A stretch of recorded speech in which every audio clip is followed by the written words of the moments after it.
My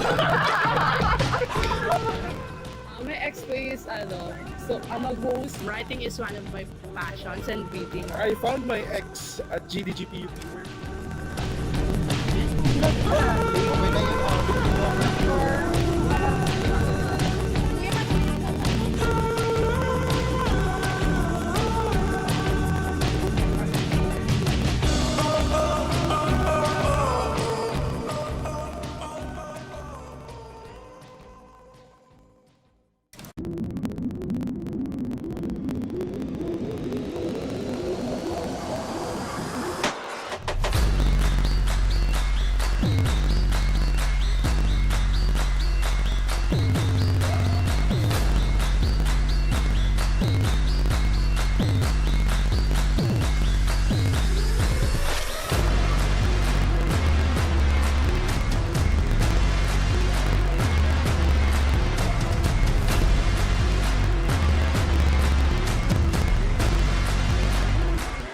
Welcome to Campus Flavors 2025 Day 2!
Alright, come on, give me the club, coach. What an explosive punch! Twinsies!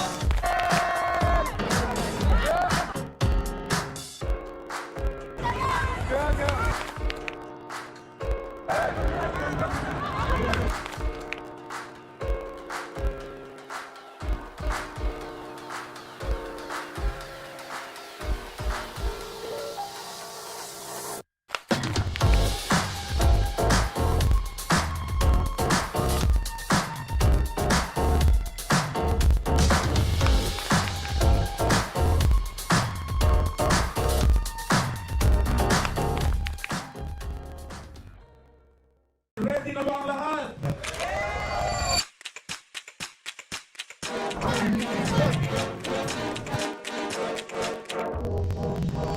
You are always is part of this community. No, we will grow this together, we will learn together, and we will propel this country to a better future.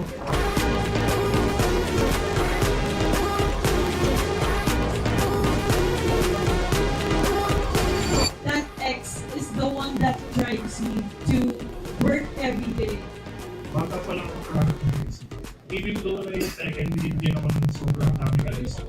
Hindi ko pinalimutan na ako kapag So I actually found my ex or my passion is that helping and supercharging mga students that are in need.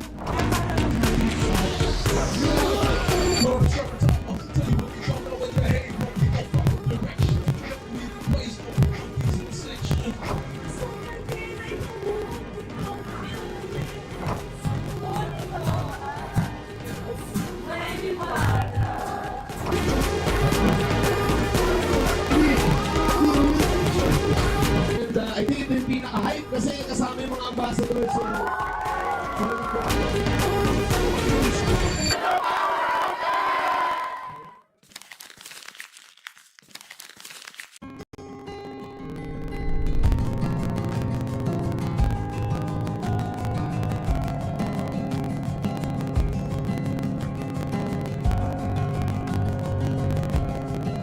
This occasion is special because it highlights the stories that we don't see, the quiet dedication of students who don't just play the game, but show up fully in their schools, their communities, and every space they choose to be part of.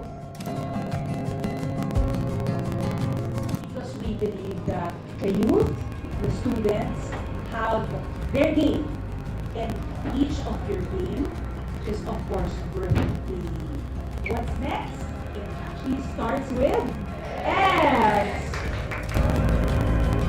It's with great honor to introduce this man. Please welcome the CEO and founder of Converge ICT Solutions, Mr. Dennis Anthony Umod. Napakahusay talaga yung mga talent ng Philippines pag binigyan na ng right direction. Together, let's use technology for good and make sure that we leave no one behind. Thank you and good afternoon.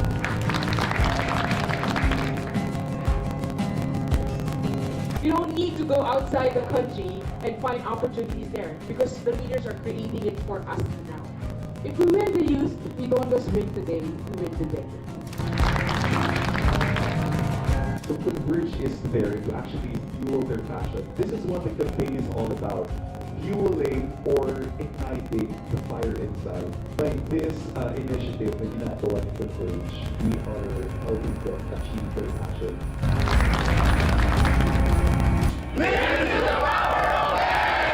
Yes! Thank you so much and good afternoon, everyone. Happy New Year!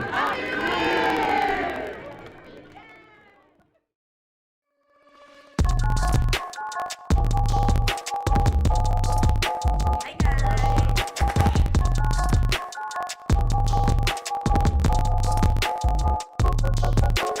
Hi, nice to meet you.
We're looking for the next Converge FiberX Student League Ambassadors. Ikaw na ba ni? Beyond the classrooms and deadlines, what's your X? Is it about leading your campus and building better communities? Maybe it's creating content or sharing stories that resonate with people. Or baka naman, it's chasing victory with one game at a time. Whatever your story is, we're here to help you take things further. Last season showed us how far passion can go when it's given the space to grow. Some got the chance to experience more of the world beyond their usual space. Others saw their battle stations grow into something that reflected who they are becoming. And for many, it came through experiences, new challenges, and perspectives. Because your X was never meant to be defined by limits. It was always about how far it could grow when given the opportunity. Last season showed us what it looks like. This season, we move beyond it. Andam na ba mo? Visayas and Mindanao?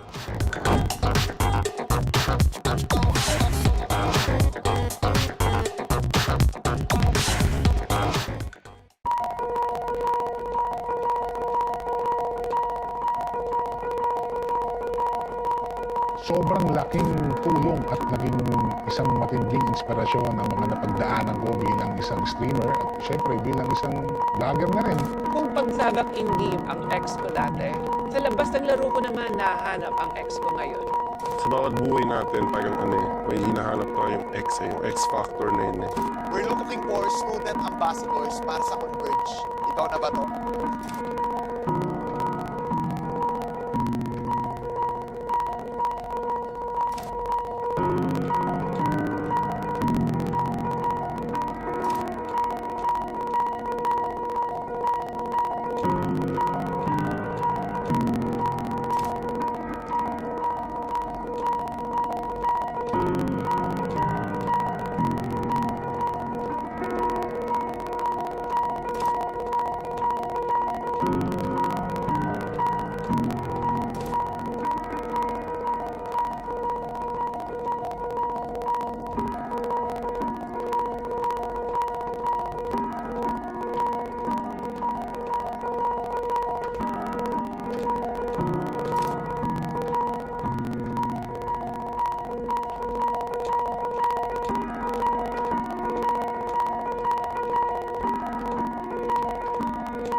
Season 1. But wait, there's more. We're actually exploring Visayas and Mindanao.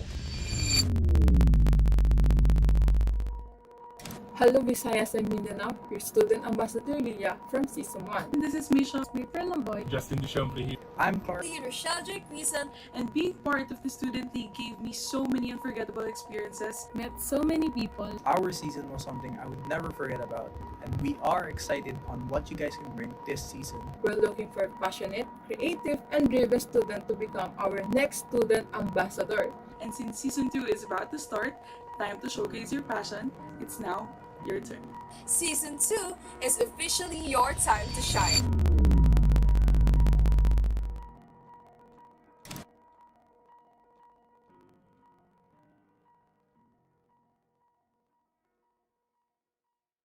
Larong-laro ka na rin ba? Larong-laro na rin kasi talaga ako eh. Dahil malapit na magsimula ang esports pasiklaban ng mga student athletes mula sa iba't ibang schools and universities all over the country. Ako ang inyong kabayas at PCC Ambassador na si Manjin Faldas. Samahan niyo ako kasi magaganap na ang Philippine Collegiate Championship Season 4, hashtag Siklab ng Puso. O para sa mga ML na ML dyan, Mobile Legends Bang Bang, magsisimula ang ating tournament sa Regional Cup. Basic lang naman, kailangan ng team mo mag-champion sa iyong respective region para makakuha ka ng spot sa National League Group Stage. Literal na champions take all ang drama. No room for errors, bawal mag-throw. Pero pagdating naman sa Call of Duty Mobile at sa third game na i-reveal natin soon, diretso na agad sila sa National League. Now, sa National League Group Stage naman, magsasama-sama ang mga regional champions at ang mga invited powerhouse teams mula sa mga partner organizations and collegiate esports program. Sobrang tindi ng competition dito. Best of the best. Tanging pinakamalulupit na teams lang ang makakasurvive sa next round. After months of intense matches, ilang teams na lang ang matitira para sa PCC Grand Finals. At ang ending ng kanilang journey ay mangyayari sa pinakamalaking collegiate esports gaming event ng bansa, ang Campus Playfest.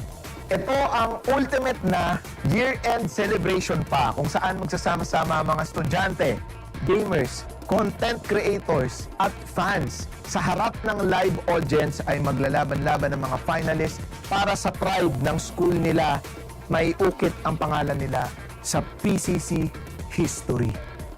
Mula Regional Cup patungong National League hanggang playoffs at sa huli papuntang Campus Playfest stage. Ilista nyo! Ang PCC ay hindi lamang basta-basta esports tournament. Dito ipapakita ng bawat student-athlete ang kanilang lagablab sa laro. Ito ang future ng collegiate esports sa Pilipinas. Budaya Ben, sino ang magpapatunay na sila ang pinakamalupit sa Philippine Collegiate Championship Season 4? Larong-laro ka na, di ba? Larong-laro na talaga. Ikita ang siklab ng puso. Ano na Ben?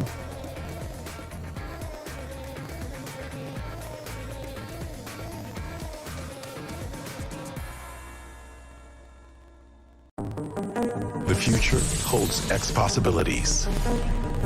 It unlocks X potential.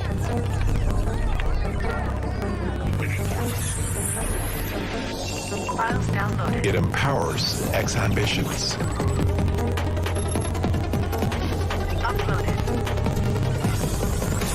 Activate smart lights. It enables X dreams.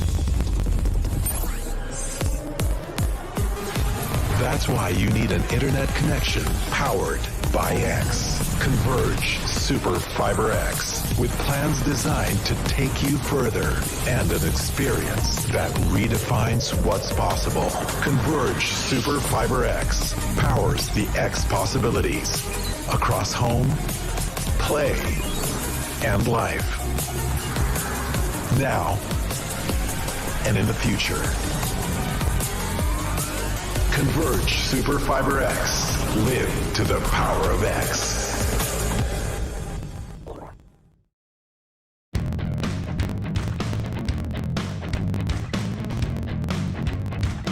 Ang NU na makakuha ng unang dugo. Pero never mind! AOG double connection on the one. Pagtignan mo naman, pagkakalmutin na sila. Pagkukulit-kulitin. Godlike Earth.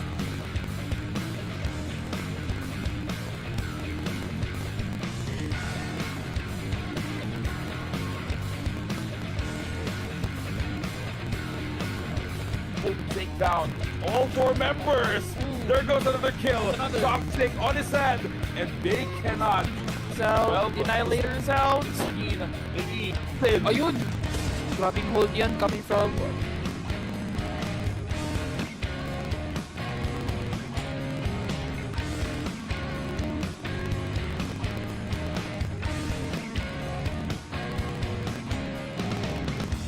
Angel Bulldogs! Naiba niya ba ang CP unit? Mamamatay siya super auto with the flicker. Pero nag-aano pa rin ang pinigera na tinutukan na ng baril sa mukha.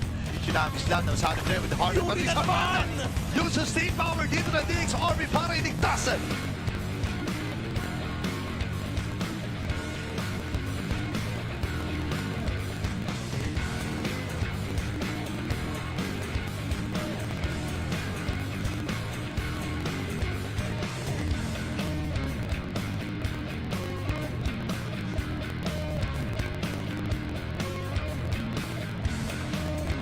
They are done it yet again.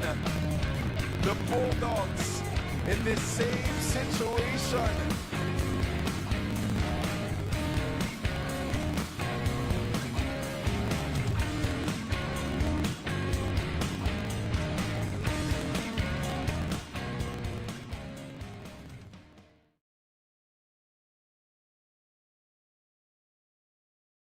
We're going to Thailand. We're going to Thailand. Put all your stuff away and check out for the day. There's no time to waste. Hi guys, kami Thailand. Napaka kami doon. We're from St. Louis University. From Baguio. Third year IT students. And we would be expecting for me, a food trip. For me to explore another culture. And also networking for other people. We're so excited kasi we're gonna make a lot of content. And we're going to a lot of historical places. Excited na ako sa authentic pad thai and pad truffle. And Intex. I'm not gonna lie, Thailand and the Philippines share the same vibe. I think the Philippines and Thailand are kind of like mirroring images of each other in terms of like its infrastructure as well. Yeah, there's a party on the streets in the city.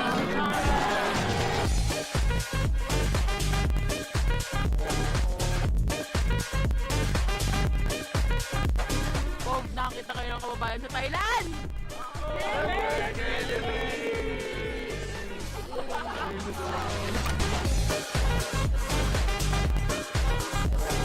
The reason why I do not do marketing and I let the creators do their own marketing is because it's a community that they built and cultivated. The audience will know that it's a branded content and that's gonna fail. If you don't do it by yourself and you've got the problem and you can see it. So we try to give them practice until they solve the problem.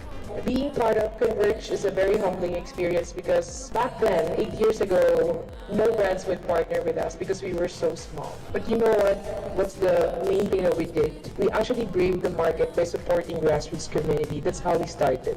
There is a reason one of the products is called Game Changer. It's the best time to change the game.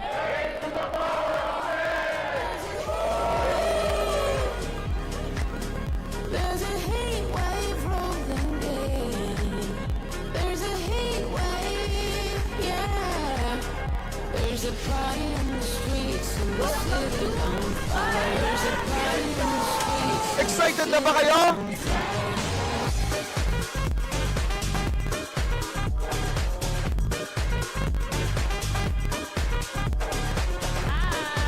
Review tayo ngayon sa World of Gaming sa Bangkok. Tatanong natin ng mga tao kung paano nga ba sila nag-layer like a legend. Kasi mahaba ang araw, will you stay fresh? Tara, ano tayo? How do y'all stay fresh and how do y'all layer like a legend? Wake up, take a shower. But there's a little something afterwards, and that's deodorant. I say my favorite's probably Axe Cherry Spritz. How do you layer like a legend? Layer like a legend by first nag-apply ako ng Daystick, tapos what spray up. Ay, anong favorite mong deodorant? Black Vanilla from Axe. Black Vanilla! Kita nyo naman guys, Axe hashtag layer like a legend.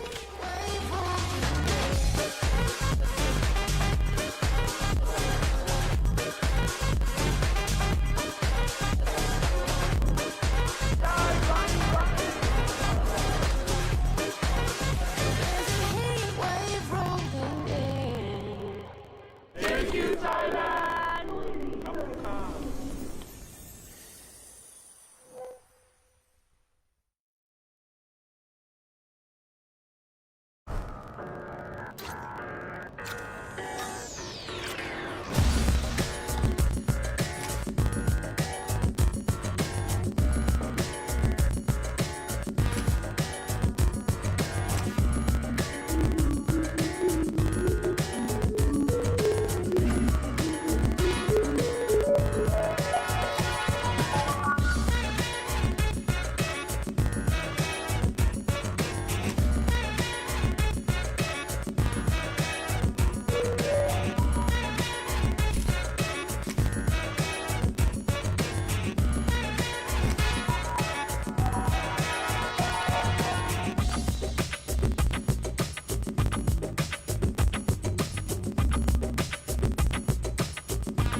The paths to the end game are slowly being forged, and only the ones with the strongest willpower can walk it down.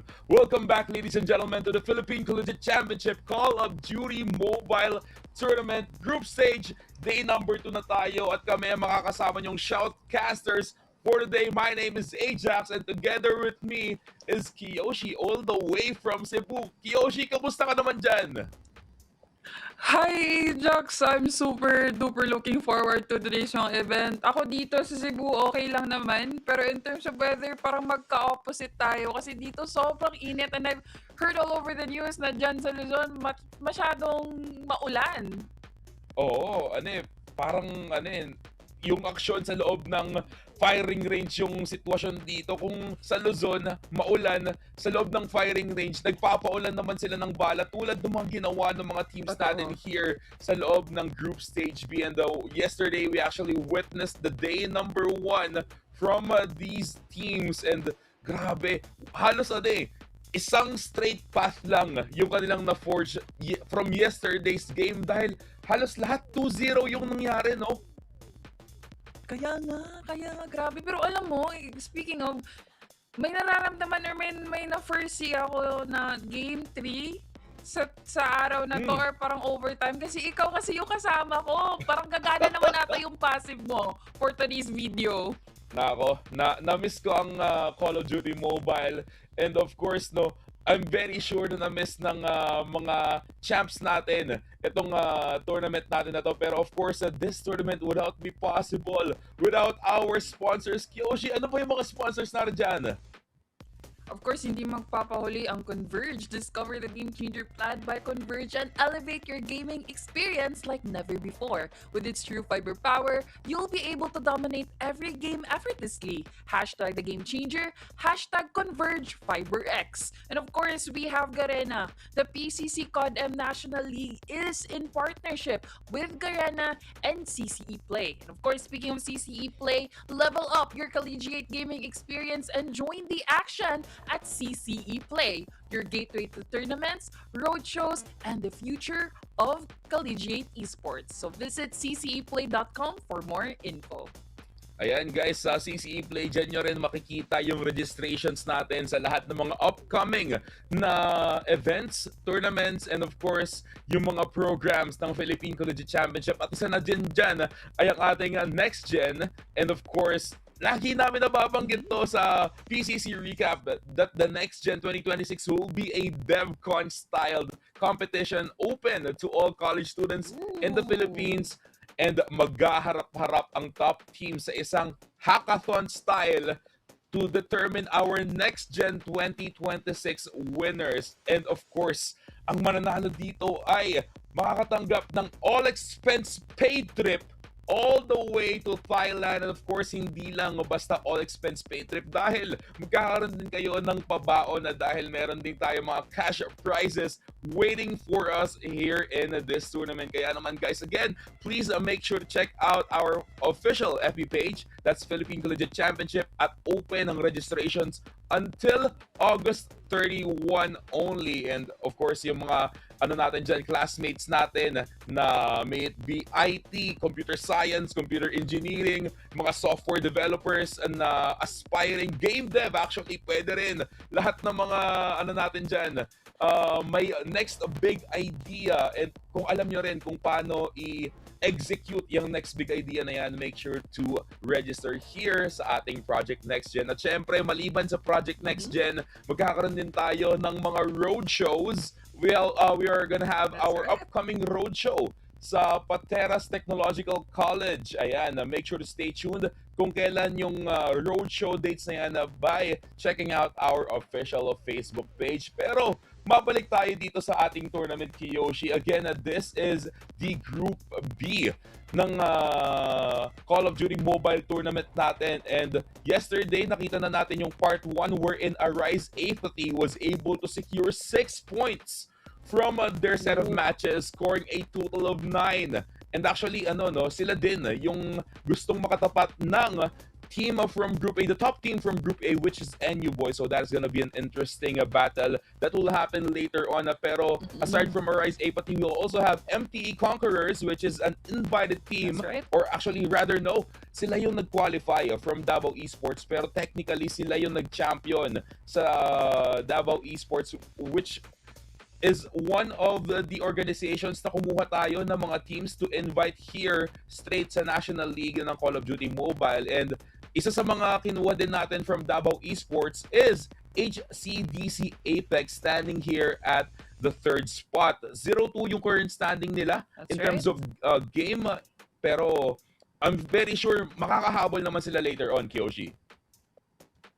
May chance pa talaga definitely yung ating HCDC makakahabol. Lalo na din yung ating NUFV as well as CITU. For these two schools, kailangan talaga na for the games that they have today, dapat sure win.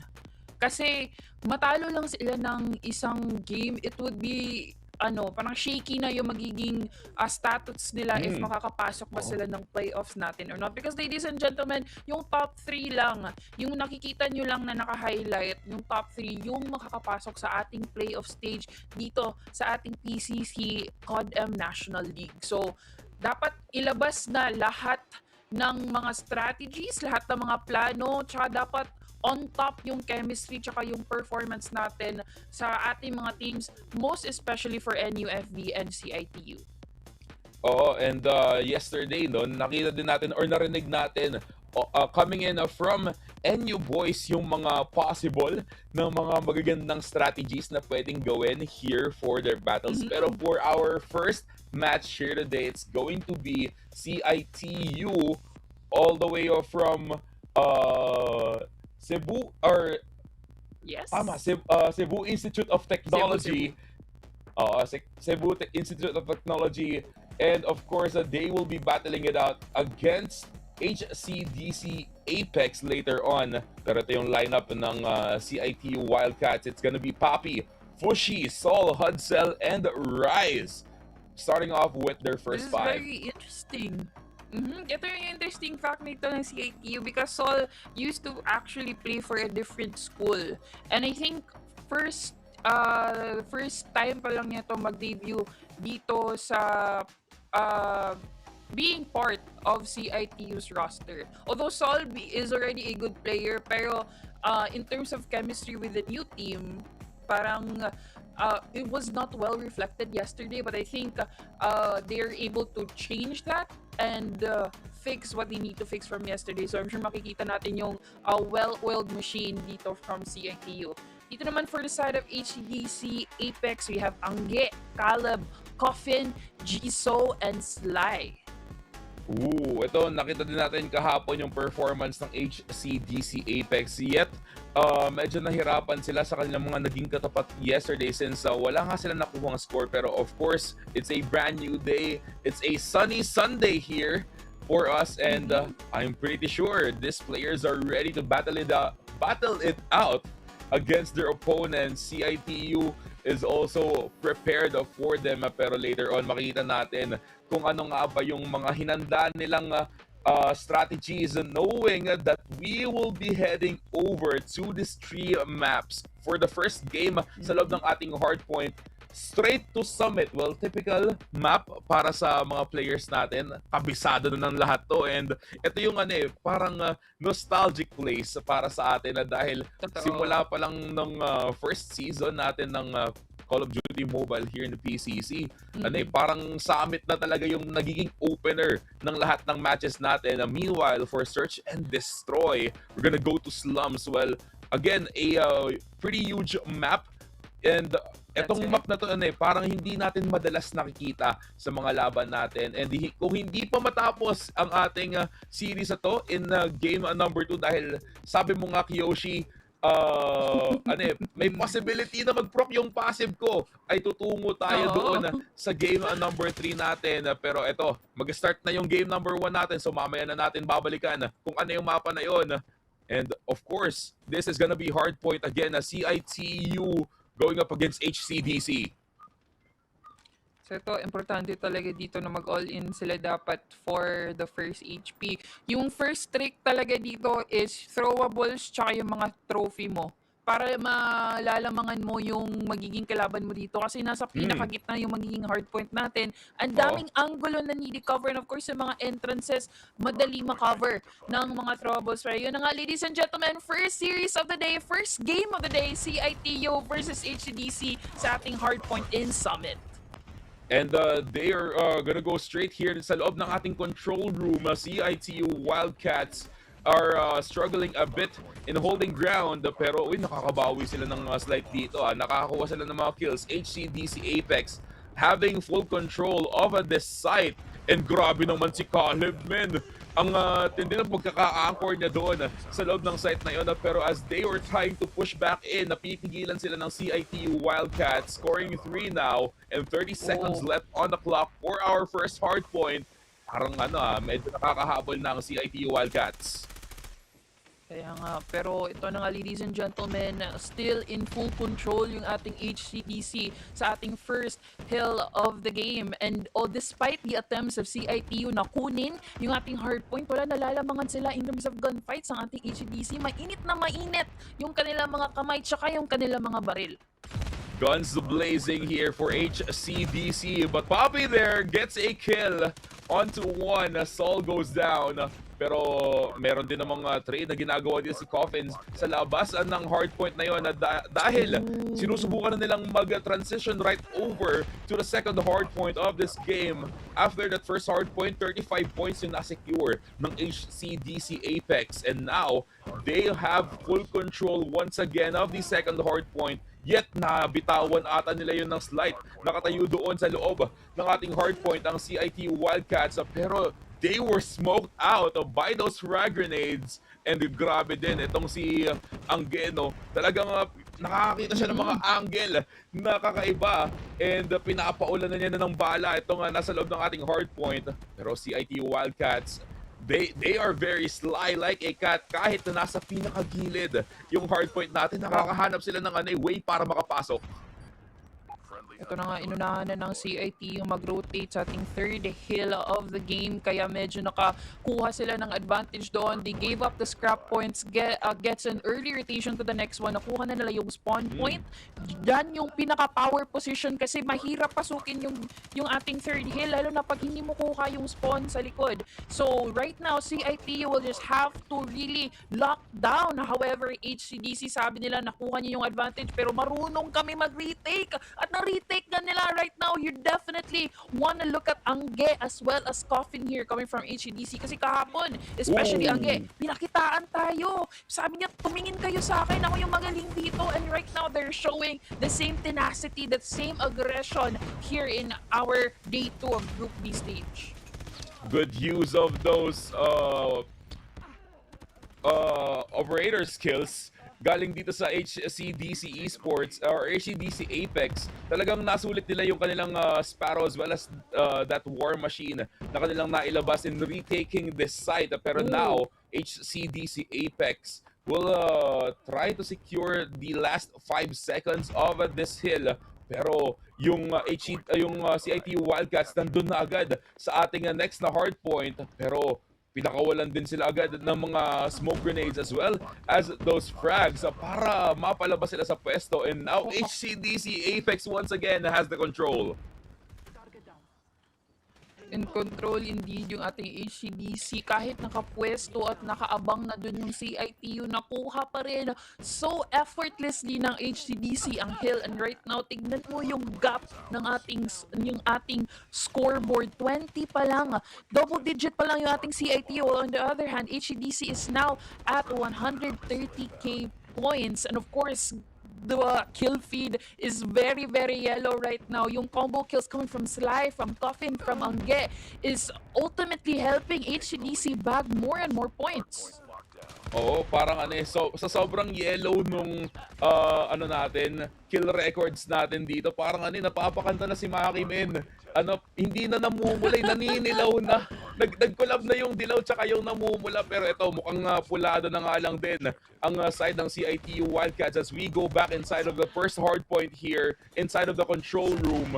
Pero, uy, grabe naman yung mga slide cancel na yun coming in from Coppin. Pero Poppy inside trying to fight ang gift from the upper side of this hard point. Trying to pick off everyone who's going in dito sa loob ng ating control room. And ang Gid just looking for targets na naglalakad dun sa may paligid. Oo, nag-overextend si Agidon. And right now, na-flip yung ating spawn. Si ATU Oh, has the green side spawn. While HDC dito naman sa may bandang 4th HP. And right now, in control pa din yung ating HDC. Lumalapit na sila dun sa ating 200 point mark. Si ITU, super duper low in terms of points. They have to let it all out. Lahat ng kanila Equalizer kailangan being played. pwedeng mailabas. Ilabas na nila. Oh, double kill for G's Sauce. Grabe naman. Talagang Sauce Ginoo talaga ang mapapasabi mo kapag sinalubong ka ng equalizer sa mukha. Pero Caleb now having the claw in hand. Wow. Gets down one. Oop, throws in the Hunter drone. Takes down another. Grabe naman itong si Caleb. Kill streak already on him. Switch to the Hurricane to try and go for the long range. Pero still, hindi niya ma-pick off yung kalaban niya doon sa bandang likod ng site na yon. Pero sabi niya, meron akong missile inbound and this will surely kill you all.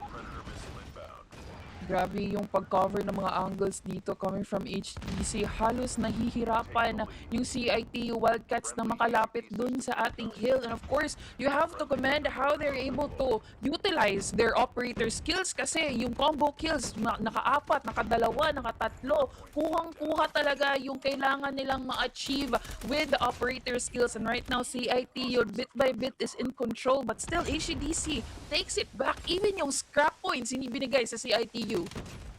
Lahat, pati suklimin, kahit na onting segundo na lang yan ay sinesecure na ng HCDC lahat ng puntos na pwede nilang makuha dahil they are 29 points away from securing this game na number 1. And I think with this hard point ay pwede na nga nilang ma-close itong game na to. 52 seconds remaining on this hard point. Pero lumalaban pa rin ang CITU Wildcats. Well, if things go wrong for CITU Wildcats, they can still try and defend doon sa game number 2 natin to possibly extend the series. Dahil at this point, 54 to 236, that's a long way to go. Pero look at that, HCDC Apex losing control of the hard point but quickly regaining control of it. As soon as Coffin goes in, pero Coffin falls down quickly as well. Daming trades! Yung combo kill ni Sly doon. Triple combo kill. And HCDC ulit yung nakakapag-control ng ating heal doon. Caleb also bagging a double kill. And yan yung nagtatapos sa ating hard point HCDC. Yung ang ating unang makakuha ng score sa ating serye. HCDC Apex now already gaining a game win dito sa loob ng ating first series. And for sure, if this continues, ay baka umangat pa sila doon sa loob ng ating group standings. Pero they are still steady doon sa ating third place. Now, let's take a look at the game highlights from game number 1. Kitang-kita naman natin na si Coffin halos yung gumagawa ng dito ng lahat. Kumbaga mapapasabi lang si Coffin, ako na nag-anchor, ako pa nag-kill, ako pa nag-throw ng mga frags. Pero that gave HCDC Apex the upper hand in this first game. Having full control of the sites always, parang sobrang naging crucial ng role ni Coffin dito. And he is actually being cheered here sa loob ng ating comment section. Parang nararamdaman ko may buff etong si Coffin na nanonood sa kanya ngayon. Pa-share, paano naman ko, pa-share dyan paano kumuha ng buff, Coffin, kasi parang grabe talaga yung naipakita niyang performance, lalo na sa paggamit niya ng kanyang operator skill, which is the Tempest. Halos every time paghawak niya yung Tempest, nakakuha siya ng 4 na kill. And that kind of show in terms of mastery sa kanyang operator skill definitely has an edge up against CITU. And ito actually kaka-switch out lang nung scene na talagang nag-enjoy ako pinapanood dahil si I think that was Angge or Jesus using a declo kanina, trying to pick off someone from a faraway distance, switch to the Hurricane, tapos nung hindi pa niya mapitas gamit yung kanyang AR, ay pinakawalan niya na lang ng Predator missile, and that is actually one good strategy na hindi siya agad na-trade doon sa sequence na yun. Pero again, HCDC Apex having a game number 1 with Coffin as their MVP, scoring 44 to 22 KD and 10 assists here in this game. Look at that. 1 minute and 21 seconds as well, standing on those hard points. Parang second or third actually si Coffin as the one who controls the hard point. Pero again, yung impact niya dito sa laro na to is so high, scoring 196 here in game number 1. Yep, that's right. Overall, HTDC as a whole team is a killing machine. Kasi you have Coffin, you have Angge, even Caleb, lalo na yung gamit niya yung claw, holding down an angle when he was there in second HP game. Ang galing ng talaga ng performance nila, lalo na pag hawak na hawak nila yung kanilang mga operator skills. So the morale of HCDC right now is super duper high, not to mention na yung mga supporters din nating sa HCDC ay nag-iingay sa comment section ng ating live stream, live broadcast today. So ramdam na ramdam ng players yung suporta from their fans. Oo, at dito may nagsabi pa nga na may piyesta pa daw na pupuntahan yung mga supporters ng HCDC, pero mamaya na kayo makipiesta dahil ngayon iba ang ating isa-celebrate kung sakali na HCDC Apex ang manalo here sa game number 2 natin, which is Search and Destroy, and we're going in to slums dito sa ating game number 2. CIT Wildcats again, they have the chance to extend the series into a game number 3 if ever na makuha nila yung victory here sa loob ng ating slums. Pero ngayon na Coffin, or rather HCDC Apex is the defenders here. Coffin goes in, pero warm up pa lang daw yun, hindi pa pala yun yung tunay na banat. Kahapon nakita natin si Angge, sobrang kabisado yung mapa na to, at ang galing ng performance ni Angge yesterday in the same map, same mode also. So let's see if that happens again here in day number 2, or may ibang play ba from HCDC na magiging star dito. Pero tignan mo na nga the aggression coming from Angge, going in, picks out one Hudsel, yung unang dugo na makikita natin dito, followed by Rize. Rise doon ay mapapatumba din, and that is a clean wipeout from the side of HCDC Apex here in the first round of the game. CIT Wildcats, parang medyo nagulat sila sa mga nangyari doon. Ang bilis nilang naubos, pero round number 2, there goes the frags once again. Coffin with the sniper in hand. Can they do it once again here? Parang wala pa tayong masyado nakikitang strategy na nabubuo. And ang call nila dito, ubusin lahat ng kalaban. And they are not stopping to try and plant that bomb. Pero as we can see right now, 2 members already going down from the side of HCDC Apex. CIT Wildcats now biting back. Pasensya dito ng CITU paid off as they were able to pick off 2 early on. But then again, HCDC, pinakitaan na din sila. Ito na nga, isa kalaban yung dalawa, isa yung natira sa Wildcats. Picks out one, Rise, taking down Coffin. 1v1 Jesus dito. Nahahawakan niya yung kanyang shotgun. HS versus a Switchblade. Rise definitely has an advantage in terms of range. Jesus, on the other hand, kung makakuha man siya ng ibang barrel that has range, okay, even planes. But then again, I think he's very confident with the HS keeping it. May dala namang sniper nakakuha doon. Iikot lang silang dalawa, nag-iikutan lamang. It's definitely a merry-go-round. Medyo kabado si Rice.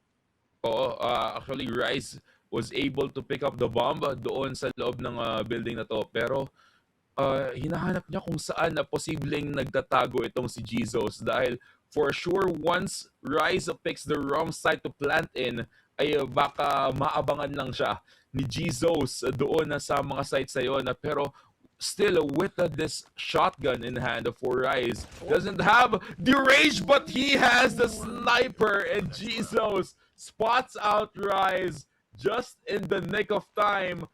9 seconds remaining on the clock and Jesus was able to take him down.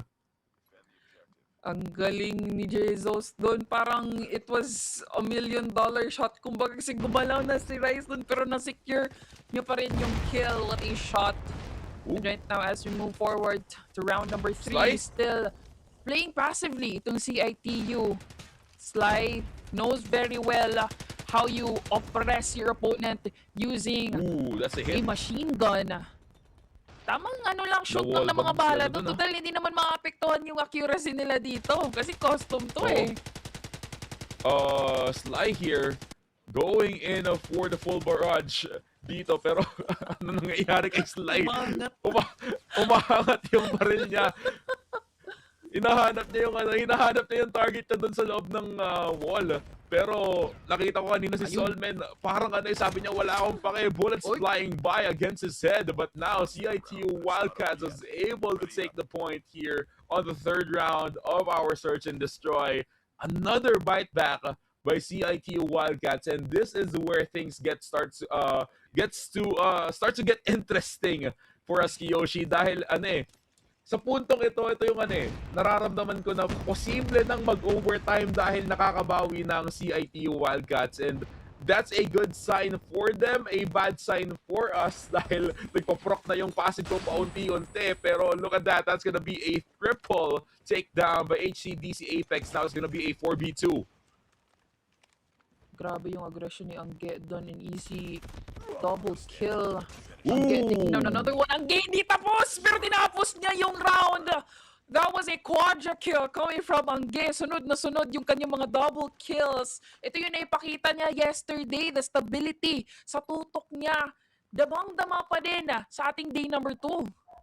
Oo, sobrang steady Steady lang yung kanyang paghawak doon sa mga angles, and hindi niya alintana kung posibleng may mag-trade sa kanya dahil alam ng mga players ng HCDC Apex na lamang sila sa number earlier sa previous round natin, pero now they are up by once again here in this round. They were able to take down Hudsel and Poppy here early in this round. 1 minute and 25 seconds remaining.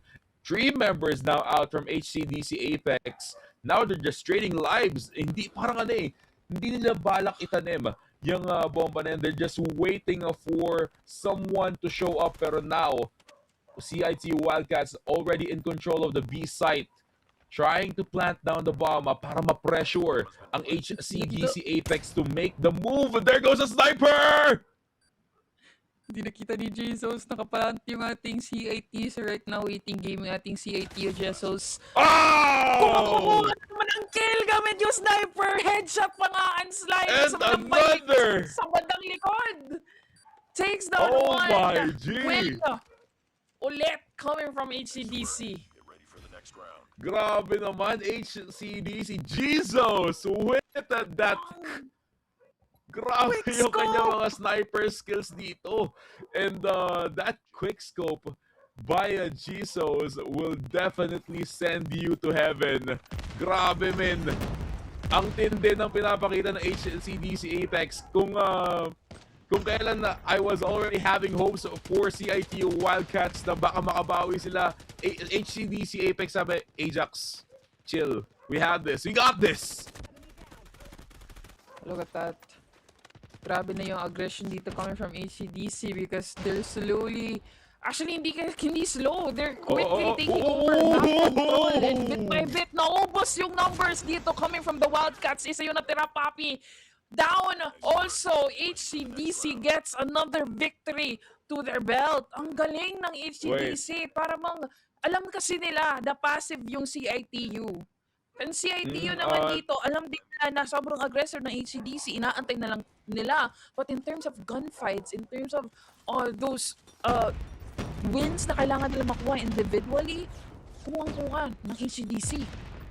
Kumbaga sila yung yung two pieces of the puzzle that doesn't fit in, but there goes Caleb at na-fit in niya lahat yung kanyang mag size doon sa tatlong members ng CITU Wildcats, and that is a lightning fast highlight coming in from Caleb, taking down 3. Oh my G! Grabe, yung tutok na Caleb dun sobrang stable. Just moving left and right, taking down CITU one after another. And right now, the morale of HCDC, taas na taas talaga dito. CITU Wildcats tatakot nang mag-advance. But that's a chance for Jesus to actually go in. Poppy goes down. Ang ganda ng tutok doon ni Jesus. Angge, on the other hand, goes down here for the side of HCDC. Bumabawi din a little bit yung ating CITU Wildcats. But then again, in terms of numbers, lumalamang yung HCDC. Kita mo yung mga positions ng CITU here just waiting for in the corners, and HCDC Apex hindi sila takot mag-check ng corners here dahil alam nila they can go in for those quick flicks, and just like that, Sly gets the last kill with that shotgun. Grabe din yung pinapakita ngayon ng HCDC Apex na aggression na talagang tuloy-tuloy lang sila doon sa mga sites, and actually nilalagpasan nila yung sites, going and pushing in their enemy territory, and they are just taking down bodies one by one.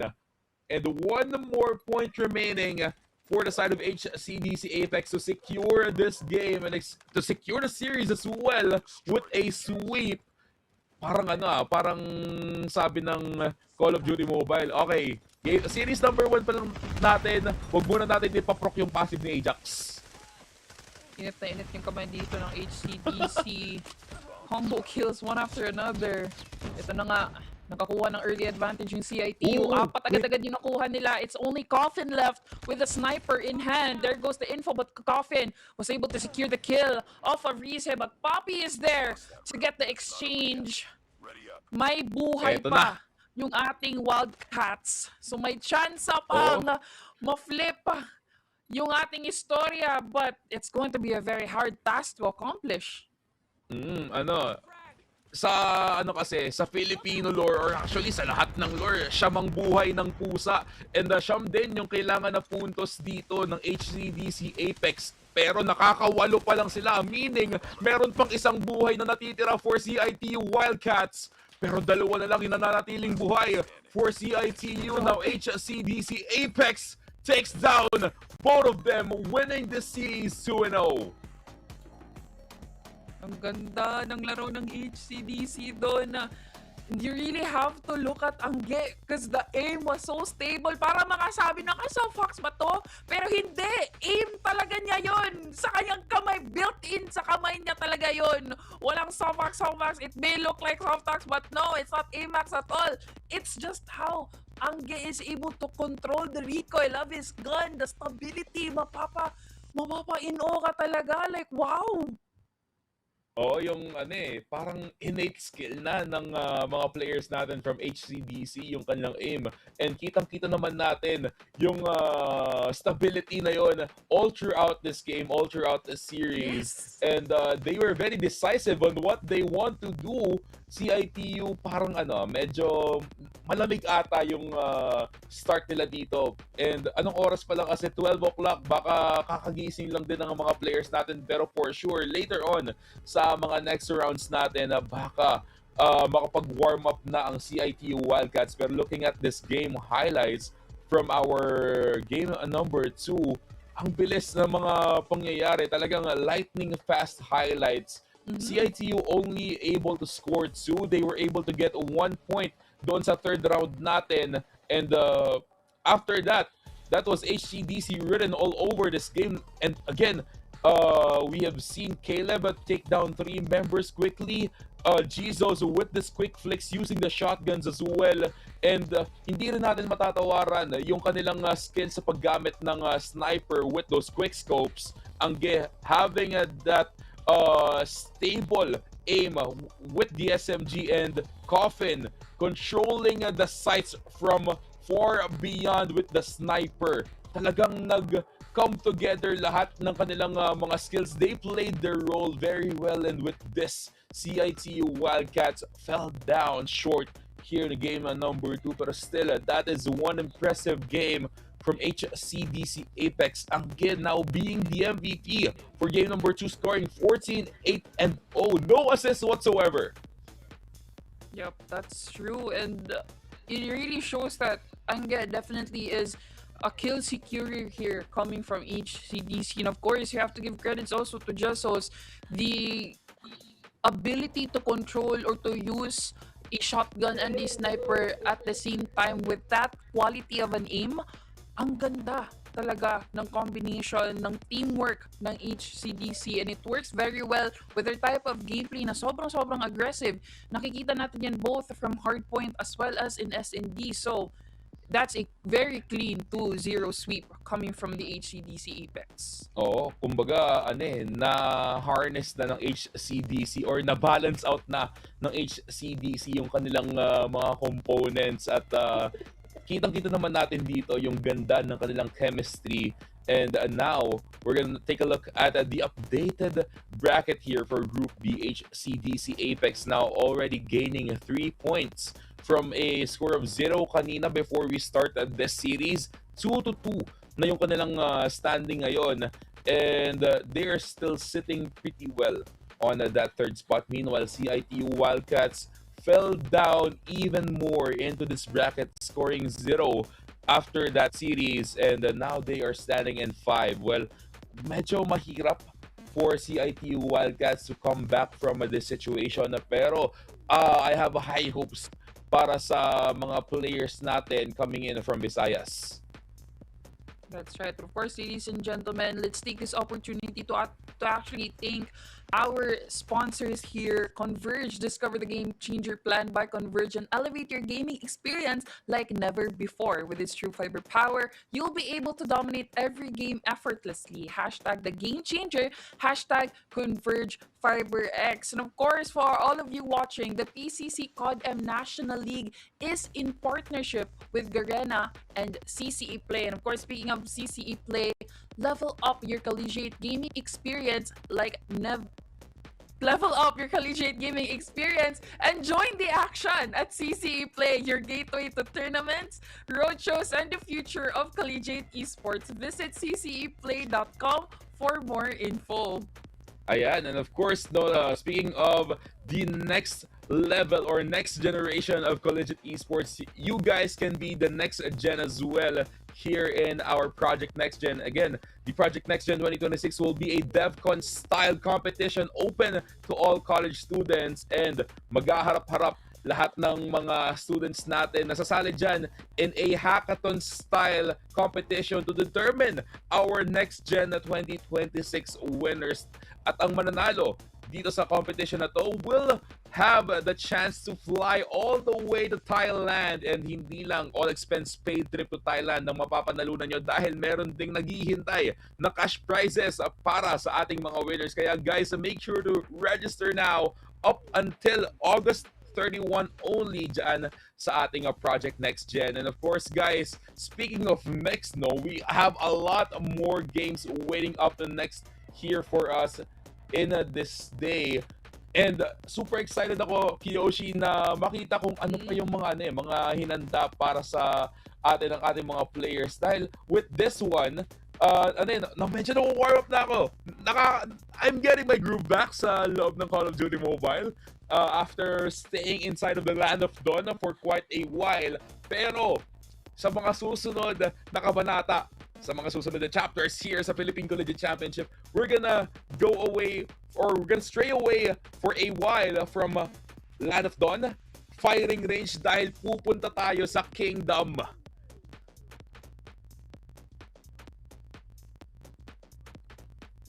Oo.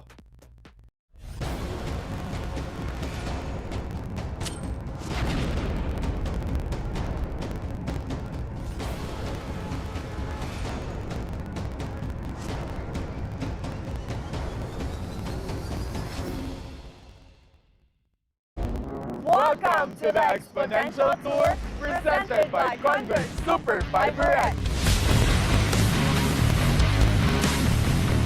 Cake competition and music experience.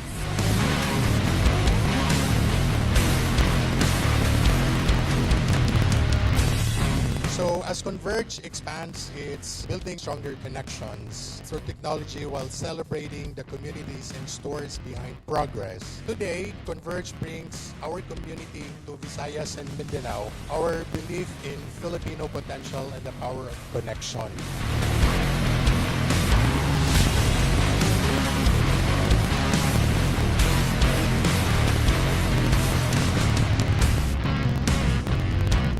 As a born raised in Cebu, without good connection, I cannot learn from different nationality and different sports. The same thing with skateboarding. We speak different dialect, but we have the same passion to skateboarding. It all connects to us and speak through a skateboard.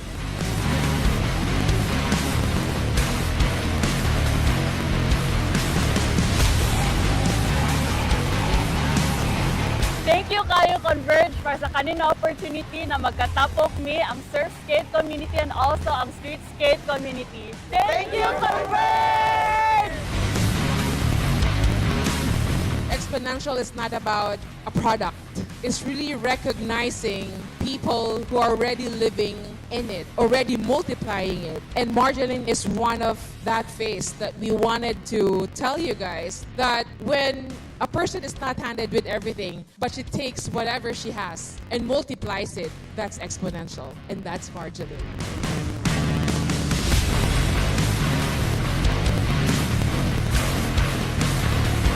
So what we've seen and heard this morning reflects the heart of Exponential. How connection, culture come together to create momentum that goes beyond a single moment. Thank you and shout out Converge Fiber X for making this event possible!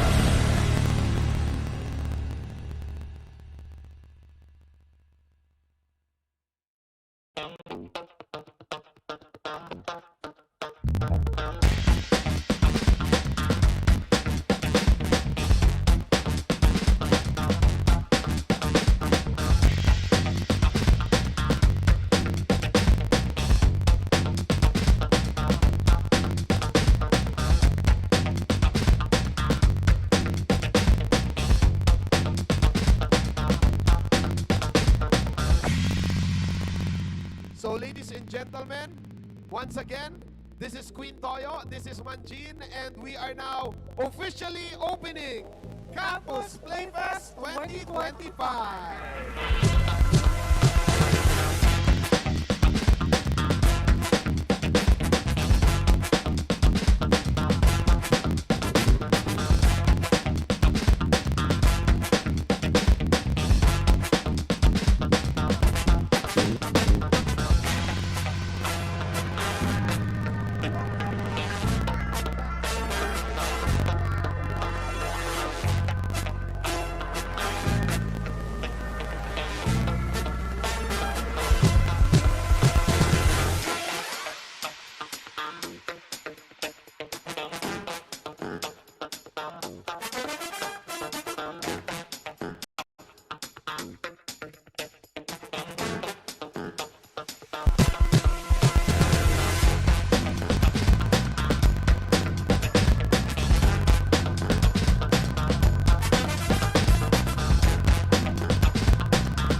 zones, kailangan yung makomplete yung stamp. Makomplete na yung all stamps. Meron kayong chance na bumalik sa amin. Tapos chance na manalo. Hey!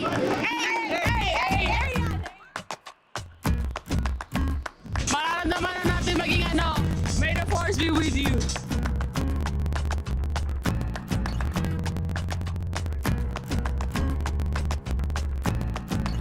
Ayan na! Eto na! Power bank! Magiging power bank ka! Power bank! Game out! Game out!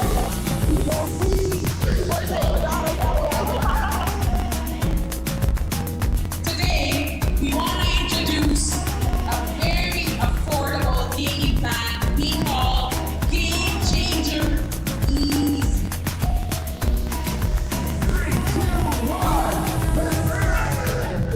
I'm so stoked to welcome you dito sa Extra U Lounge natin. Sa lahat po ng gusto manalo ng bonggang premyo ngayon, do not be shy. Come over here and join us. We are now officially open for all. Congratulations.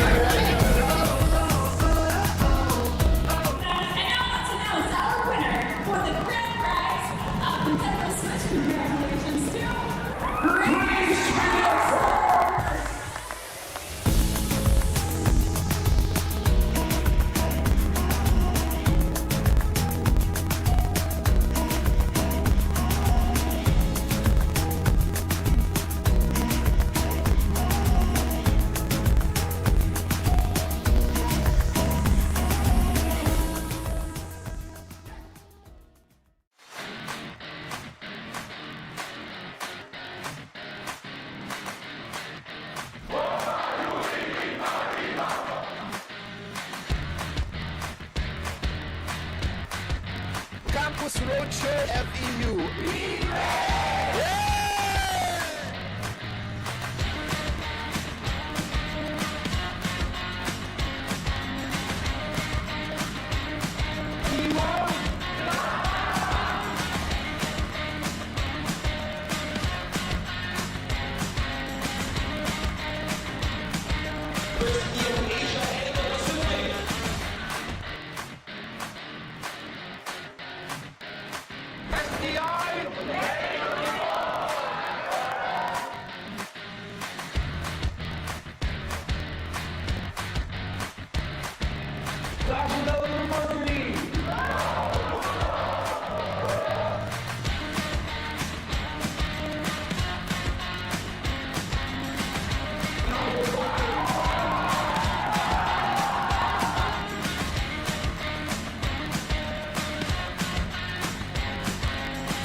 My expo is so I'm a host. Writing is one of my passions and reading. I found my ex at GDGP.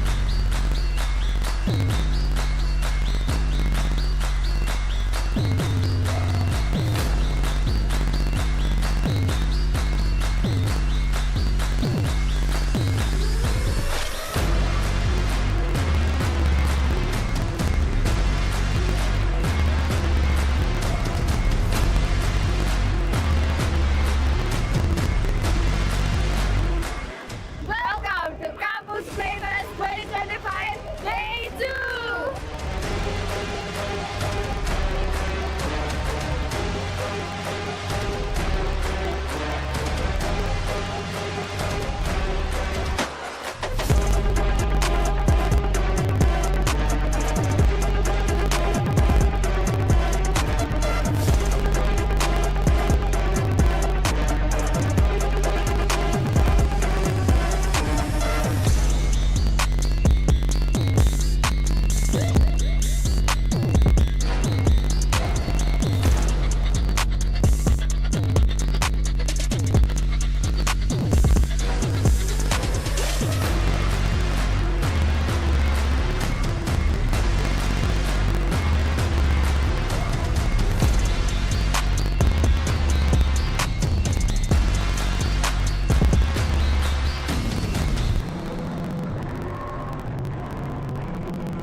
All right, come on, give me the club, coach.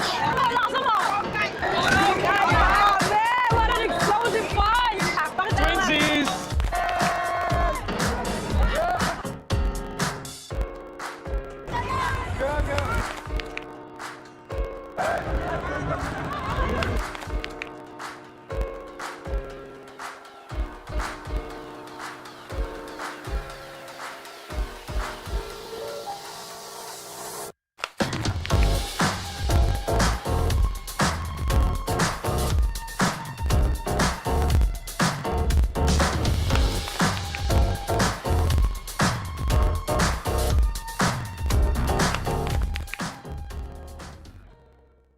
Ready na ba ang lahat?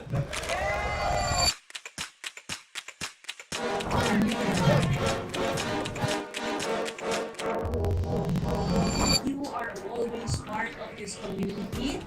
We will grow this together. together, we will learn together, and we will propel this country to a better future.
And we are back here in the Philippine Collegiate Championship National League Call of Duty Mobile Tournament for our second series for this afternoon. At kami pa rin ang makakasama nyo shoutcasters Ajax and Kiyoshi. Pero syempre, no, parang habang nasa break tayo kanina, Kiyoshi, may napansin akong mga international viewers. Kaya sa mga international viewers natin dyan, hola, senyores, senyora, kamusta?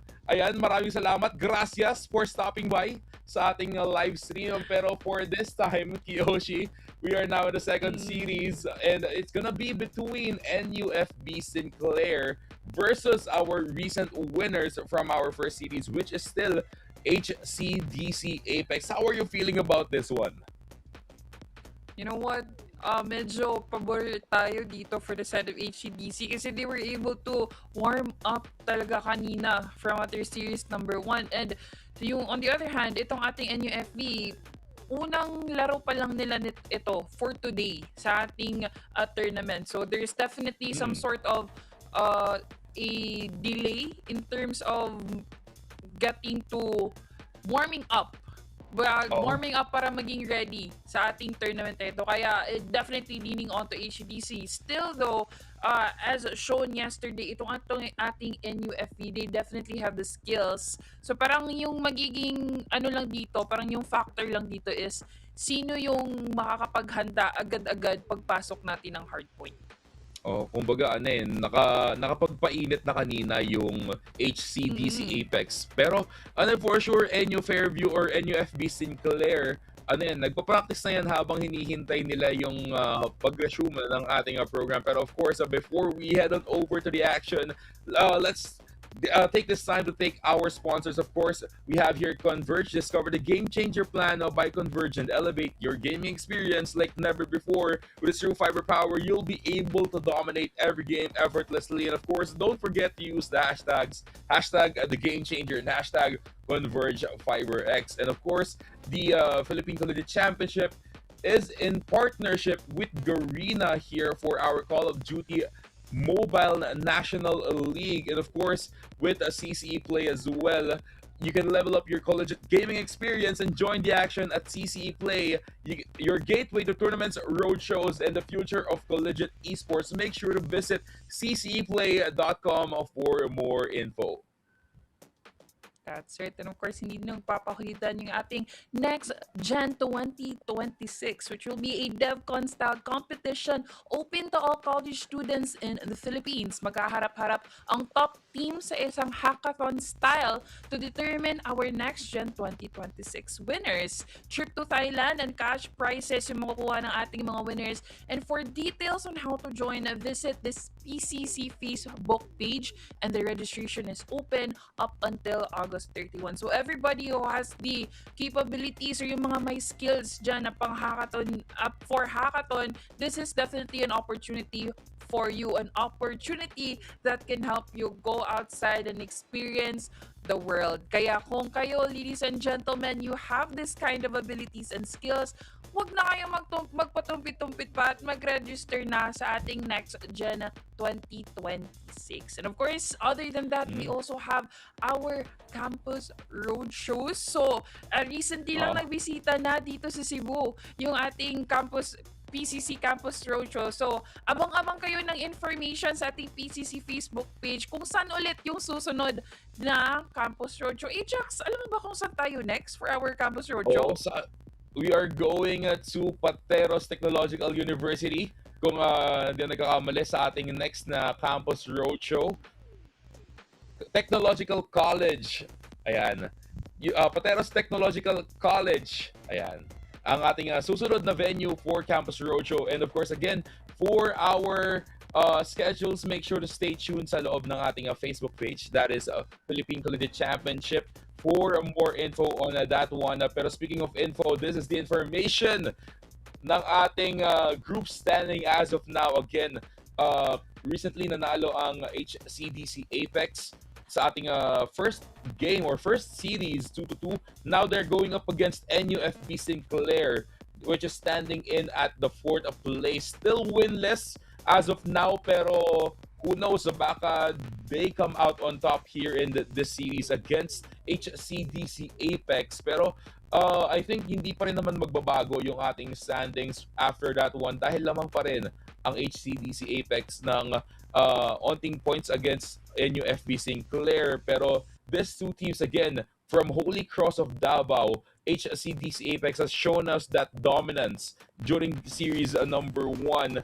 And here to compete once again from their team, it's gonna be Angge, Caleb, Coffin, Jesus, and Sly representing their banner. Nakita natin kanina yung chemistry as well as their individual prowess pagdating sa paglalaro ng Call of Duty Mobile. And look at that, they are feeling hyped up here. Napapapalakpak na tong isang player nila, parang nire-ready niya na yung kamay niya mamaya para sa mga quick scopes tsaka yung mga yung mga steady na tutok. That's right. And of course, hindi magpapahuli yung ating NUFB Sinclair coming from the National University Fairview. So this will be their first series for today. And this is their second round-robin match actually sa entire group stage B. So kahapon medyo balagbag sila yesterday. And of course, they're looking out for that first win of the group stages. This could be it for NUFB Sinclair. They've seen kung paano maglaro yung HCDC kanina. So, may info na sila. Probably nakaporma na sila ng strategy habang naglalaro yung HCDC. So, NUFB is definitely pumped also. Ayan na nga, ready na. They're all smiles and just definitely waiting for the game to start.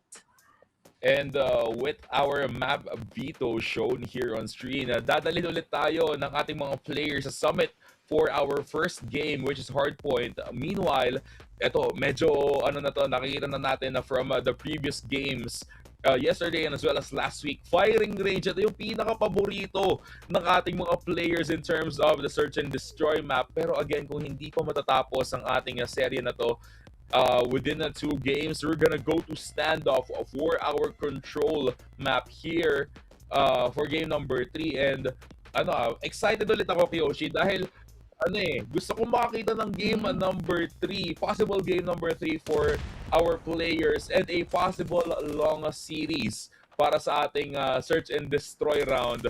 Dahil again, kakabalik lang natin sa CODM and I'm very excited to see what is in store here for us, our players. Yesterday, nabanggit ng NU Boys na top team natin from Group A na sabi nila good luck daw sa NU Fairview Sinclair dahil gusto daw nilang makalaban itong team na to sa loob ng playoffs. And again, yung parang nararamdaman ko kasi this year it's going to be a blue and golden year for NU dahil if ever man na sila yung mag-dominate sa scene na to ay posibleng magkaroon tayo ng double crown para sa ating organizations from a national university. Pero right now, blazing hot once again, rushing in. HCDC Apex takes control of our first hardpoint here in the control room, scoring 9 already right after 20 seconds of this first round. Pero NUFB Sinclair, look at that.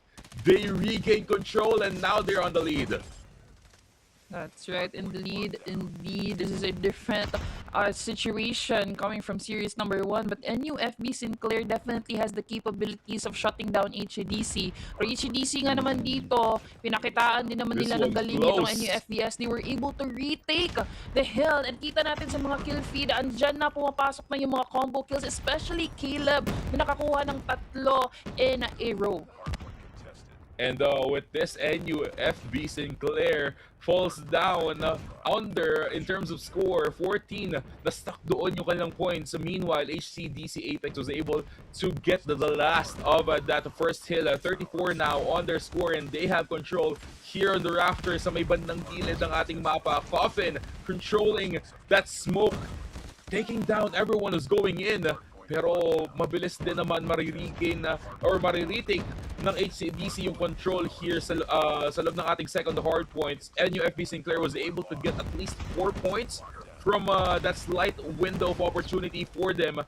Pero HCDC still not backing out. They have their trophy systems ready. Smoked inside of that door ang mga players natin na hindi sila makasilip. At kapag sumisilip sila ay sure kill for them. Now Coffin is looking for another way, another route from the backside of their opponents.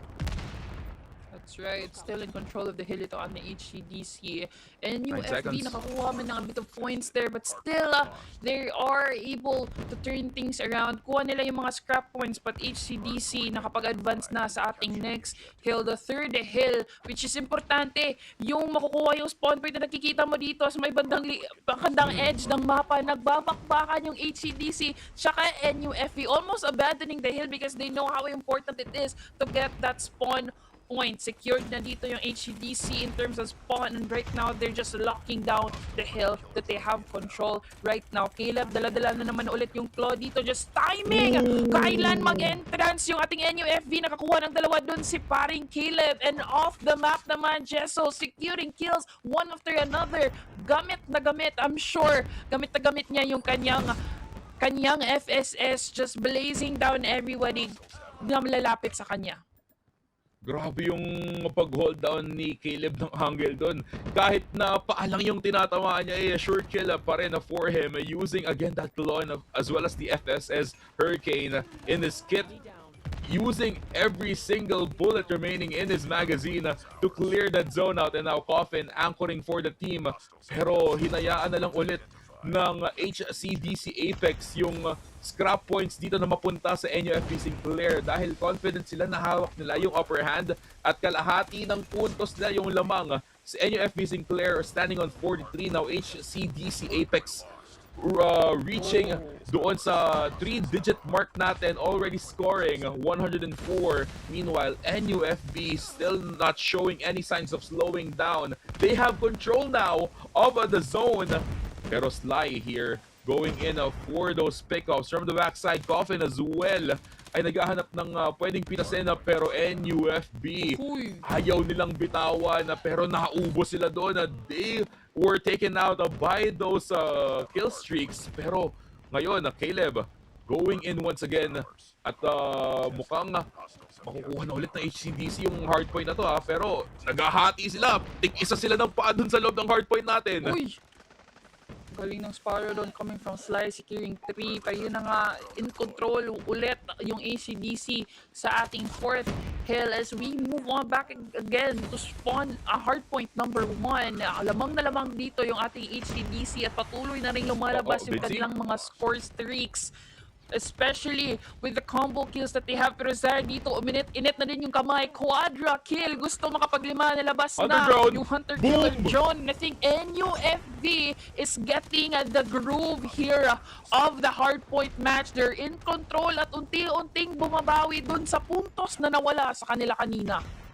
And it is NU written all over our kill records, using all of their kill streaks as a deterrent for the side of HCDC Apex. Now they are just trailing behind 29 points or 20-something points here against their opponents. At dahan-dahan na nga lang din nilang nababawi yung nawawala sa kanila. There goes another kill. Pero Sly, hindi na rin magtatagal ang get dito. Magbabantay ng pintuan na Jesus holding down sight.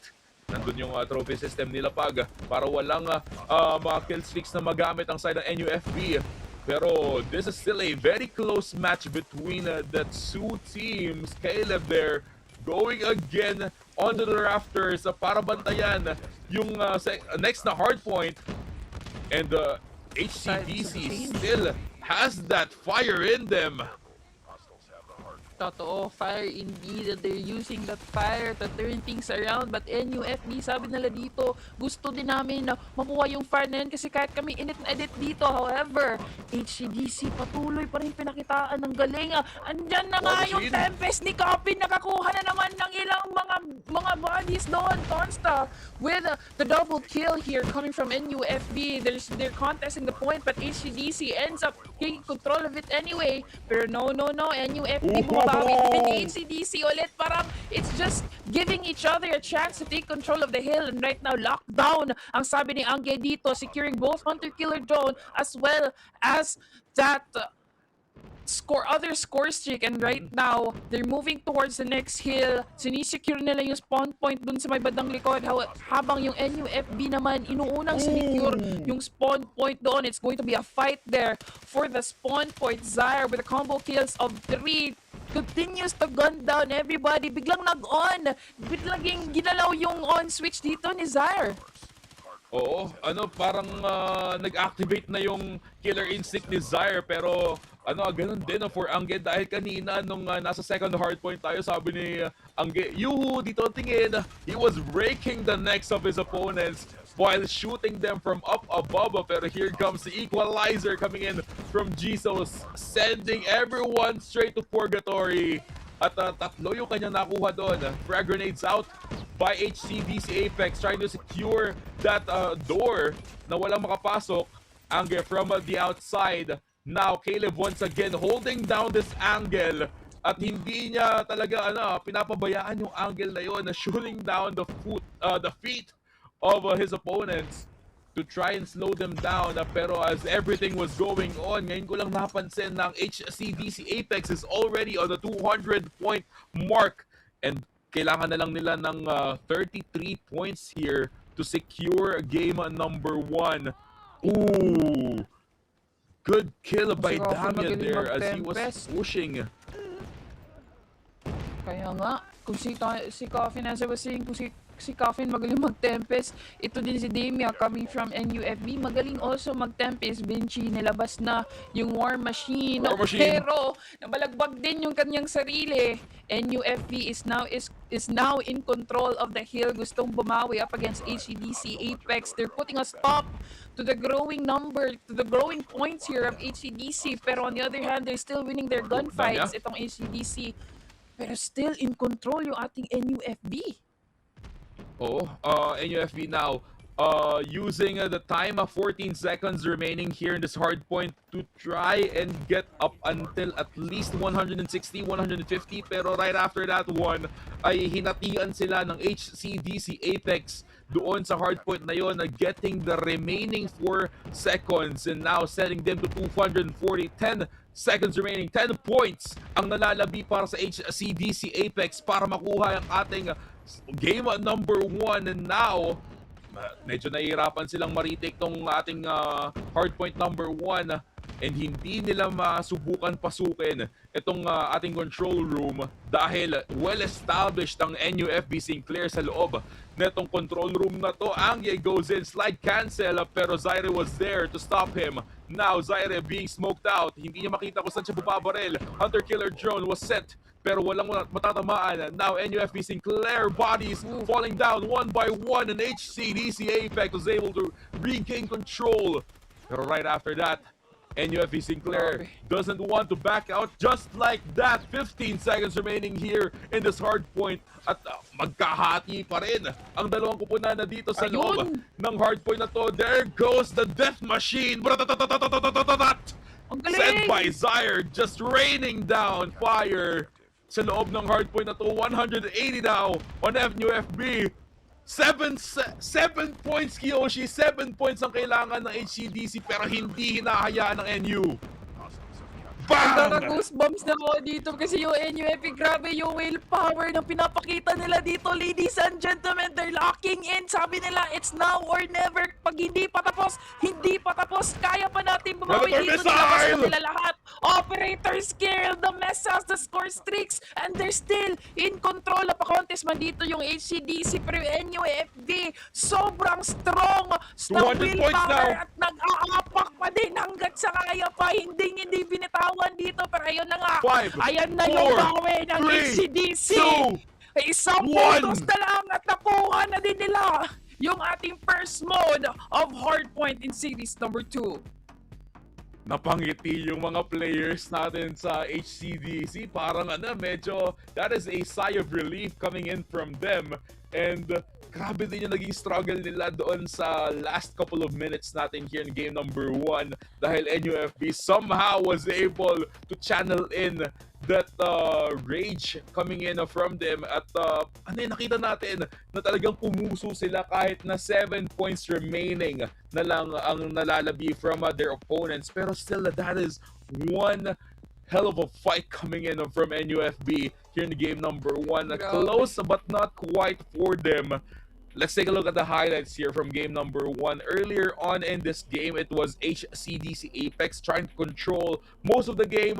And again, with the chemistry, with every role being filled in by the side of HCDC Apex, they were able to get as much points from their opponents as possible. Pero hindi rin naman nagpabaya ang NUFB from this one. Dahil nadikit nila yung laban, they were able to get up until 150, if I'm not mistaken, during this point in the game. Pero nung nakapasok ng 100-point threshold ang side ng NUFB, it was HCDC Apex controlling the game from there at umabot pa nga sa punto kung saan halos 100 points yung hinabol ng NUFB sa mga naging sequence ng game. Pero again, with the knowledge, with the preparation as well ng HCDC Apex, and parang naglalaro sila dito in a familiar territory dahil meron na silang experience kanina during our series number 1. They were able to come out on top,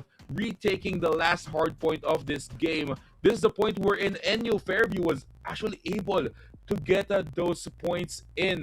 Pero right after they exhausted every score streak, ay hindi na nga lang din sila nakapalag masyado against their opponents dahil naubos na yung kanilang kit. Pero still, kudos to NUFB for making that fight entertaining. And still, HCDC Apex gets game number 1. Ange here for our HCDC Apex team is the MVP, 49, 37, and 21. Kung kanina si Coffin ng MVP during our first series, now it's Ange's time. Anges time indeed. Ang grabing analysis ngayon. Ang dami mo talagang masasabi kasi ang dami din pinakitang strategies and skills itong HCDC. Kaya napahaba dito ng analysis si Barry Ajax, and I totally agree with everything that you said. And this is also what we mentioned a while ago na medyo late yung pag-init dito ng NUFB Sinclair because this is their first match of today's group stages. Or the other hand, HCDC nakalaro na sa ating series number 1. NUFB, bigla na lang nag-on yung switch dito ni Panning Zaire. Bigla na siyang naka-combo kill.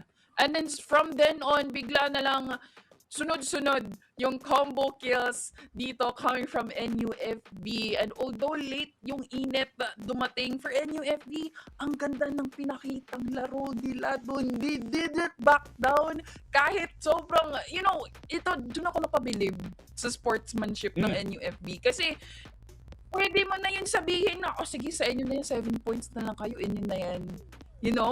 Pero sabi nila, hindi. Kukunin namin hanggat sa hindi pa tapos, ipaglalaban namin yung kaya namin ipaglaban. And that was just great sportsmanship coming from NUFB Sinclair. I have to commend them on that.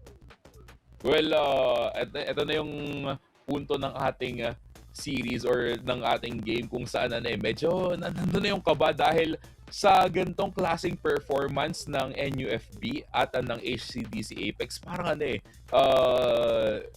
parang they go toe-to-toe here in this series. And for sure, sa search and destroy round, we might see a very similar pattern from them wherein didikit ang laban. We don't know up until what game, up until what round that they can go with that kind of exchanges. Pero I'm very excited for this one dahil we are heading straight to the firing range for game number 2. Again, search and destroy. HCDC Apex kanina, they were blazing right through CITU Wildcats sa gantong klaseng setup. Pero now, it's a different map. It's a different approach naman ang kailangan nilang gawin against NUFB Sinclair. Pero I still believe na kayang lumaban, kayang makipagsabayan ng NUFB dito dahil meron na silang buff nung kanilang sister team or nung kanilang brother team na NU boys from Group A. Now, gonna start this round or start this game off in just a couple of seconds. Medyo nag-warm up lang ang ating mga players for this round. Practice aim, and we can see as well na kailangan na dito ng NUFB Sinclair na maging aggressive since they are the ones attacking. HCDC will be the defenders of this game. That's right. And of course, nakita na natin from hardpoint in the later part of the game na NUFB can go toe-to-toe with HCDC. So the same thing could happen here in Search and Destroy. Pero yun ang great commitment dito coming from NUFB to go on to B site. Sabay silang pumasok. And because of that, 3 down agad-agad yung ating NUFB. Although bumawi si Demia, what a combo kill of 3, evening out the numbers here for both the teams. Jesus now down. It's gonna be a 2v1 scenario. Coffin, the only man remaining with his sniper. Bomba being taken back by the side of NUFB. Now they're running towards the spawn here para pumunta doon sa kabilang side ng firing range. Pero quick reaction then coming in from Coffin dahil naparotate din siya now. He's trying to scope in, waiting for those players to slide, pero nakatago agad.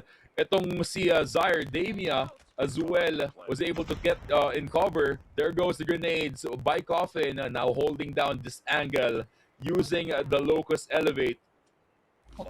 And nawala na nga lang din na parang bula doon si Coffin. He was spotted out by the sniper din ng NU, and that is the first point going into the side of NUFB. First point indeed to NUFB, and same thing is happening as in round number 1. They're committing all and all towards B site.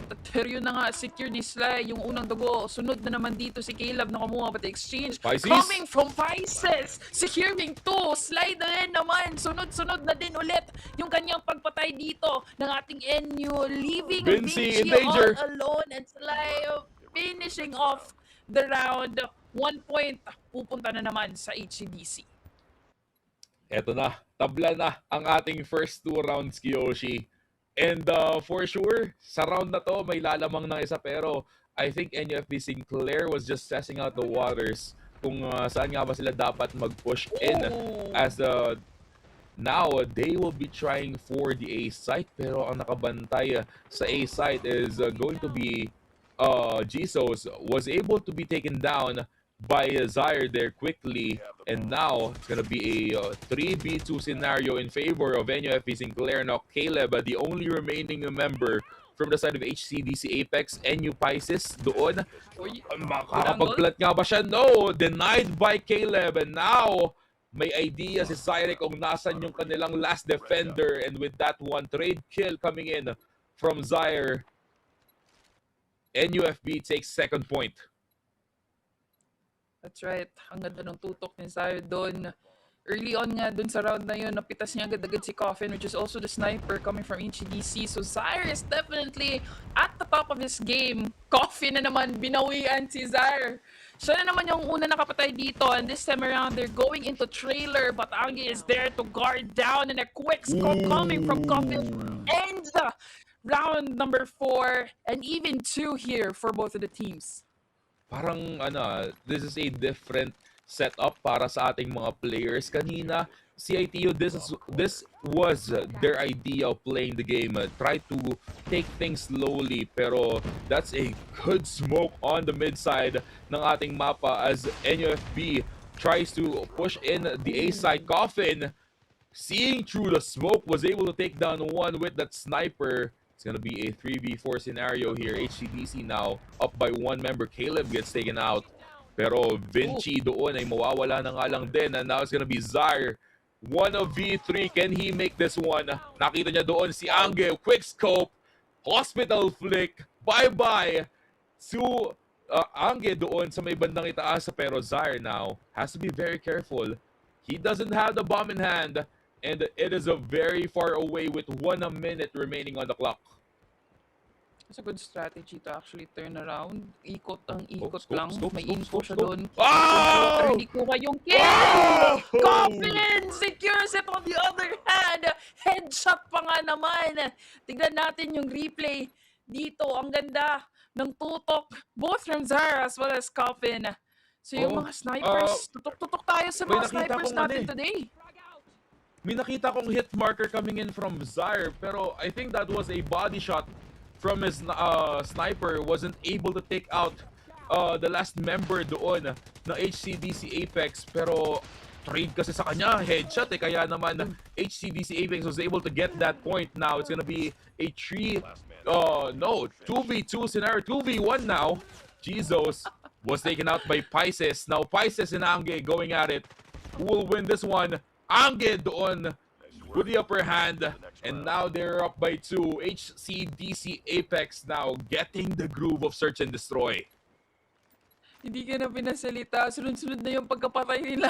They did not give you a chance to actually tell what's happening kasi sobrang bilis ng pangyayari. Nagmamadali both of our teams na i-take down yung isa't isa. And right now, we're moving on to this round by Vinci, securing the kill off of Ange. That's a high yield kill here coming from Vinci because we know Ange to be really, really good with combo kills. So with that With that problem out of the way, it's a breather here for NUFB. Jesus Tsaka holding an si angle, pero Ange din yung alam nila! I-wallbang doon! Takes him down. Kompleto pa yung 5 dito from NUFB, and now the bomb has been planted in A site. Sabi nila, I see you there. I see you. And now, NUFB Sinclair was able to plant the bomb sa A site and was able to completely wipe out every member remaining from HCDC Apex. Now, they are trying to go for the tie round once again. NUFB Sinclair has to do exactly the same thing from last round para maging successful sila sa pagkuha ng tied points na yon. Pero mukhang rushing in ang buong HCDC Apex dito sa loob ng A site, divided by 2 to 3, 2 members watching the B site here. Coffin still raining down fire in the mid side of the map using that sniper now. Consta looking for someone to go through that building, pero wala siyang makikita. At hindi rin masyadong nagpo-push in ang NUFB Sinclair dahil 2 miyembro agad yun nawala sa kanila. Caleb taken down, 3v4. Now it's gonna be 3v3. NUFB Sinclair still has a shot at this.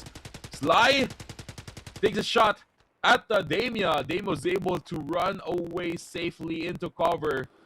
Pero mukhang babawi dito si Damia. Hinahanap niya kung saan nagtatago yung kanyang kalaban.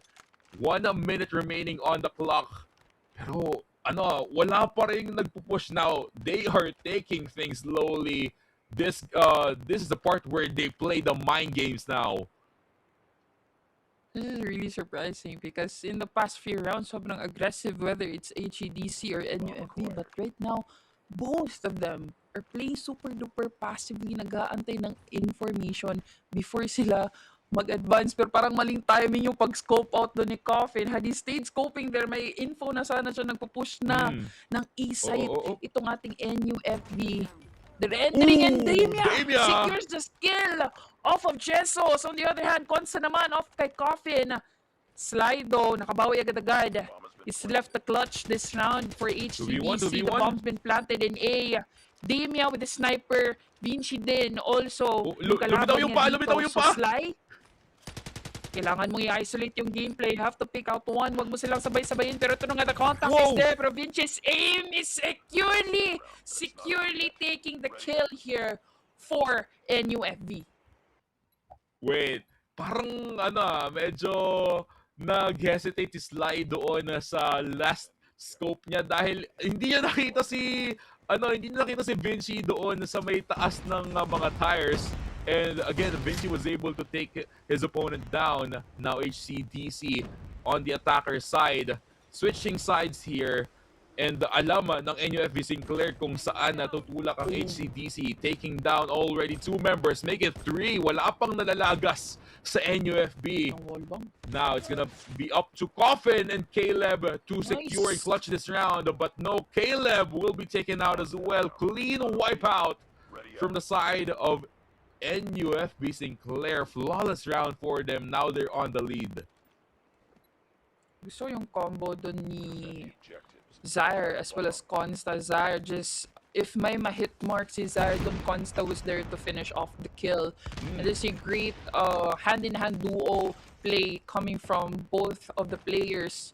And so right now, I think this is the first time na natagalan makakuha ng kill from both of the teams. Right nga, Damia introing the kill off of Ange for this round. Hold dito itong ating HCDC. This is very different kasi we've seen them super duper aggressively. Coffin securing that beautiful shot off of Zaire. Pero yun na nga, with one death down for both of the teams. Para siyang naglalaro ng duck hunt. Pagkalipat ni Zaire. Wallbang si Pisces dito. Securing those 3 kills. PKM yan, LMG yan. Go lang ng go ng pag-wallbang. And with that oppression, NUFB was able to secure that round.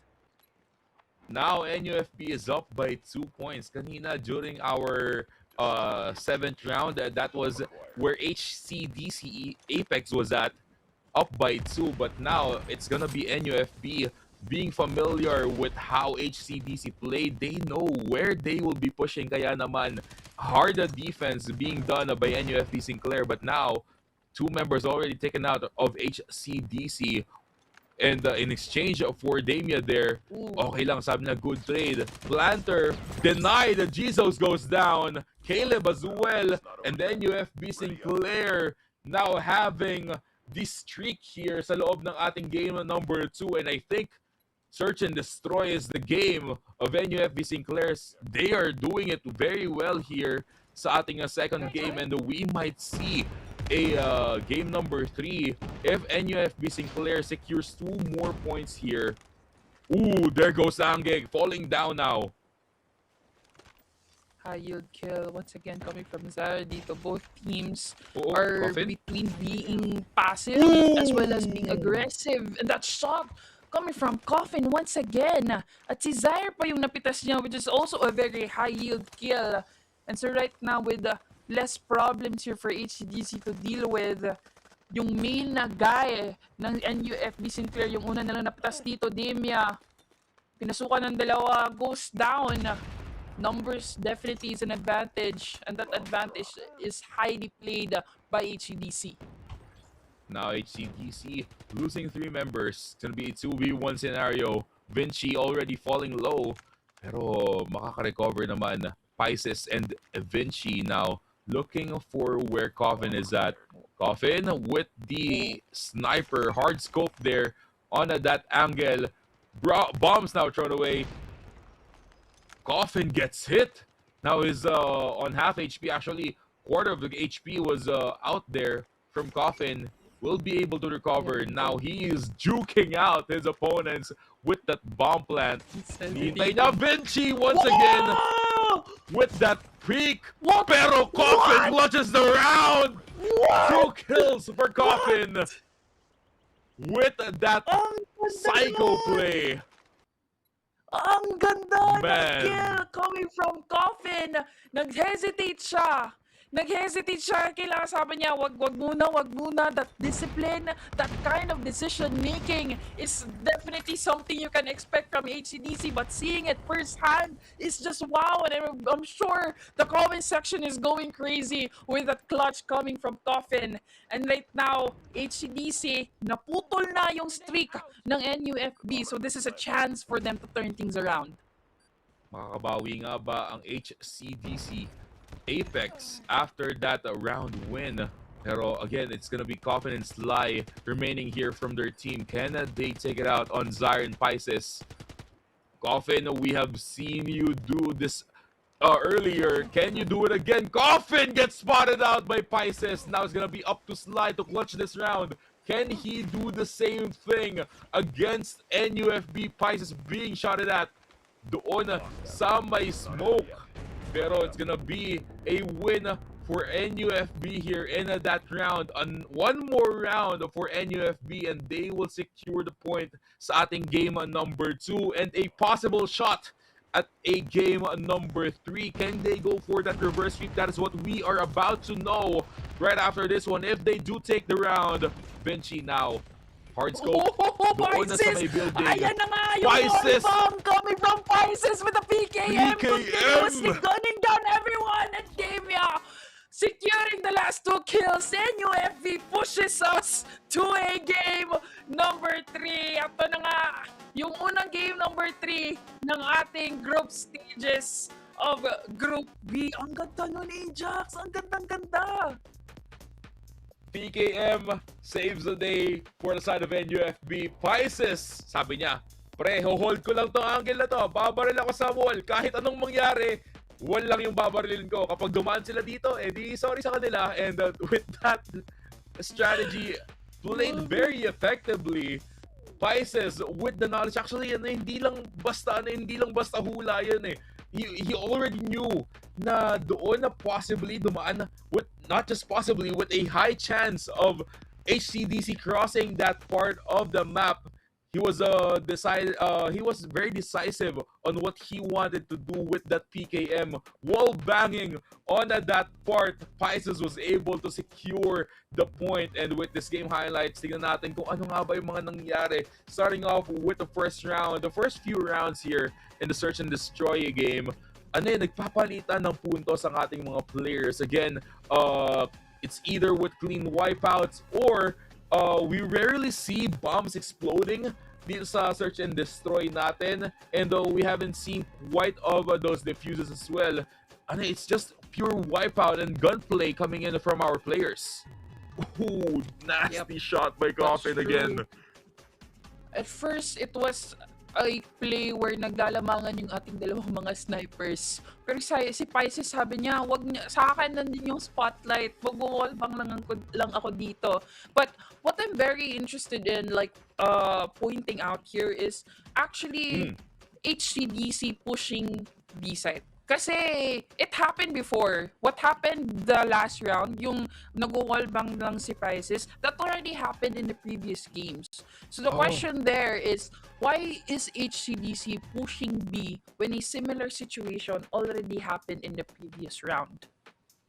Oo nga, no, yung parang they didn't take the previous rounds in consideration when they did that same thing. Parang naisip nila, baka wala na dyan si Pisces, baka iba na yung strategy na gagawin nila. But no, Pisces stick with what he does best, and that is holding down that angle with a PKM.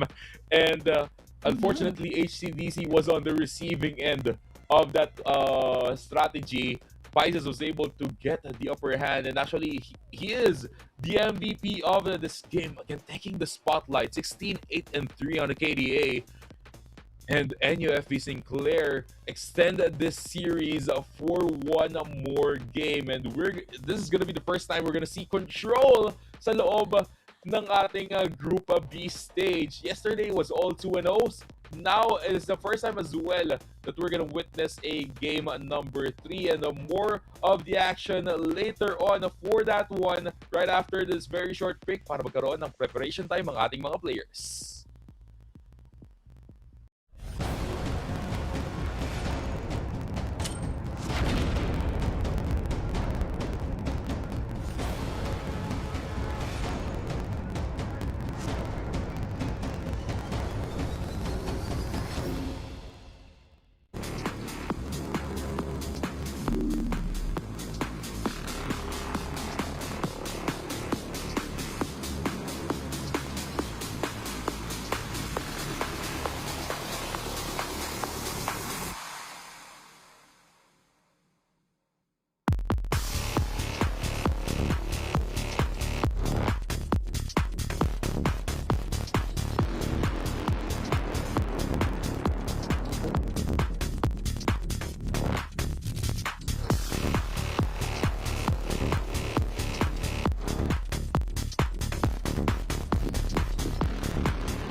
And we are back here for the game number 3 ng laban sa pagitan ng NUFB Sinclair at ng HCDC Apex.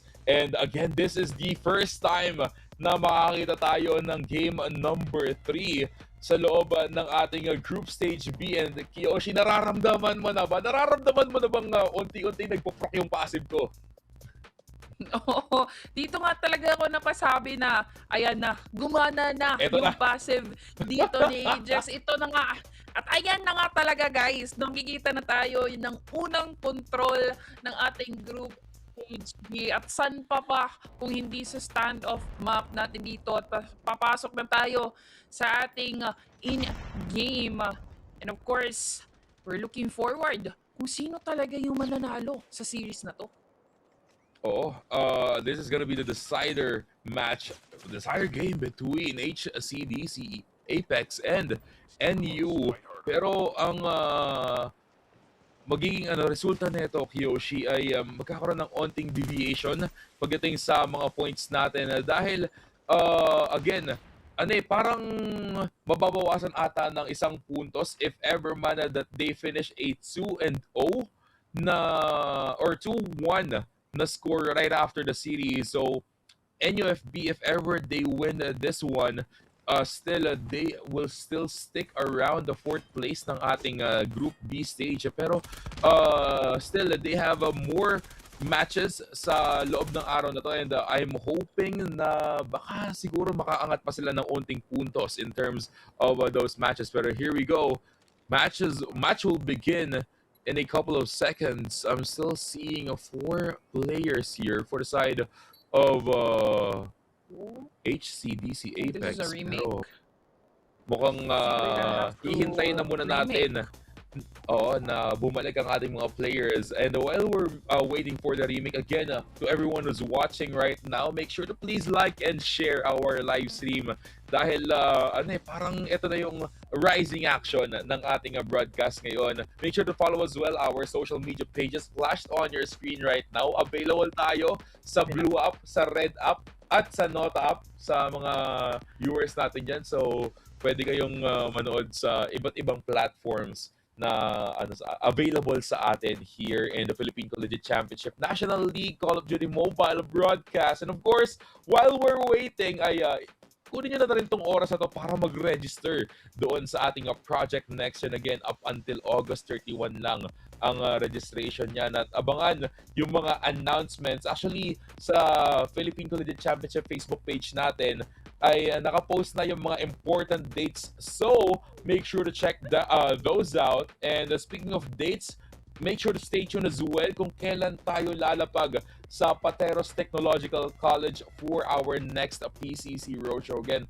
sa PCC Roadshow, doon natin natututunan yung mga ins and outs ng esports industry. And if I'm not mistaken, Kiyoshi, nagkaroon na din ng esports masterclass and roadshow dyan sa region nyo sa may Cebu. Yeah, actually, it's a total of 3 now because we had a roadshow in CITU before, and then we had one in Southwestern University FINMA, and just recently, nung Friday lang, the University of Cebu Banilad campus was hosted the PCC Roadshow. Ang dami nga, especially pointing out yung sinabi mo kanina about game development, which is very related. Isasali kayo ng Project Next Gen 2026. there were classes there sa Cebu Road shows where it talked about game development. So, joining PCC Campus Roadshow and the Next Gen 2026 definitely goes hand in hand. So, maraming chances, maraming knowledge, maraming opportunities ang makukuha mo from joining both of these projects of PCC. Parang very holistic experience or parang all-in package na kapag sumali ka sa mga programs na to ng Philippine Collegiate Championship. Matututo ka ng mag-code and you can also apply that knowledge sa mga competitions na ina-offer sa atin ng Philippine Collegiate Championship. Again, ang mananalo sa ating Project Next Gen will win a trip to Thailand to experience the culture and as well as to witness yung Thailand game show natin which we had last year sa ating Next Gen anong batch na yon. And actually ako gusto nga rin sumali doon para maka-experience ako ng mga iba't ibang food trip doon sa Thailand kaya PCC baka naman. No, pero syempre para sa mga students natin diyan, bumuo na kayo ng team of 4 nyo. Maghanap na kayo sa kung hindi kayo medyo techie or hindi kayo into programming, maghanap na kayo ng mga members sa computer engineering department, sa computer science department or sa IT. Ayan, for sure meron kayong makikita diyan na mga tech nerd. Ayan. Yeah, that's right. Kahit ano ka lang, kahit if wala kang alam kung may maganda kang team, ayun na yun. Kahit moral support ka lang doon. Pero yun na nga, ladies and gentlemen, we are back to the game. This is still control standoff, the game number 3 between NUFB and HCDC, the deciding match of the series. Oo, ito kompleto na yung team yung teams natin rather here for the game number 3 and with this ay makita natin kung sino nga ba yung lalabas on top of our group standings as we begin with the control game here inside of standoff. At lumalamang na nga lang din dito sa kill ang side ng HCDC Esports. They're only up by 1. They're trying to control here the A site. Pero medyo nahihirapan din ang NUFB Sinclair na depensahan itong site na to as they are struggling with those HPs. Dahan-dahan silang tumutumba pero they were able to halt the process of HCDC controlling Alpha site now. 56 seconds remaining. 18 lives for the side of NUFB. Can they tie this one? Yes. They're abandoning altogether B site here. Focus lang sila dito sa Alpha site. Pero yun na nga, the kills are coming in. Lamang na lamang dito ang NUFB. And slowly lang, bit by bit, nakukuha ng HCDC wall kills. Pero tingnan mo dito si Damia. Yung kanyang quadra kill. Gamit yung switchblade doon. Definitely puts a gap in terms of lives left from both NUFB and HCDC. Pero on the other hand, binawi yung nakuhang buhay ni Damia. Now we're at 9-10 in favor of NUFB. Unti-unti na din nakukuha nila yung ating alpha objective and right now we're focused on B site. Now, NUFB has to focus on this one. Pero kailangan din nilang mag-ingat kasi baka sila ay ma-spawn trap. Si Azu doon going in. Actually, nagkaroon pala ng switch of players here for the side of HCDC Apex. Now, Shazu playing in for their team. Pero now, NUFB, 6 lives remaining for them. And 3 for HCDC. Now down to 2. Hindi makontrol ng HCDC yung Bravo site natin at iniisa-isa sila ng NUFB. David there takes down 1. 1 more remaining. They are looking for Jesus here. NUFB wants to take him down. Pero nawawala siya. Hindi siya makita dito ng NUFB. Goes in, tries to go for the push, and now NUFB gains the information, takes him down. First point goes to the side of NUFB Sinclair. That's right. And to our viewers, if you're not so familiar with Control, there's a lot of ways to win in this game. Either you capture all of the objectives kung ikaw yung attacker side, ubusin mo yung oras ng kalaban mo if you're on the defensive side or paubusan ng buhay. So if your life is first to go down, then you lose the game. And I think NUFB is leaning on towards that kind of strategy because they're winning their gunfights and they're utilizing the lives that they have very, very well, very, very efficiently because they're able to bag those multiple combo kills. HDC though, bumabawi sila dito. Sabi nila, kami din, kaya din namin gawin yun. And that is very evident because lumamang ng dalawa yung kanilang buhay. Oh, and if this trend continues, wherein ang lumalamang ay yung ating mga defenders, it's gonna be a very long game here for us. Pero look at that, NUFB Sinclair is very decisive on taking now Alpha Site sa round na to. Pero nalulugi din sila in terms of numbers. HP remaining for them is 17. They are trading in the kills pero hindi rin ganon kalaki yung nagiging kalamangan nila against their opponents now. Time ticking down, 24 seconds remaining. No one is controlling sight. And if this timer goes down, it's going to be game over for the side of NUFB Sinclair. Still, they aren't seeing any members coming in from their opponents. There goes another kill coming in from Consta. Damia as well takes down another. And now they are playing the kill game. Masyadong mabagal yung pacing netong laban na to. Now 10 to 10 pero 10 seconds remaining as well. NUFB Sinclair was able to get a foot in doon sa looban ng ating site pero 5 seconds remaining here for this round. 2 and mukhang na-stop ng NUFB pero mauubos na nga lang din ata yung kanilang mga buhay. HCDC Apex doon was able to control their opponents well. That's right, but they ran out of time first before they actually run out of lives. HCDC wins that round. What a play actually coming from them. Lumamang dun yung NUFB kasi sila yung may maraming operator skills. But I think with HCDC needing completing the operator skills also, nakabawi sila agad-agad. And right now, you can definitely feel the heat from both of the teams as they are covering both A as well as B. I think HCDC has changed their strategy of, instead of focusing on one side, they're now trying to divide and conquer. Parang nakahanap na sila ng way para ma-extend yung oras ng kanilang pag-control rather than focusing all of their firepower on one side only. Dahil if they continue with that one, they might get punished with those kills. This is more risky compared doon sa kanilang ginagawang strategy kanina, no? Pero very effective naman yung kanilang ginagawa ngayon. NUFB Sinclair now having control of losing control of the Alpha site dahil HCDC Apex ay nakakuha ng onting puntos and pumping those score up or getting in those charges doon sa loob ng A site natin.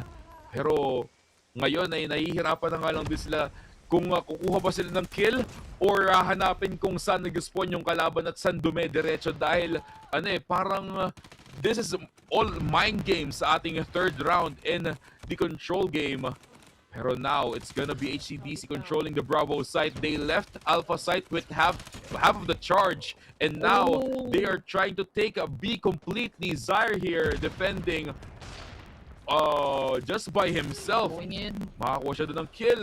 Coffin goes down. Siazu as well. 5 HP remaining for HCDC. They may have control of the site, but they weren't able to watch their numbers go down. And now 3 members remaining for the side of HCDC Apex. 23 seconds remaining on the clock. I think this might be NUFB's round. 18 now. Ticking down. B side still 2/3 of the way from being taken completely. And wala nang matitira sa HCDC Apex. Another point goes to the side of NUFB Sinclair. Now, NUFB has to be very aggressive on this one if they want to end this game early. Pero if ever man HCDC comes out on top here in this game, they might have a good chance of winning the whole game dahil again, medyo nakita natin yung trend na lumalamang ang ating mga defenders. Pero attackers dito, kailangan nating makakita ng konting risky play from them by going for the spawn trap strategy. Pero as of now, parang ano they're still laying low, they're still playing it safe sa ating fourth round ng Control. Intro gamit Annihilator. Yung sinabi dito ni Zaire, was able to take down 3 before losing the Annihilator. And right now, lumamang yung ating NUFB in terms of lives dito. They have the score streaks, they have the operator skills, and they're using that to the best of their abilities while also capturing B-side. But I think the strategy here of ACDC is lose one side so we can focus on just defending a site. Para that way they're less divided. So they just focus all their resources and actually defending the objectives. They can win their gunfights. They just have to really focus on it. And right now, tatlo, apat yung lamang dito ng NUFB. They continue to gun down everybody. Available na yung Sparrow dito coming from Sly. I think he needs to find a timing, the correct timing to actually use it para ma-maximize niya yung kanyang operator skills. You don't want to lose your operator skills right away. Kakagamit mo lang, mawawala agad yan sa'yo. You need to maximize it because that's what gives you an advantage in your gunfights.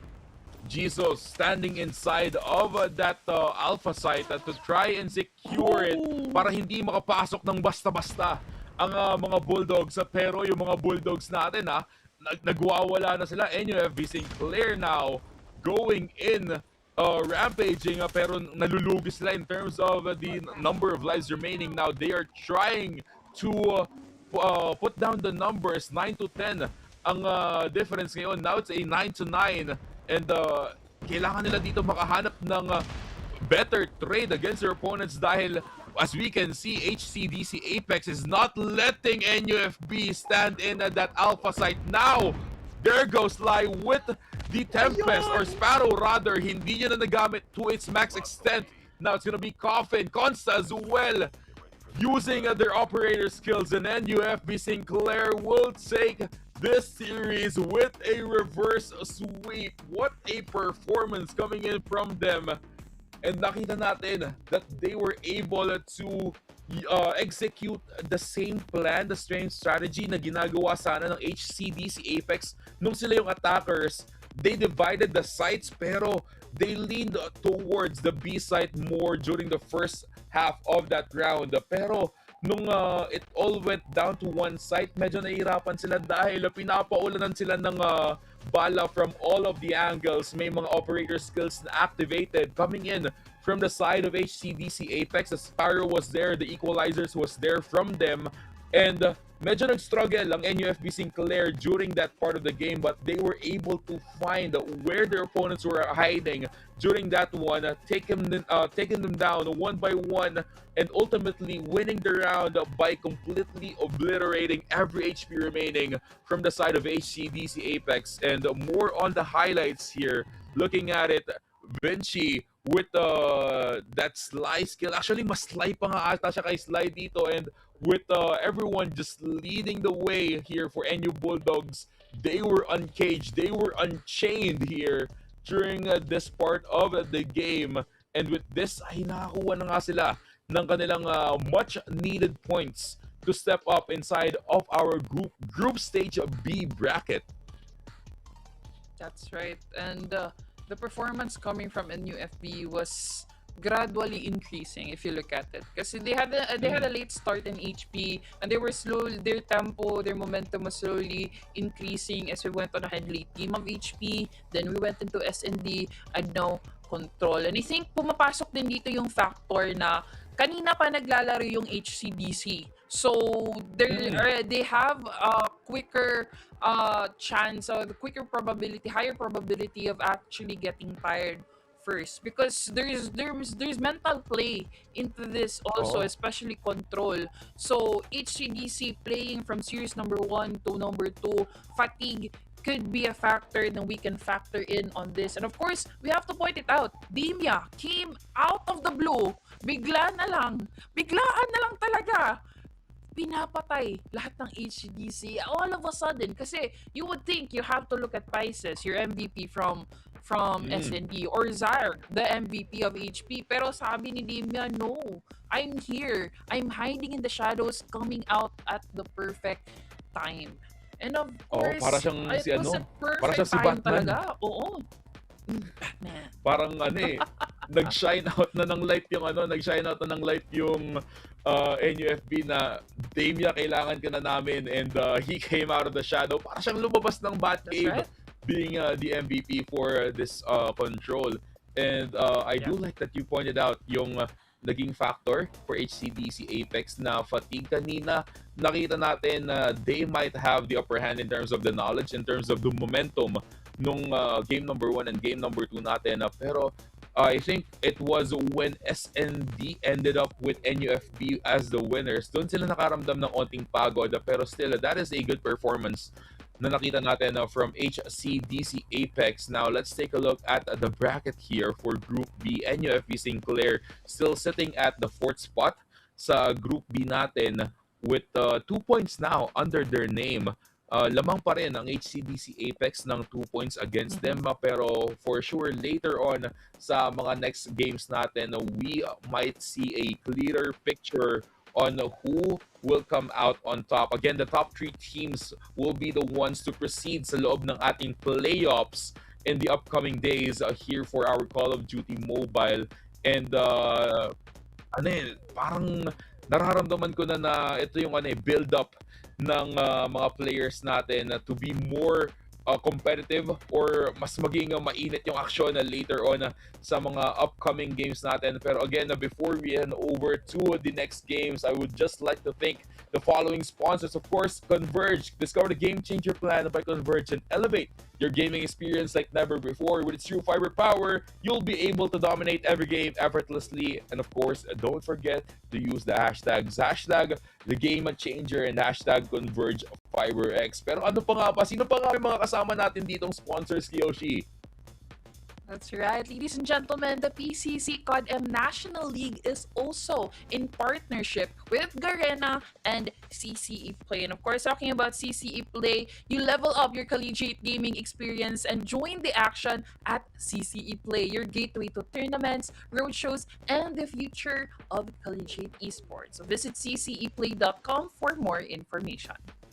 And of course, guys, speaking of the future of Collegiate Esports, you can be the next gen by joining the Next Gen project by Philippine Collegiate Championship. Again, this is gonna be a hackathon-style competition wherein you will get a chance to win an all-expense pay trip going to Thailand.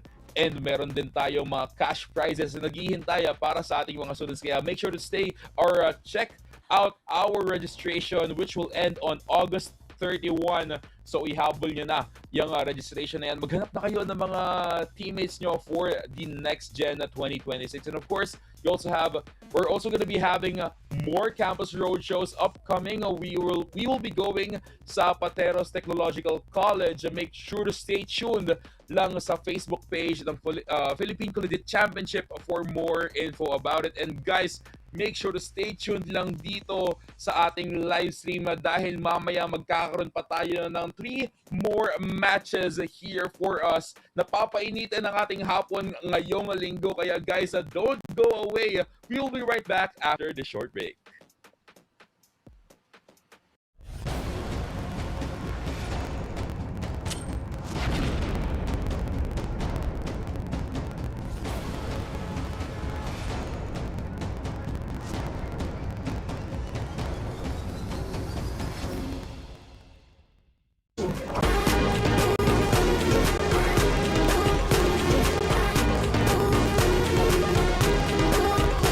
That X is the one that drives me to work every day. Bata pa lang ako practice. Even though na yung second, hindi naman sobrang amicalist. Hindi ko pinalimutan na ako mapag-aral. So I actually found my X for my passion is that helping and supercharging mga students that are in need.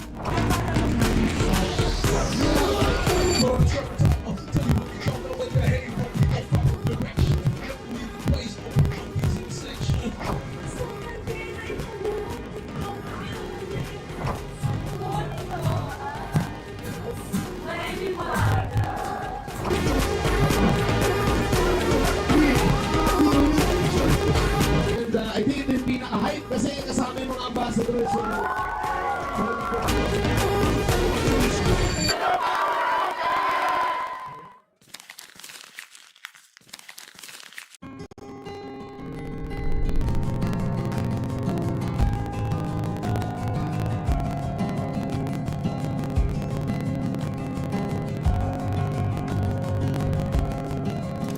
exhibition is special because it highlights the stories that we don't see, the quiet dedication of students who don't just play the game, but show up fully in their schools, their communities, and every space they choose to be part of. Because we believe that the youth, the students, have their game, and each of your game is of course worth playing. What's next? It actually starts with X. It's with great honor to introduce this man. Please welcome the CEO and founder of Converge ICT Solutions, Mr. Dennis Anthony Uy. Napakahusay talaga yung mga talent in the Philippines pag binigyan na ng right direction. Together, let's use technology for good and make sure that we leave no one behind. Thank you and good afternoon.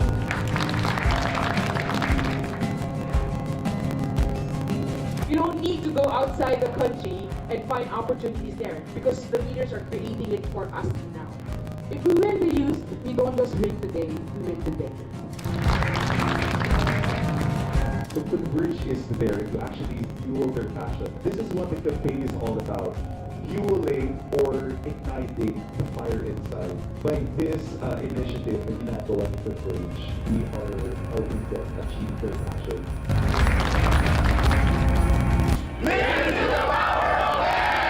Yes!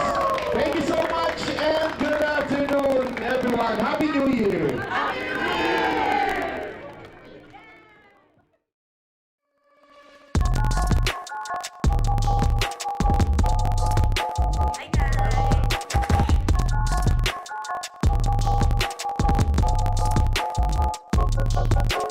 Hi, nice to meet you.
We're looking for the next Converge FiberX Student League Ambassadors. Ikaw na ba ni? Beyond the classrooms and deadlines, what's your X? Is it about leading your campus and building better communities? Maybe it's creating content or sharing stories that resonate with people. Or baka naman, it's chasing victory with one game at a time. Whatever your story is, we're here to help you take things further. Last season showed us how far passion can go when it's given the space to grow. Some got the chance to experience more of the world beyond their usual space. Others saw their battle stations grow into something that reflected who they are becoming.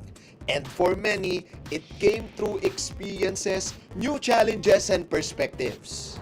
Because your X was never meant to be defined by limits. It was always about how far it could grow when given the opportunity. Last season showed us what it looks like. This season, we move beyond it. Andam na ba mo? Visayas and Mindanao?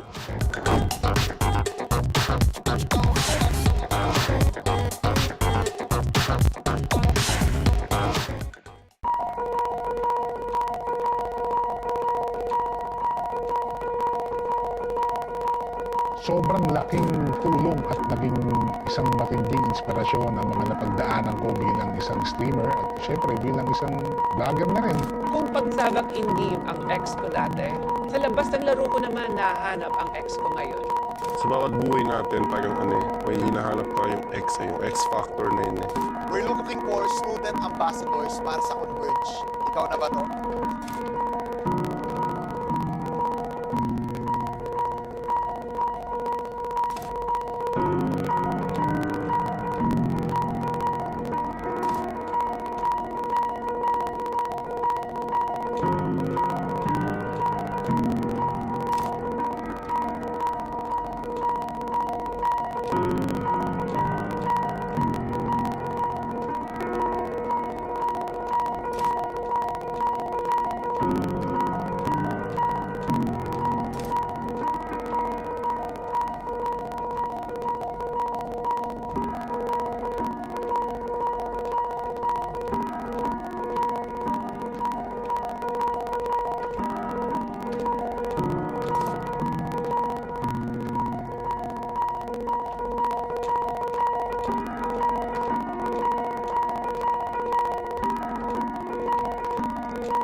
For season 1. But wait, there's more. We're actually exploring Visayas, Mindanao. Hello Visayas and Mindanao, your student ambassador Lilia from season 1. This is Misha Lamboy. Justin Duchamp here. I'm Clark. Rochelle Jaquizan, And being part of the student league gave me so many unforgettable experiences, met so many people. Our season was something I would never forget about, and we are excited on what you guys can bring this season. We're looking for a passionate, creative, and driven student to become our next student ambassador. And since season 2 is about to start, time to showcase your passion. It's now your turn. Season 2 is officially your time to shine.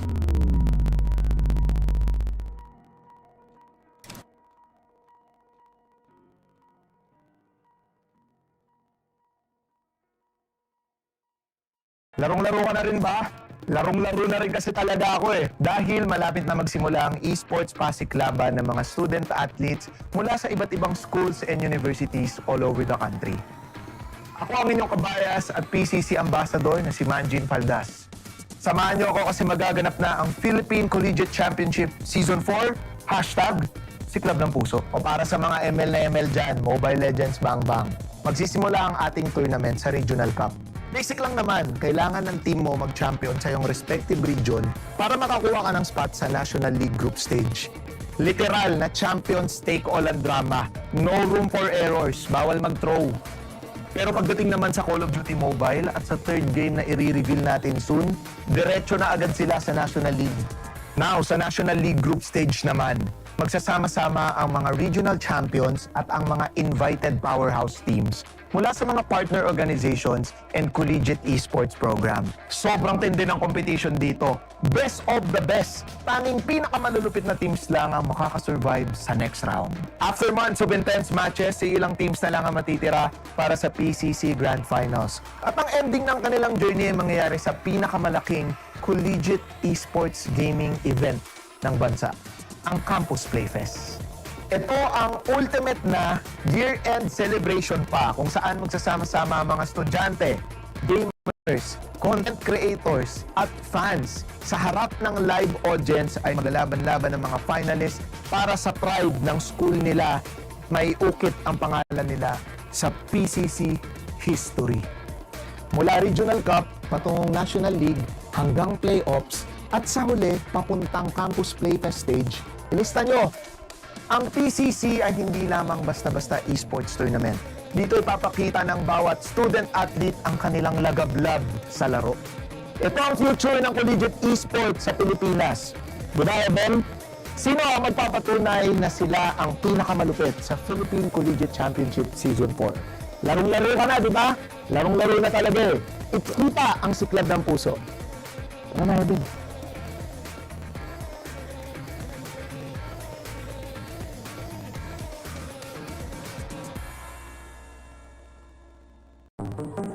The future holds X possibilities.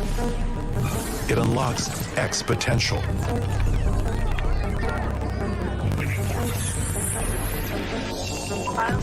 It empowers X ambitions.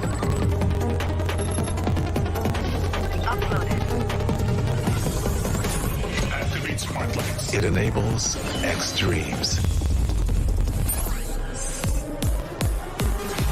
That's why you need an internet connection powered by X. Converge Super Fiber X with plans designed to take you further and an experience that redefines what's possible.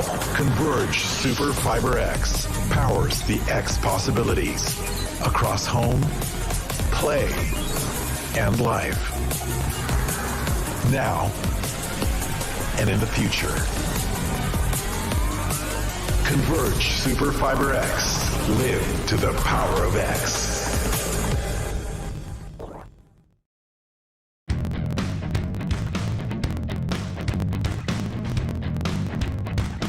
Ang enyo na at nakakuha ng unang dugo. Pero never mind! AOG double connection on to one. Pagtignan mo naman, pagkakalmutin na sila. Pupulit-pulitin. Godlike Kermit.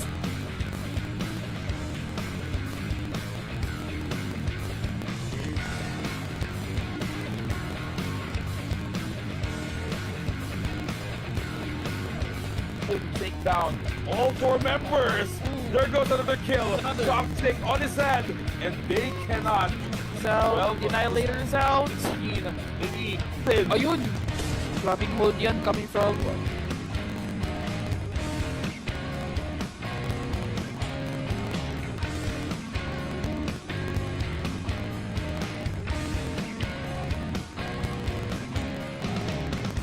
Angel Bulldogs!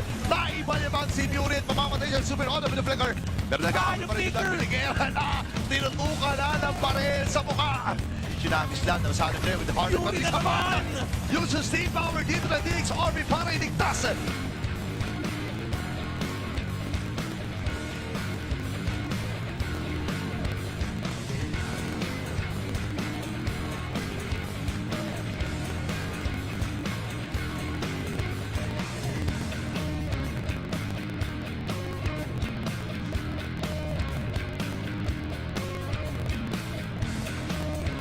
They have done it yet again. The Bulldogs in this same situation.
And we are back here in the Philippine Collegiate Championship National League for Call of Duty Mobile, and still we will be your shoutcasters for this third series kung saan tuloy ang bakbakan ng ating mga top-tier teams. Going to be the battle between Arise Apathy and MTE Conquerors. The clash of the Titans versus the Phoenix here. Parang El Clasico na tong tapatan na to, no, Kiyoshi? Classic na classic, at not to mention sila yung mga undefeated natin kahapon na mga teams. So, ito yung laban na nililook forward ko today actually, na mag-aabot silang dalawa. Kasi pares yung playstyle nila is a little bit similar. Very aggressive, very fast-paced. So, looking forward ako kung sino ba talaga yung maglalamang sa kanilang dalawa.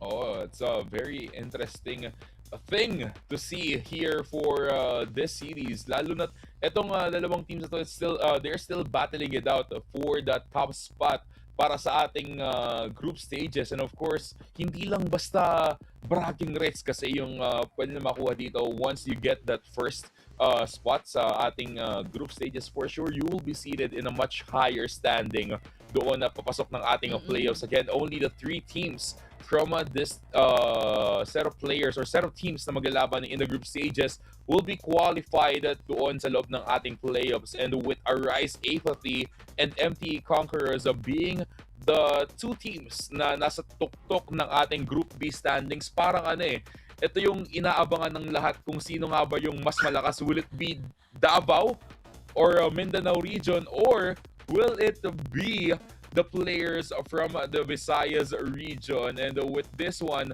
of course, before we head on over to the action, ay syempre pasalamatan muna natin ang ating mga sponsors. Again, the Philippine Collegiate Championship National League Call of Duty Mobile is in partnership with Garena and CCE Play.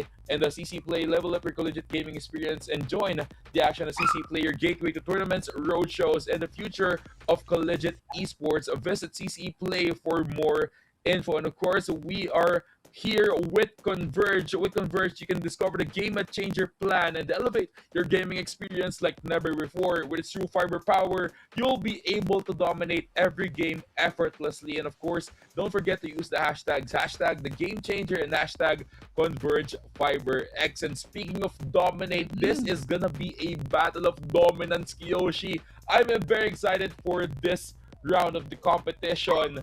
Again, looking at the group standings, Arise Apathy up by 3 points. 3 puntos ang kailangan habulin ng MTE Conquerors. Again, this is gonna be achievable once they get that 2-0 sweep in this stage. That's right. There's a bit of comfort here for the side of Arise Apathy kasi nga this is going to be their last game actually in the round robin matches here in Group B. So if they win this, talagang sa kanila na yung spot number 1. MTE Conquerors, on the other hand, they have 2 games left. Isa na to sa kanilang remaining games for today. So there's a cushion here for Arise. Depende na lang kung masisira ito ng MTE or will Arise continue their win streak sa ating series number 3. MTE Conquerors, they still have 2 more series upcoming for them. This is the first one up against the first team seeded sa loob ng group stage, Arise Apathy. Familiar name, nakikita na natin to from the previous seasons, and familiar faces as well. Composed of star players all the way from the first season, or actually that was the second season ng Call of Duty Mobile ng Philippine Collegiate Championship. We have seen these players grow, and of course with their growth comes their skill, and patuloy silang nagiging consistent sa kanilang nagiging gameplay. The pride of Visayas region, Arise Apathy. Again, ang ganda na kanilang pinapakita na gameplay. That's right. And of course, you have to put some spotlight on towards Cash TZ as well as Zeman, if I'm not wrong, because silang dalawa yung nagdo-dominate from their games yesterday. So especially itong si Cash TZ bagging a lot of kills both from hardpoint as well as SND. Zeman naman very dominant in SND as well. This time around, let's look at MTE Conquerors. Slayo will be who you want to look at, as well as Vlad and Bisan. So there's a lot of strong players coming from MTE as well as Arise.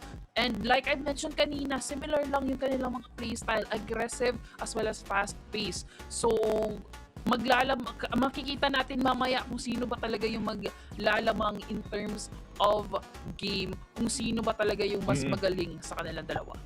Sorry, a little bit of confusion pala. Arise Apathy is from Valenzuela. Okay. Our Lady of Fatima University, Valenzuela. Medyo nalito lang ako sa pinanggalingan, pero parang kasi similar playstyle, or parang nakikita ko na sila from fast regions, very comparable to those of playing from different schools. And of course, here in our final game for Arise Apathy, parang it's all in for them dahil ito na yung pinaka last chance nila to get their numbers higher para sa ating mga players natin from Arise. And we have seen them play very well sa mga previous games nila here in the group stage B, but now we're gonna go inside Hacienda para sa ating hard point. Arise Apathy now, kailangan nilang makakuha dito ng unang control if they want to have a lead of this game. Pero MTE Conquerors, the Titans, going in, controlling the first hard point doon na sa ating fountain. Again, hindi na bago sa atin itong Hacienda as a hard point map, and this first hard point is actually the momentum setter. Yung paglaban nila sa loob ng fountain, again, you can utilize the high ground dito sa mga hallways natin, pero once you have control of the fountain, use your trophy systems para ma-deter yung mga smokes and frags coming in. Pwede kang mag-hold na angles doon sa mga windows, and with this ay pwede kang makakuha ng lead. And just like that, MTE Conquerors is doing their best to try and hold over this hard point, pero Arise is still battling it out against them, trying to push in from the hallway. Now Josh looking for an escape dahil lilipat na tayo sa next hard point natin. That's right. And medyo mahabang oras din yun na control ng MTE Conquerors yung ating hill number 1. But this time around, Arise is going to be the first to take control of our second hill of the game. There's a little bit of contest here, but still Arise continues to dominate, especially with Scope and Cash TC securing the surrounding perimeter of that hill. And now, kung kanina merong Sly sa ating mga players coming in from HCDC, ngayon meron naman Slyo coming in from MTE, and with this kitang-kita naman natin yung kanilang aggression, pero dito sa loob ng garage, Scope already having the war machine bombarding everyone from the outside, pero hindi ko pa nakikitang na-utilize ng Arise Apathy yung riverside natin para umentry dito sa loob ng garage, pero ngayon ay activated na rin yung mga operator skills ng mga players. Scope now going in, pero mukhang kailangan na nga lang din nilang lumipat ng mabilis dahil lilipat na rin ang ating hard point doon sa kabilang side naman ng mapa. Scrap points was taken by Arise Apathy, and during the second hard point, Arise was able to get the most out of that, already leading by half or twice the score of MTE Conquerors. Now they are having control. MTE was able to retake again that site, pero Jade now having the war machine, taking down 2 before he was taken out. That's right. Look at the kill feed right now. Cash TC, sunod-sunod yung kanyang pagpatay gamit yung kanyang equalizer, and also the gun, yung primary gun niya, which is the Ephesus Hurricane. And the combo kills coming from Cash TC is definitely helping Arise Apathy makabawi sa ating MTE Conquerors. As you look at the points right now, where Arise is actually in the lead by almost half. And right now, ladies and gentlemen, nakikita natin dito unti-unting bumabawi yung ating MTE Conquerors, especially with Slayo using the Death Machine. Slayo, now Death Machine being in play, pero babalik tayo sa loob ng ating garage, or rather doon sa ating next hard point. Pero Seaman doon takes down 1. MTE Conquerors still struggling to get in the sights as they are being pushed away by Arise Apathy now. 95 on Arise, slowly reaching the 3-digit threshold for them. Parang hindi pa rin nawawala yung aggression dito ng Arise Apathy. Kanina during our first hardpoint, that was MTE Conquerors taking the lead, taking the control of the fountain, pero right after that one, the transition went well for the side of Arise Apathy. Ang nangyari during the first hardpoint was kinuha na lang nila yung scrap points, pero nauna na yung ibang mga miyembro ng Arise Apathy doon sa mga next hardpoints na yun, and from there it just cascaded towards their side, and MTE Conquerors the Titans is now struggling here in this game to try and get as much points as they can sa mga hardpoints natin as we end our last hardpoint there in the first rotation, going now back inside of the fountain.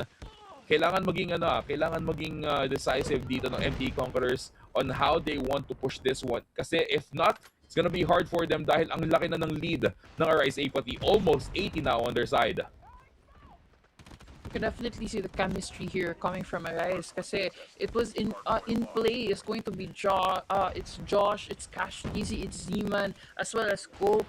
Nakikita natin yung mga pangalan nila all of the time sa ating kill feed. There's a little bit of contest also here coming from MTE Conquerors, but overall the dominance of Arise Apathy in terms of gunfights can literally be felt. And right now, balik na naman tayo sa first hill dito sa mapa na to. MTE is in control, and now it's left uncontested. Arise is first to go in, but MTE continues to dominate the game as well as their gunfights. Grabe yung yung chemistry ng Arise Apathy dito. Parang kanina habang break na pag-uusapan lang natin yung chemistry na yan, and alam naman natin kapag galing sa Our Lady of Fatima University, madalas mga med or mga chemistry related yung kanilang mga nagiging course, pero ngayon pinapakita ng Arise Apathy just what it takes to become the top team here in the group stage of B. Again, Scope using those operator skills,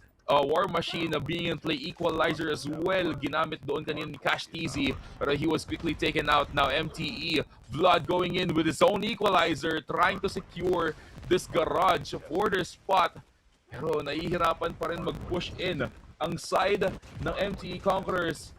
Under control ng Arise Apathy itong site na to. 25 seconds remaining on the clock, and MTE finally budges through. Pero daling binawi agad ng Arise yung control na nakuha ng MTE, pero parang yung bakbakan is far away from the actual site, more on the spawn points, and right now Arise is in control. Bawing-bawi din naman ng MTE Conquerors, and they have to hold this down. They're getting the scrap points. Arise on the other hand has enough comfort, enough of a cushion to actually ignore the scrap points and move and rotate to the next hill. Look at that, MTE Conquerors doon. I'm not quite sure what Magic had in mind na hindi siya agad nauna doon sa next hardpoint natin, which gave Zeman enough time to get in control. Kaso nga lang, quick to respond din ang side ng MTE Conquerors, going in and punishing the only member standing inside of that site. Now Magic doing the magic para sa kanilang team, taking down another, pero Zeman ngayon ay babawi, pero hindi. Nandito kasi yung Death Machine coming in from Josh, running down everyone else coming in from MTE, and now Snurpy, kinancel na yung pag-scope niya doon, pero sayang, makakita sana siya ng isang miyembro. Now Cash TZ with his claw, pero Bisan doon, mabisa yung paggamit niya ng kanyang AR just to take him down. That's right. And right now, nakahit na ng 200-point mark itong Arise Apathy. So, unti-unti na silang lumalapit dun sa ating 250-point mark. And now, we're moving on towards the fourth hill, second round of the HP round. And ito na nga, ladies and gentlemen, in control yung MTE Conquerors. This is what we mentioned a while ago. They are on par with each other in terms of gameplay, in terms of gunfights. Pero parang lamang na lamang yung Arise Apathy dito. The utilization of their guns with Scope. Tignan mo yung kanyang War Machine. Tinatamaan lahat in those areas, securing those correct angles. And right now, it's literally a hard defense that MTE Conquerors have to penetrate. Grabe, parang sa kada pindot ni Scope dun sa kanyang war machine, sumisigaw siya ng Kobe. Dahil, on point lahat ng kanyang mga shots doon with that grenade launcher in hand. Pero ngayon, ay 100 points apart na ang ating mga teams, and Arise Apathy rising this number up quickly and approaching our target score as well in a quick manner. 236 now, only 14 remaining for them. Pero MTE Conquerors now in familiar territory as we go back once again inside of the fountain. Controlled nila itong site na to, and they are strong once the hard point is inside of P1. Pero ngayon, look at that. Nakakuha na rin ng onting groove ang Arise Apathy, pushing back in, raining down fire as well as getting those smokes to cover them para hindi sila makita na pumapasok doon sa mga sites, and nagkakaroon ng onting palitan in terms of who has control. MTE Conquerors now trying to conquer the land, pero no, Arise Apathy now 7 points remaining for them, now 4, and they want to end this game now. Pero MTE Conquerors, they are not backing out just yet. They want a little bit more fight. 7 seconds remaining on this P1. Pero mukhang hindi na nga lang din sila abot ng P2. One more second!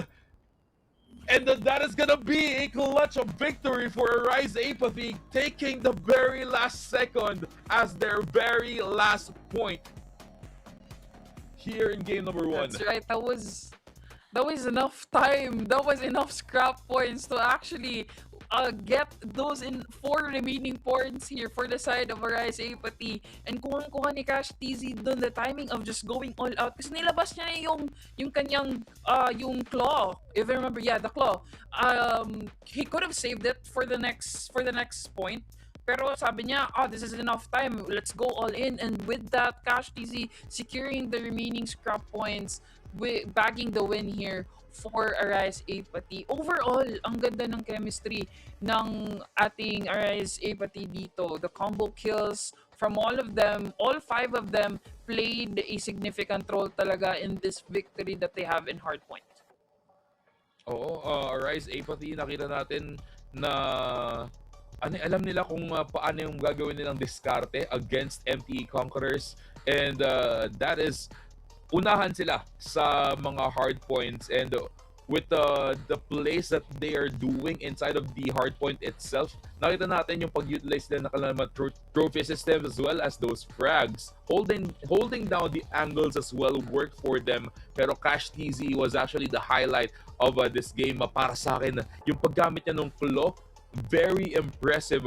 And again, those war machines as well coming in from Scope, getting the triple. Actually, I think that was a quadra from Cash TZ during this point of the game, kung saan sobrang on point nung paggamit niya ng kanyang war machine. No wasted round for him using that operator skill, and everything just followed in for them. Ang ganda ng pag-utilize nila doon sa kanilang mga operator skills, and with this post-game scoreboard, makita natin na si Cash TZ indeed is the MVP for game number 1 for the side of Arise Apathy. 54, 31, and 17 on the KDA. Also was able to hold down the sites for at least 1 minute and 4 seconds during this one. Well, kung si Cash TZ yung may pinakamaraming kills, si Scope naman yung may pinakamatagal na pag-hold doon sa mga hard points natin, 1 minute and 34 seconds. Ganun din for Josh, actually 2-second difference. Both Josh and Scope did their job very well, and with the support of Snurpy and Zeman rather, was able to get this game 1 victory, 45 or rather 95 points apart from MTE Conquerors. I think overall here, Arise Apathy functions as a 5-man OBJ, while also para silang nagdo-double role. Kumbaga.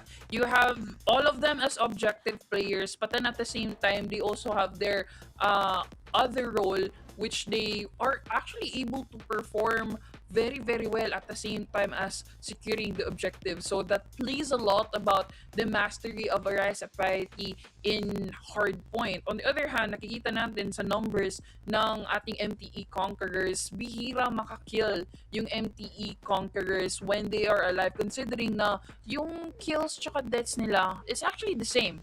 And so this time, this is a chance for MTE to actually take back that loss here in Tunisia, search and destroy. But you cannot, hindi mo parang mahahayaan lang, hindi dapat nahahayaan mo lang uminit yung Arise Apathy. Grabe, nagulat naman ako dun. Pero whoever that was, game na daw para dito sa Tunisia as we head on over to our first search and destroy round.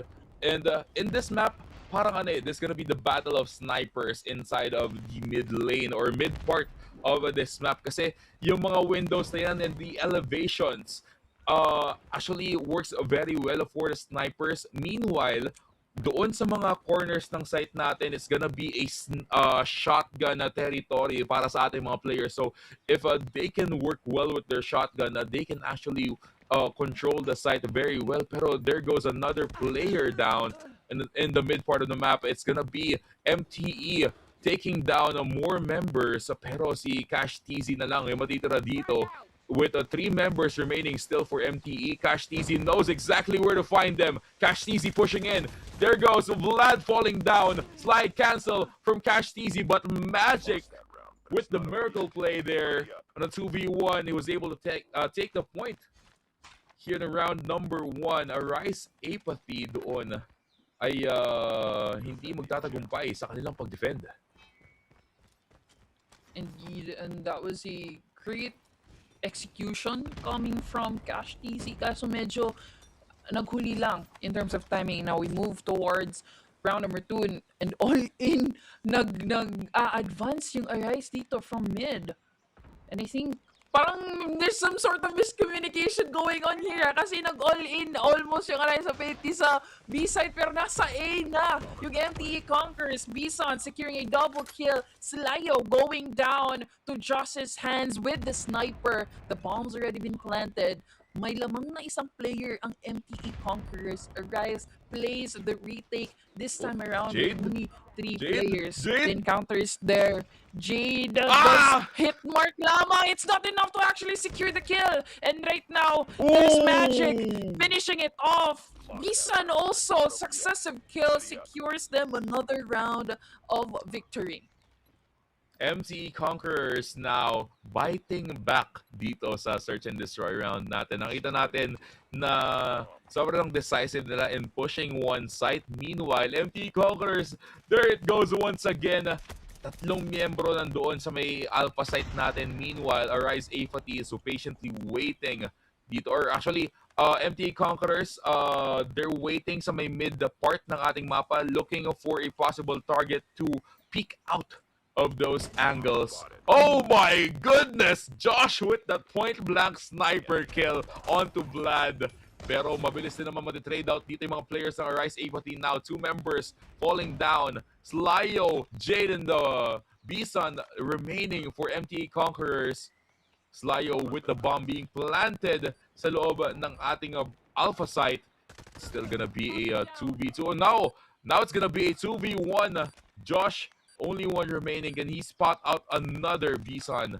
Narinig niya doon yung footsteps. Slide from Slayo, pero hindi magiging successful. And now, Arise Apathy was able to bite back with plenty of time remaining to defuse this bomb. What a clutch by Josh. Pati clutch talaga at nakikita mo din sa player camera na nakapangiti yung mga players natin coming from Arise, and that was a beautiful execution coming from Joss, picking out one and flawlessly killing the other one also. And right now we're moving towards our round number 4. Still attackers pa yung ating MTE Conquerors, ladies and gentlemen. So this time ano kaya yung magiging strategy nila? They were all in towards A in a couple of rounds, but this time they're going mid. May info dito yung Arise na nagmi-mid sila, and obviously going on towards B with Cash TC going down. Vlad securing those 2 kills, 2v2. securing another one with the HSO 45. Plants the bomb right away na para bang ginagawa niya lang yun every day. This is the part wherein our shotgun users talagang nag-rise up sila dito sa mapa na to once they get a hold of those angles. Yung entry points ng ating mapa, they can use those shotguns to quickly take down opponents blocking their side. Pero here comes another possible clutch play from Josh. Pero this time around, it's gonna be harder since it's a 3v1 scenario. Josh now, and he spot out another sniper doon na hindi magiging successful na Magic waiting patiently. Pero meron ng katapat dito si Josh. It's gonna be Vlad. Magic as well is in there. Double pick by Vlad and Magic. Gets the 3rd point here for MTE Conquerors. Parang napaikot yung mundo ni Josh doon. Bigla na lang nag-rotate in place. And with that, ladies and gentlemen, another win going to MTE Conquerors. Their strategies are a little bit of a mix and match here, but definitely going back to their first strategy of going all out in a site. Arise has enough information to consider they're going all in towards A, but I think they're a little bit playing passively. They're stuck! What are they doing? Ang daming nagpipick in that one small angle. They're waiting kung sino yung una mapipick, and that's gonna be Slurpy Chalk going down. Nasa-stuck yun. Nung nag-pick bigla, 4 yung nakatingin sa kanya. He was able to pick down 1 though, so it didn't go down without a purpose. Oo. Parang sulit pa rin yung trade na ginawa nila doon, and still 2 for 1 exchange na nangyari. Scope doon ay mapapatumba din. Now it's gonna be another 2v4 scenario here. At least 2 members ang kailangan i-take down ng each player coming in from Arise Apathy. And now we can see them struggling. Cash TZ taking down 3! And here comes another. Gonna be 2v1 now in favor of Arise Apathy. Takes down the last member, and then again, plenty of time remaining for Arise Apathy to defuse the bomb here for our 5th round. Grabe yung mga pinapakita ng mga players natin dito, men. Kanina, during the hard points ng ating 1st and 2nd series, parang barilan lang, gunplay lang for both of the teams. But now, there is an actual strategy being done by these teams. Arise Apathy with that unusual setup that they did na nakastuck sila doon sa may bandang gilid, and parang nagulat lang din yung mga nag-peek doon sa angle na yon na sama-sama silang dumedepensa. Pero this time around, Arise Apathy will be defending the sites. Still, MTE Conquerors naman ang tutulak. Jade looking for someone. 1v2 scenario. Cash TZ Waiting so patiently there, and I think parang he wants to check it out kung okay na ba dito. MTE Conqueror super duper smart. They have enough time na umikot, kaya ayan, they're committing to A definitely.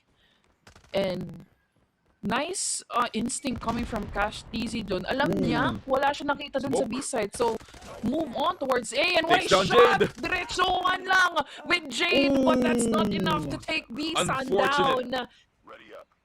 Unfortunate indeed. MTE this time wins the round. MTE Conquerors with 2 points up against their opponents. And now, Arise Apathy still has 2 more chances before we switch sides here in this round. Pero kailangan nilang maging maingat. Snurpy doon sinalo habang pababa siya from that ledge. And Jade with a quick kill now. Another member will fall down from the side of Arise Apathy. 2 members remaining. Wala pang nababawa sa MTE Conquerors. And uubusin na nga lang din ng mga Titans ang mga Phoenix as the last member of Arise Apathy falls down. 5 points now on the side of MTE. Arise has a long way to go para mahabol tong puntos na to. They're all playing on towards instinct talaga. More so on instinct rather than info. Both Arise as well as MTE Conquerors. And it shows that it works for them, both of them actually. But this time around, MTE Conquerors, a change of pace. It's a merry-go-round. A similar thing, look at this! Nag-rush ng hat ng 5 sa B-site. Yung MTE. Yung Arise naman. Tapos magro-rotate sila, pumunta 5 sa na sila base nila. magro-rotate. Umikot na naman sila lahat. Nasa B na naman yung Arise. This time, nasa A na naman yung MTE Conquerors. What a scenario, ladies and gentlemen. At ayan na nga yung first blood natin sa round na to. Z-Man taking down Magic. The bomb has been planted. That was a fun scenario. Look at Slyo! Scope! Securing 2 Scope with a flag! kills with the SKAs nonetheless. It's this time around. Isa na lang natira dito for MTE Conquerors. It's going to be Bison. Can Bison clutch this for Arise? May info siya, but Z-Man said no! Ako, yung mananalo. Arise gets another win. Z-Man with that revenge kill on a Bison. And grabe yung naging sequence natin during this round number 6. Para tayo nakapanood ng sa cartoons ko lang nakikita to yung cat and mouse chase going around and around inside of the map. Pero that first blood onto Magic was actually very impressive for the side of Arise Apathy dahil kumbaga hindi sila sumunod sa flow umago sila against the flow. And with that, nakasalubong sila ng isang miyembro ng MTE Conquerors in the mid part ng ating mapa. Pero MTE now again conquering the mid part here inside Tunisia. Snurpy doon was able to get to 1 kill, pero it's gonna be a hard situation for him since it's a 2v1 scenario once again. Jade, Magic doon gets spotted. Snurpy gets taken down. At napangiti na lang din doon yung mga players ng Arise Apathy. NT lang daw, sabi nila, they still have quite a few chances to get in those points. Pero ngayon medyo mag-struggle sila since they are attackers. And MTE defending the sites. Parang nakita na natin to kanina that they have a very unusual defense setup.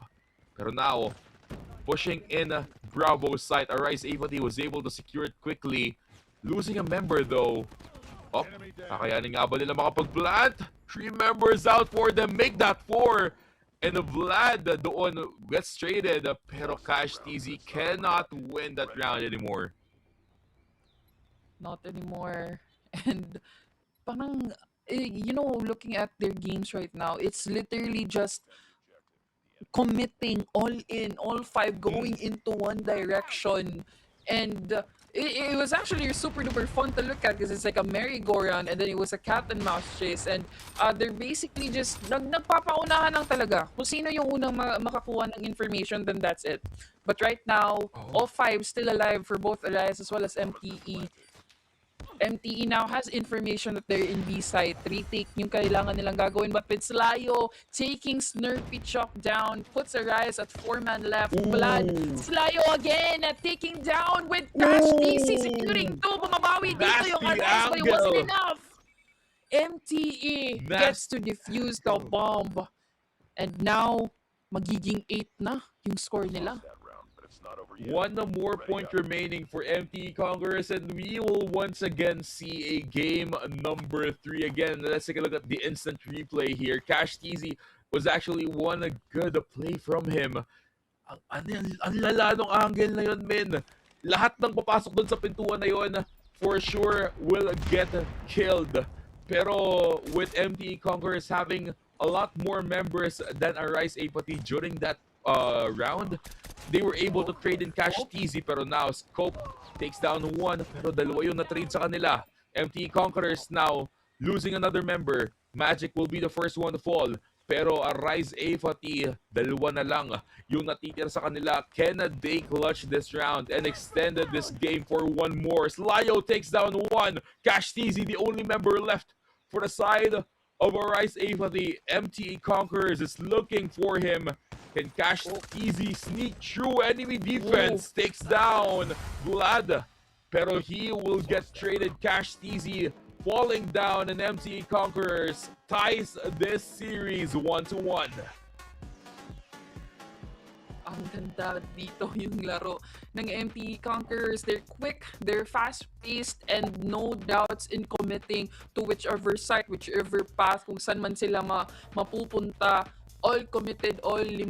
And they definitely were super duper united and conquered the game there in SND. And now, makikita na naman natin yung ating pangalawang control game here in Group Stage B.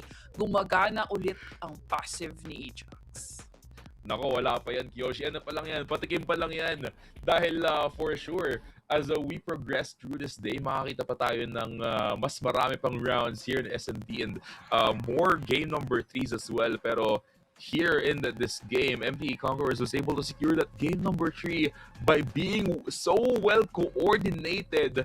And I think isa rin sa mga factors kung bakit ay sama-sama silang maglaro. So real-time yung kanilang nagiging communications, and alam nila, nakakapagpakiramdaman sila kung ano nga ba yung dapat nilang gawin. And with this, they were able to quickly eliminate every player coming in from Arise Apathy in every round that they get. And with this, they were able to come out on top. Nakita tayo ng mga moment of brilliance coming in from Arise Apathy. Again, with those quick trades and winning the round twice by defusing the bomb. Pero that was so clutch. Sobrang clutch nung mga naging rounds na yon. And we can see the apparent struggle ng Arise Apathy in this search and destroy game. Pero kasi parang tactics game kasi ito eh. More on those strategies ang kailangan pa iralin. And later on, when we get to the control game, spawn game, it's a spawn game, and we might see Arise Apathy do it once again like how they did with our hard point. Pero let's take a look at the post-game scoreboard here for this game number 2. Arise Apathy falling short with Josh being the MVP for this game. 10-10-2 on the KDA.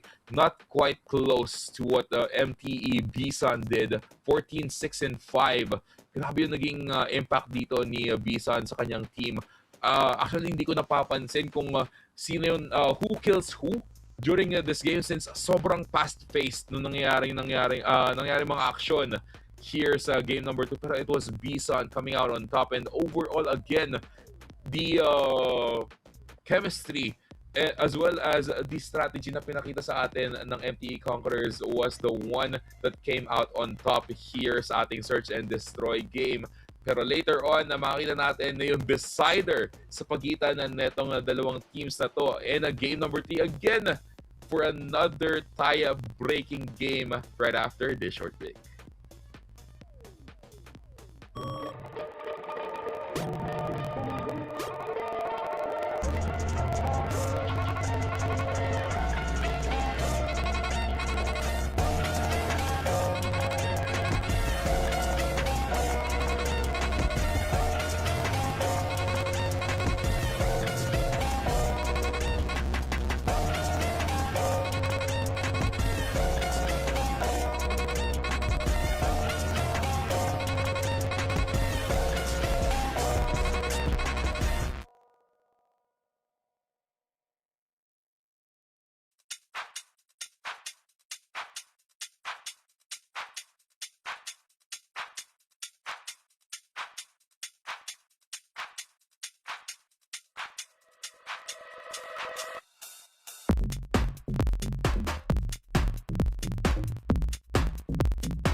battle of the mythical beast continues here for game number 3 as the Titans conquers the Phoenixes here sa ating second game and extends the series for another game at a chance of reverse sweeping again itong serye na to. Welcome back, ladies and gentlemen, sa ating third game between MTE Conquerors and Arise Apathy. We are gonna go inside raid for the control game, and ito yung pinaka-favorite kong map sa Call of Duty Mobile kasi ito yung tutorial map na lagi mong paglalaruan kapag starting ka pa lang sa CODM, and with this map ay parang classic na to for our players, and ito rin yung mapa kung saan magiging madali na kumuha ng spawn traps dahil sobrang straightforward ng mapa na to, and once each player or any team here gets in that strategy rolling, for sure they will be claiming the lives of their opponents one after the other. Pero right now we can see MTE Conquerors blazing hot starting off this round, taking down already 12 members from Arise Apathy, leaving them with only 17, now 16 lives on them. Ang ganda dito ng pinakita ng MTE Conquerors. Super duper early into the game. Ang dami na nilang kills na nasisecure, especially that exchange of bullets dun sa my mid lane. And right now, lamang ng 6 lives itong ating MTE Conquerors. The MTE Conquerors are our defenders, by the way, ladies and gentlemen. So as a PAT dito, they have to secure the objectives in order to not run out of time. And it looks like they're securing B. A is left, and that also means that MTE Conquerors can focus on just one side, one area of the map. Oo, ngayon parang mabubuhusan nila doon lahat ng kanilang mga resources, pero right now ay nakakahabol na rin in terms of kills ang Arise Apathy dahil napababa nila to 12 yung buhay ng kanilang kalaban. Now down to 9. It's a tie HP count for them, and Arise Apathy, after the longest time here in this round, lamang na sila ng dalawa. Bisan doon mawawala na nga lang din, making MTE Conquerors suffer another death, and now they are down to 4 habang 9 lives remaining pa for Arise Apathy, and with this they can actually trade kills if they want to. 2 more HP remaining for the side of MTE Conquerors. Another will be claimed. Only 1 remains, and mukhang makukuha na nga lang din ng MTE Conquerors or ng Arise Apathy rather yung last HP na yon, getting their first point here in the control game. Cannot they continue once again, as now Arise Apathy will be defending here sa loob ng ating game. Oh, Magic. Intro yung War Machine dito, coming from Shaw, securing 1 kill. Of course, kanina naglalamang yung MTE Conquerors, as bigla na lang Arise Apathy had the upper hand in the end. And of course, MTE still showing the same aggressiveness. On the other side, Arise, mainit na din. Coming from defeat from SND, nilalabas na lahat yung pagkukulang nila dito sa ating control, the deciding mode of this series. And look at that! Josh, Hunter drone. The Hunter Killer drone. Another Predator missile. Isa yung nakuha. It's going to be Vlad. 23-25 in favor of Arise on the number of lives. Snurpy. Dala yung Tempest. Takes down Tempest here Slido. for Another Snurpy. one si Jade. Gets 1. Ow! Magic gets zapped out as well. 2 kills on this Tempest na hawak kanina ni Snurpy. Now, FSS Hurricane takes down another before he was traded out. Now MTE Conquerors down to 16 na kanilang HP. Meanwhile, Arise Apathy has to defend the B site kasi ito yung kinukuha ngayon ng MTE Conquerors. Can MTE conquer this Bravo site?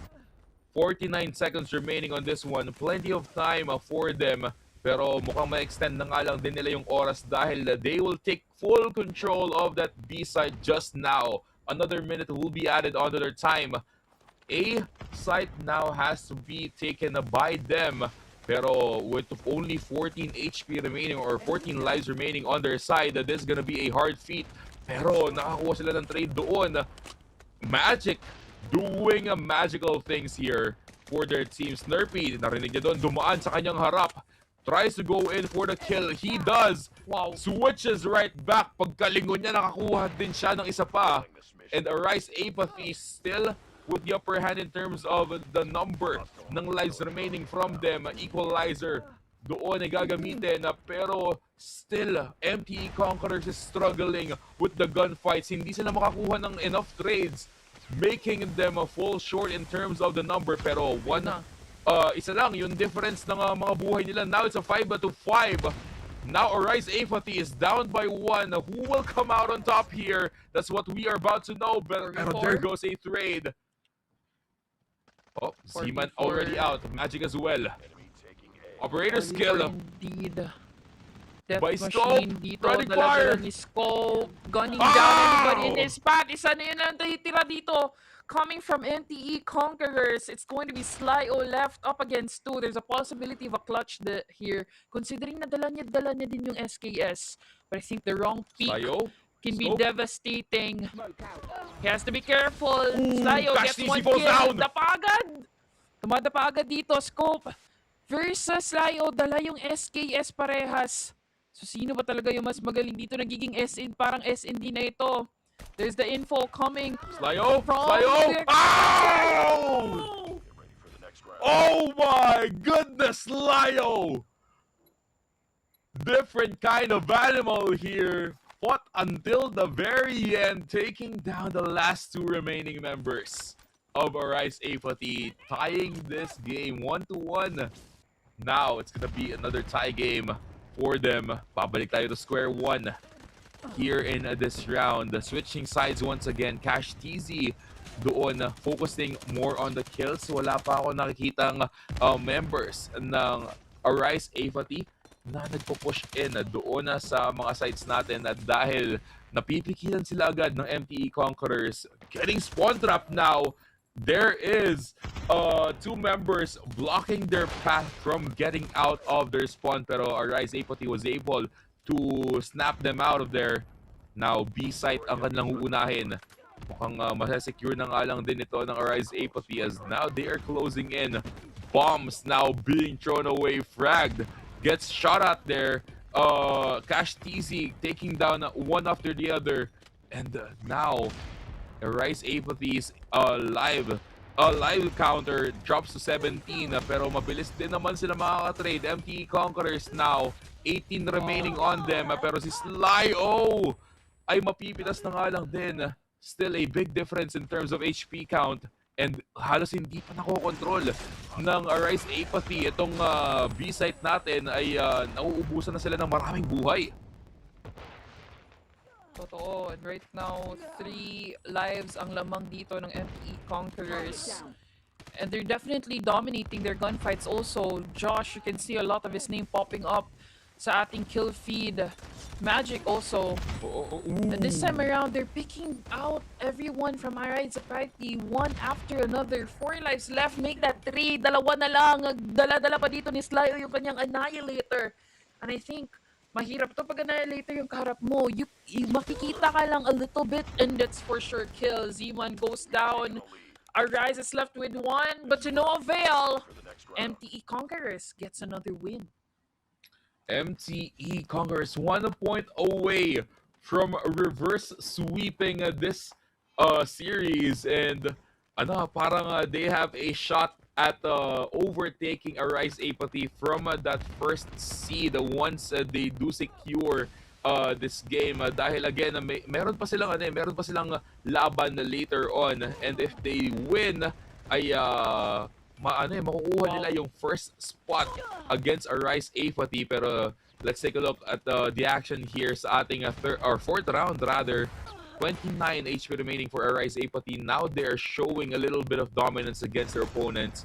Again, trading lives, not going in the sights just yet, pero mabilis ding bumababa yung oras dito. 1 minute remaining on the clock for them to control the sights. Bravo site ang kanilang tinitignan dito as the first one for them to take. There goes the frag grenades. Jade will be taken out. Hindi tumatama yung mga bomba, pero nagiging sulit din yung pagsilip dito ng Arise Apathy doon sa mga windows. Still, hindi nila hinahawakan yung sights dahil alam nilang MTE Conquerors is just around the corner looking for them. Still, no one wants to go in and step on the sights. I think there was an attempt to spawn trap here coming from Arise Apathy as umabot na dun sila sa may bandang garage. But then again, MTE Conquerors. Oh, teka lang! Si Scope! Yung Death Machine ni Scope! Nakakwitas ng 4! Ang ganda ng flow ni Scope doon. Moving from one target up to the next one. Arise though, still ahead by a lot of lives. Make that 5 lives. And this time around, MTE Conquerors is going down one after another. Ang ganda. Ang galing. Grabe. It's like Grabe they're yung mirroring each other. Grabe yung ginawa doon ni Scope. Again, nakita na natin kanina na na-utilize siya ng maigi yung kanyang death machine. And with him raining down fire, parang nag-enjoy siya kapag hawak na yung death machine na yun. He just going berserk with that operator skill. Well, during round number 2, medyo hindi niya nagamit effectively yung death machine na yun. Pero right now, na gusto nilang makabawi, ay nasulit niya with that 4 kill. And now, 3 members remaining for the side of MTE Conquerors. It's gonna be Jade, Vlad, and Bison to fight for their lives. Wow. And Vlad was able to take down 1 before being traded in. Now 8 lives remaining for Arise Apathy. Can Jade and Bison do this one? Mukhang hindi na for Jade dahil mapipitas na siya. Now it's gonna be a 1v5 scenario. 8 lives remaining for the side of Arise Apathy, and Bison walked into the wrong door. 2-2 ang ating score, and this is the final round para sa dalawang teams na to. Again, this would be a mythical battle between Titans and Phoenixes if not for this long fights. Long fights indeed. And as I was saying, sagad na sagad tayo dito sa serye na to. We're literally playing all possible games here that they could play. And right now, it's an even playing. So whoever wins this round is going to be the overall winner of the series. But it looks like Arise Apathy has the upper hand with their lives being advantageous comparison to MTE Conquerors. Nasa kanila din yung mga operator skills tsaka scores. Sige, tignan mo si Ziman! Tatlo yung napitas before going down! Ang ganda! Josh naman dito sumunod, killing 2 with the Predator missile. And tignan mo yung lives dito, 14 for MTE, 23 for Arise. It's definitely an Arise Apathy type of game. And the victory is very, very bright on their side. Pero Vlad dito, meron siyang dalang sariling equalizer. Parang sinusubukan niyang equalize yung kinuha kanina ni Ziman ng mga buhay. Pero parang hindi rin kasi equals kung sabihin nating 2 plus 2 is equals to 4. Pero depende kung 3 yan. Pero mukhang 3 na nga lang din yung magiging score ng Arise Apathy as they completely take the lives of MTE Conquerors. Phoenixes from Our Lady of Fatima University, Valenzuela will take the victory here and will retain their spot as the top 1 team sa loob ng Group B. Top 1 and undefeated yung Arise Apathy. And medyo nawala ako dun. I was so focused on the deaths. Were they able to deplete the lives of MTE or naunahan nilang i-secure yung objectives? That was actually an objective victory from Arise Apathy. They were dividing and conquering the conquerors themselves. And with that, parang ako rin, nalito na rin kung titingnan ko ba na makuha nila lahat ng kill or makuha nila yung objective dahil Arise Apathy was on a different level during that round. And it was just all in for them. During that one, Phoenixes once again rise for the occasion here sa loob ng ating game number 3. Again, clutch round para sa kanila. Almost a reverse sweep from MTE Conquerors, pero again, with the Phoenix blood running down through them, etong Arise Apathy na to just rose up from the ashes and eventually won this series. Pero let's take a look at the game highlights here that happened during control. Again, palitan ng mga kills, palitan ng objective takes sa mga nangyari dito sa loob ng ating control map inside the raid. And again, with those operator skills being used by Z-Man, his equalizer as well as Slyo na equalizer din yung dala. Nakakuha sila ng napakadaming mga chain kills dito. And yung kanina yung sobrang natuwa ko yung ginamit yung death machine to wipe out as much players as possible. Arise Apathy was able to rampage through it. Kasi yung Death Machine scope was just one one-man team wrecking crew for the side of Arise Apathy. Pero let's take a look at the post-game scoreboard here for this series. Again, the clash of the mythical beast, MT Conquerors, still was able to show a little bit of fight, forcing this game up until the very end. And kudos pa rin sa kanilang players. Vlad scoring 23, 29, and 9 on his KDA. Medyo nahirapan lang talaga silang mag-control nung last part ng game natin. Pero Arise Apathy again showing na kahit na divided sila, kahit na hindi sila nasa isang place lang, for that on point and quick communications, ay sila pa rin yung nanaig in terms of using those strategy. 36, 16, and 15 for Josh there. And with this, he was able to make Arise Apathy retain their spot here in Group B. Ang galing ng larong yun. I was looking forward to that game, and grabe talaga. It was definitely worth watching. And of course, looking at the stats right now, Arise Apathy still nasa pinakatuktok pa din ng ating group stage stats with 10 points. They're undefeated in the overall series, but they did lose one game, which was the S&D round a while ago up against MTE Conquerors. And of course, Arise Apathy, kompleto na yung laro nila. So definitely, they are top 1 ng ating group stage B. Actually checking dito yung pointing system natin for our group stage, dahil I think there's still a possibility for MT Conquerors to tie their score with Arise Apathy. Kung sakali man, Arise Apathy is now on 5-1 on their game win-loss standing, while MT Conquerors that was 4-2 kung hindi ako nagkakamali. And 7 points ang hawak ngayon ng MT Conquerors. 3 points possibly can be taken by them if they win their next series by a sweep, pero only by a sweep. And if they do fail to secure that, they will be locked in to the second spot ng ating standing. Pero more of those later, dahil we still have 2 more matches waiting here for us, Kiyoshi. Pero before we head on over to the break, again, maraming salamat sa ating mga sponsors. Of course, Converge. Discover the Game Changer plan by Converge and elevate your gaming experience like never before. With its true fiber power, you will be able to dominate every game effortlessly. And of course, don't forget to use the hashtags #TheGameChanger and #ConvergeFiberX.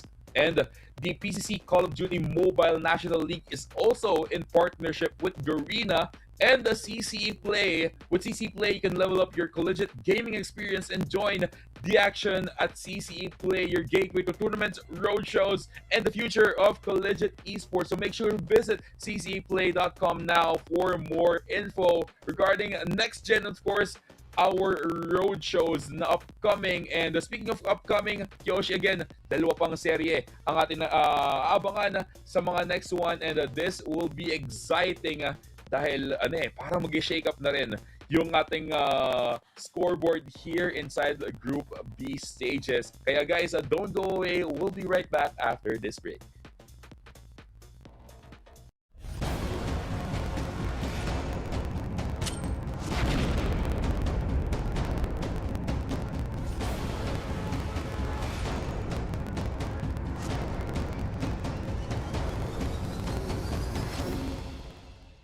Stuff away and check out for the day.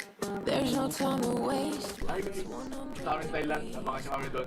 We're from St. Louis University. From Baguio, third-year IT students. And we would be expecting, for me, a food trip. For me, to explore another culture. And also networking for other people. We're so excited kasi we're gonna make a lot of content. And we're going to a lot of historical places. Excited now sa authentic pad thai and pad krapao. And Inter. I'm not gonna lie, Thailand and the Philippines share the same vibe. I think the Philippines and Thailand are kind of like mirroring images of each other in terms of like its infrastructure as well. Yeah, there's a party in the streets in the city.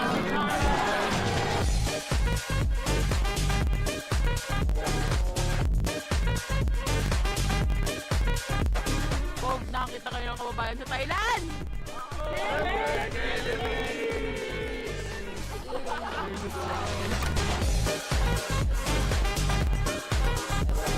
The reason why I do not do marketing and I let the creators do their own marketing is because it's a community that they built and cultivated. The audience will know that it's a branded content and that's gonna fail. If you don't do it by yourself and you've got a problem and you can see it. So we try to give them practice until they solve the problem. Being part of Converge is a very humbling experience because back then, 8 years ago, no brands would partner with us because we were so small. But you know what? What's the main thing that we did? We actually braved the market by supporting grassroots community. That's how we started. There is a reason one of the products is called Game Changer. It's the best time to change the game.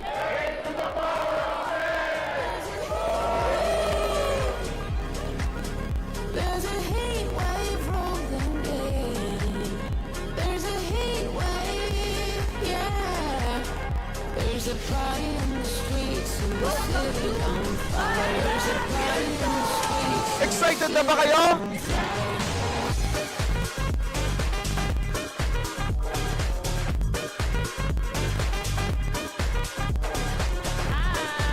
Review tayo ngayon sa World of Gaming sa Bangkok. Tatanong natin ng mga tao kung paano ka ba silang player like a legend. Kasi mahaba ang araw, will you stay fresh? Tara, ano tayo? How do y'all stay fresh and how do y'all layer like a legend? Wake up, take a shower. But there's always something afterwards, and that's deodorant. I say my favorite's probably Axe Cherry Spritz. How do you layer like a legend? Layer like a legend by first nag-apply ako ng day stick, tapos body spray out. Ay, anong favorite mong deodorant? Black Vanilla from Axe. Black Vanilla! Tingnan nyo naman guys, Axe hashtag layer like a legend.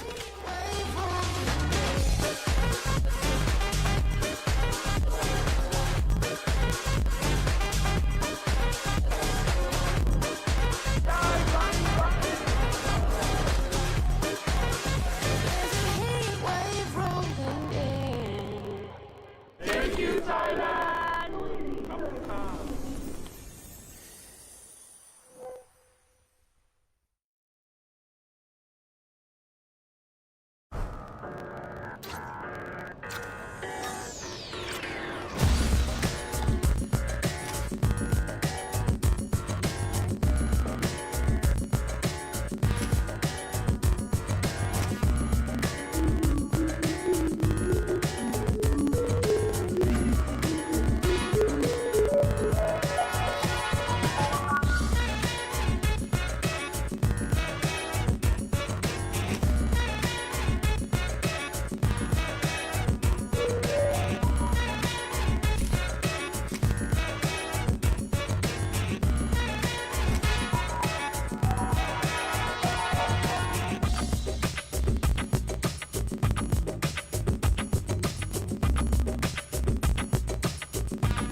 Welcome to the Exponential Tour presented by Converge Super Fiber X.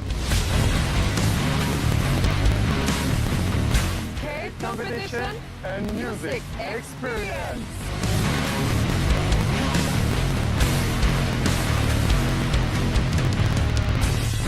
So as Converge expands, it's building stronger connections through technology while celebrating the communities and stories behind progress. Today, Converge brings our community to Visayas and Mindanao, our belief in Filipino potential and the power of connection.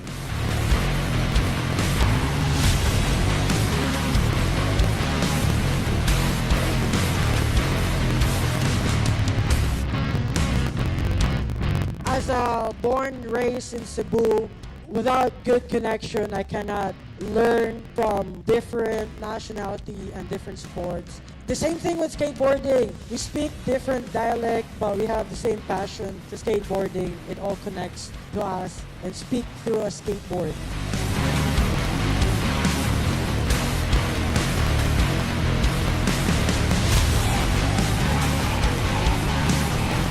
Thank you kayo Converge para sa kanina opportunity na magka-top of me ang surf skate community and also ang street skate community. Thank you Converge!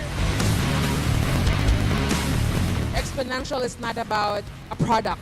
It's really recognizing people who are already living in it, already multiplying it. And Marjoline is one of that face that we wanted to tell you guys that when a person is not handed with everything, but she takes whatever she has and multiplies it, that's exponential. And that's Marjoline.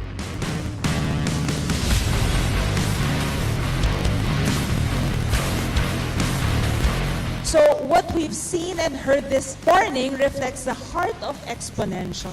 How connection, culture come together to create momentum that goes beyond a single moment. Thank you and shout out Converge Fiber X for making this event possible!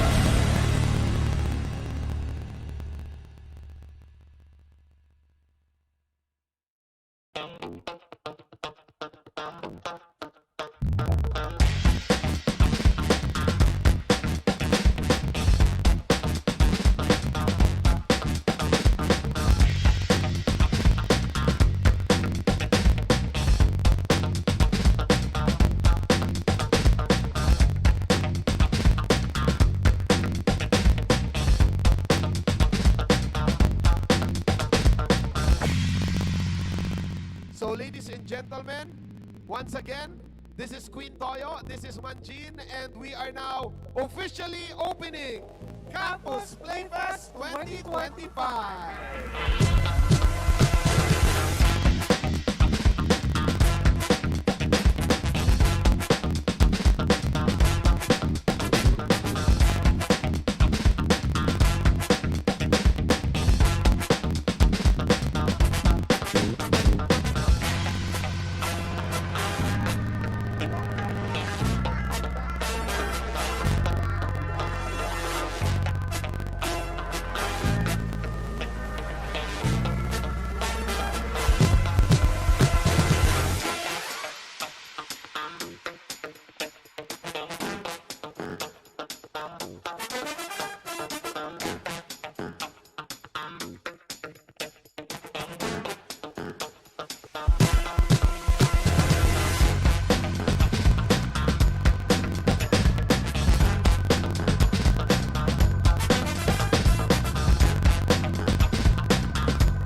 We are here at Super Fiber X Lounge Manila. Lahat ng 4 zones kailangan yung makomplete yung stamp, makomplete na yung all stamps, meron kayong chance na bumalik sa amin, tapos chance na manalo. Hey!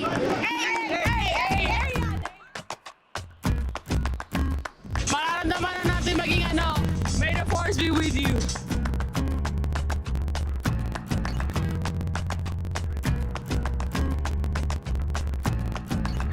Ayan na!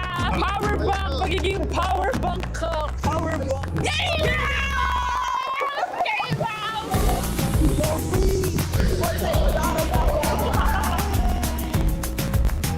Today, we want to introduce a very affordable gaming plan we call Game Changer Easy.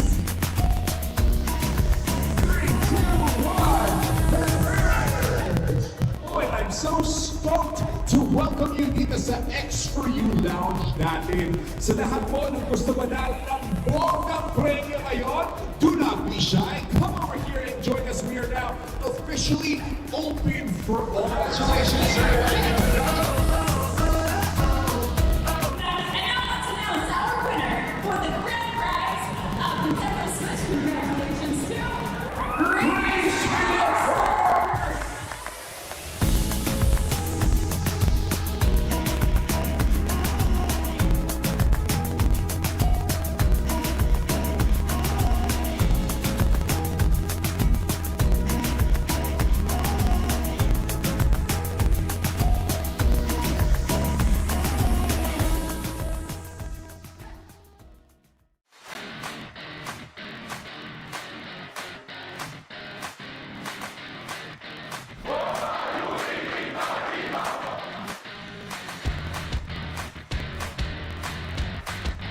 Campus Roadshow FEU.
a shot at redemption, or can HCDC pursue and go forth here in this series? Welcome back, ladies and gentlemen, to the Philippine Collegiate Championship National League Call of Duty Mobile Tournament. At kami pa rin na mga kasama yung shoutcasters for this fourth series. Again, MTE Conquerors versus HCDC Apex. It's either MTE Conquerors of being able to get that 2-0 victory for a shot at 3 points at matabla ang kanilang puntos against Arise Apathy, or can HCDC get that much needed points para umangat ang kanilang standings here in the Group B stages. Pero of course, bago lahat ng aksyon, pasalamatan muna natin muli ang ating mga sponsors. Again, Converge, discover the game changer plan by Convergent. Elevate your gaming experience like never before with its true fiber power. You'll be able to dominate every game effortlessly, and of course, don't forget to use the hashtags. Hashtag the game changer, hashtag Converge Fiber X. At maliban sa Converge, sino pa ba yung mga kasama natin dito, Kiyoshi? Nakamute pala ako. Ayan. Sobrang excited ko. Pero yun nga, ladies and gentlemen, the PCC CODM National League is also in partnership with Garena and CCE Play. And speaking of CCE Play, level up your collegiate gaming experience and join the action at CCE Play, your gateway to tournaments, roadshows, and the future of collegiate esports. So visit cceplay.com for more information. At syempre guys, no, speaking of the future of collegiate esports, we have been mentioning this time and time again na ihahabol nyo na ang inyong registration para sa ating Project Next Gen. The Next Gen 2026 will be a DevCon style competition open to all college students in the Philippines, and maghaharap-harap ang top teams natin sa isang hackathon style to determine our next gen 2026 winners. Again, ang mananalo dito ay makakatanggap ng all-expense paid trip sa Thailand, and meron din kayong pabaon na cash prize na makukuha when you win this competition. Kaya guys, make sure to team up and register dyan sa ating QR code. And of course, maliban sa Project Next Gen, dadayo din ang Philippine Collegiate Championship sa iba't ibang schools in our campus roadshow, and our next stop would be in Patero. So guys, make sure to stay tuned sa ating Facebook page para lagi kayong updated kung kailan kami lalapag dyan sa inyong mga school. And of course, kakatapos lang din kasi ng campus roadshow sa sa Cebu, di ba, no, Kiyoshi? That's right. And sobrang nakaka-enjoy talaga. Nakikita ko yung mga pictures. They're having a lot of fun. Kala ko nga nandun kay Jax eh. Okay, sana nga nandun ako para na-experience ko yung sa Cebu, yung mga all of the fun and excitements. Pero I hope makakasama na tayo dyan sa susunod. Pero ito, tignan natin kung sino nga ba yung mga makakasama sa ating next round here in our group stage statistics for Group B. Of course, Arise Apathy sealing their points here. 11 points currently ang Arise Apathy, and nag-update na ang ating pointing system for them. 8-1 ang kanilang game score, and 11 points ang kanilang total. So meaning, hindi na pala makukuha ng MTE Conquerors yung tied points against their opponents na Arise Apathy.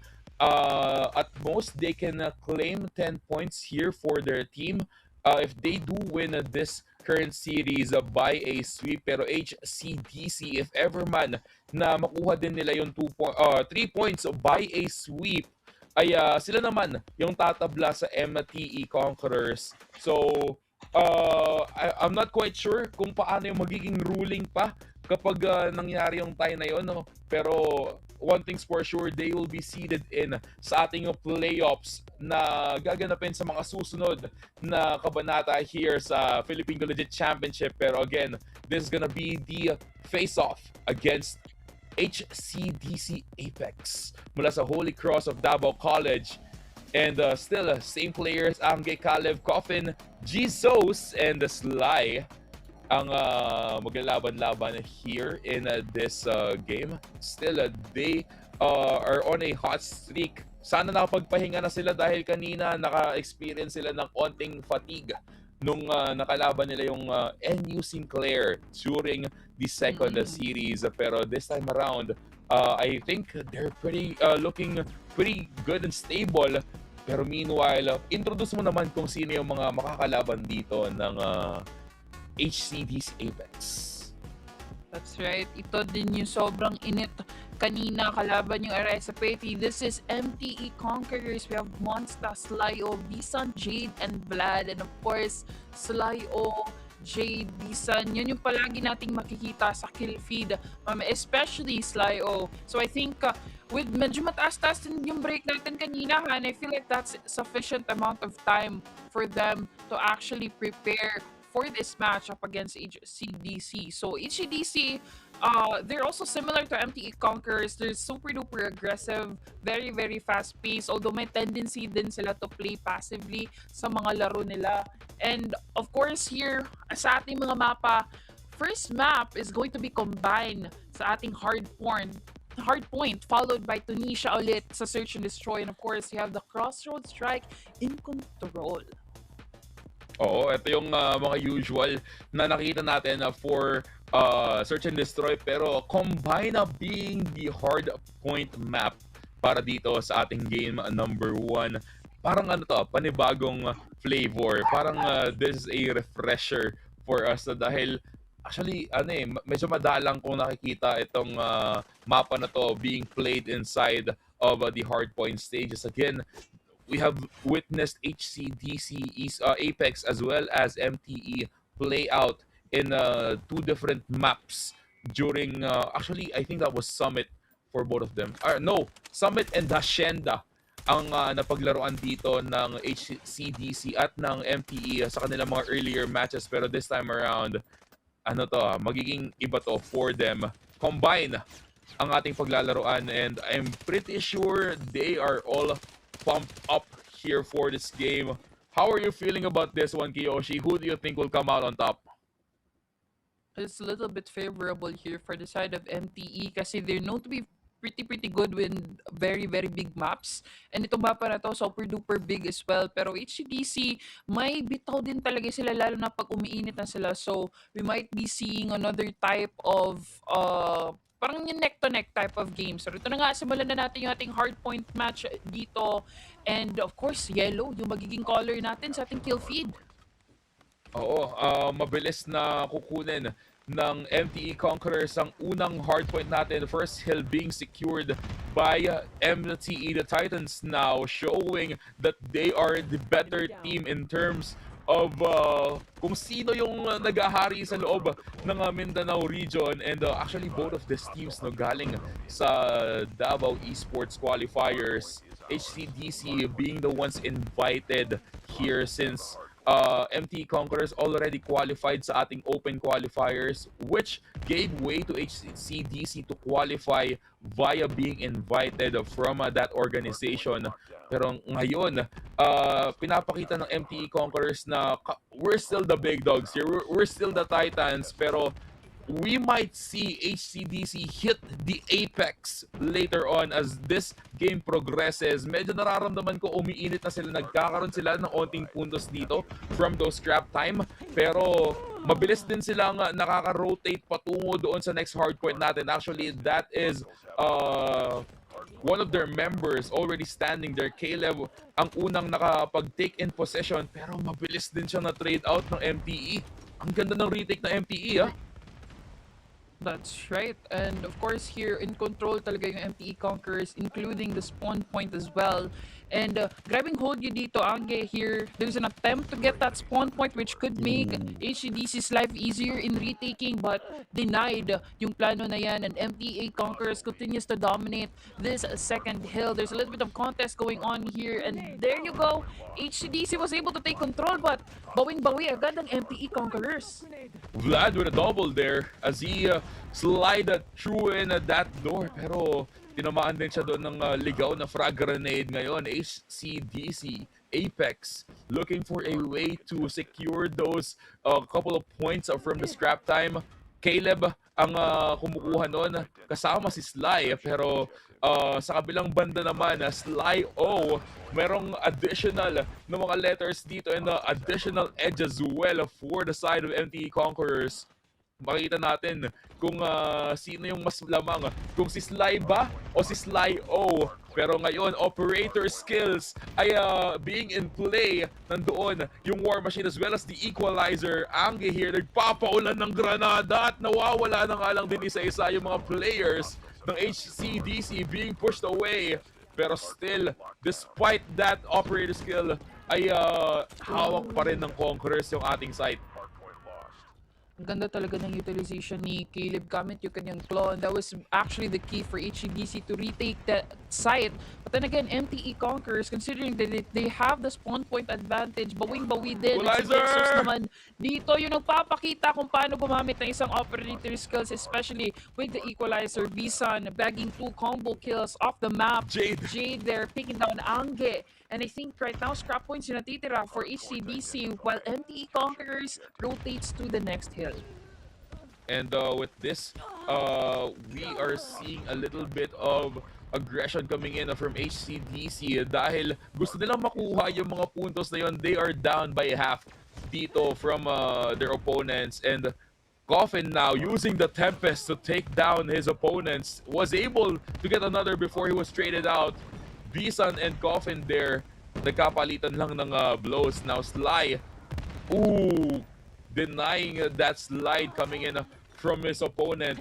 Pero mahirap yung nagiging labanan nila dito para sa hill na to. Talagang pinipilit nila makapasok sa sobrang narrow na entry point na to. And once they do, they are being greeted by either gunfire or may bigla na lang sasabog sa harap nila. And with this, nagkakaubusan na nga lang din sila ng mga buhay. HCDC Apex, I don't think that they can go in anymore here in this point. Pero with that, nakuha pa rin nila yung 5 seconds that remained from that hard point. Now we're going back to P1 here. Second rotation, 103 now on MTE Conquerors. The Titans still looking strong and good for this round.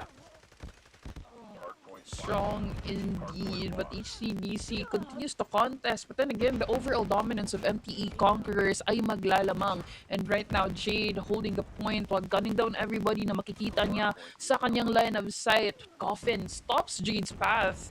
Now in control of the hill, Angge off camera bags another combo kill. Visan also with a triple combo kill. Bumabawi yung MTE Conquerors once again in control, and they're slowly taking over that side of the map where kung saan magpupunta yung ating P2. Kung nakukuha na yung spawn point ng MTE Conquerors, giving the scrap points off to HCDC. Iniipit na dito yung yung MTE Conquerors, pero HCDC again, parang nagiging masaya sila doon sa onting oras na binibigay sa kanila ng MTE Conquerors. Pero guys, huwag niyong gagawin sa totoong buhay yan. Huwag kayong maging masaya sa onting oras lamang. Dapat kapag binigyan kayo ng oras, dapat buong-buo. Pero ngayon, buong-buong ibibigay ni Angge yung War Machine niya doon sa kanyang mga kalaban, securing every door na pinapasukan ng MTE Conquerors. Still not being traded out, but this War Machine is slowly being exhausted. Until when can he use this? Lyo gets shot there by the War Machine. And now Caleb again with his claw, taking down another triple kill onto Caleb. Visan, Jade, and Magic falling down. Pero may mga assists coming in from his teammates yun. Now Lyo with another double. HCDC Apex now in control and slowly reaching the point na kanyang kalaban. Magic, can he do the magic here? Hunter drone takes down 1. Predator missile inbound!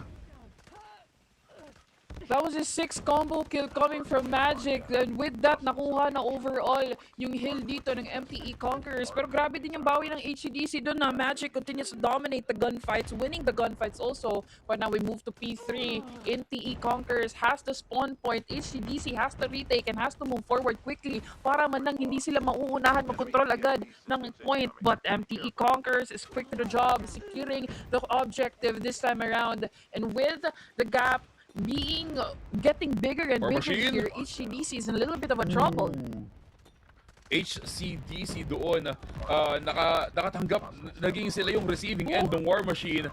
And now, execution doon ay na-cancel dahil nakakuha siya ng onting damage. Sayang yun. Pero that was supposed to be a kill for the side of MTE Conquerors. Now, Magic, sabi niya, sige, kahit na hindi tayo nakapag-execute doon, daanan na lang natin sa barilan. Slyo going out of the door just to be greeted by gunfire. Now, Jesus.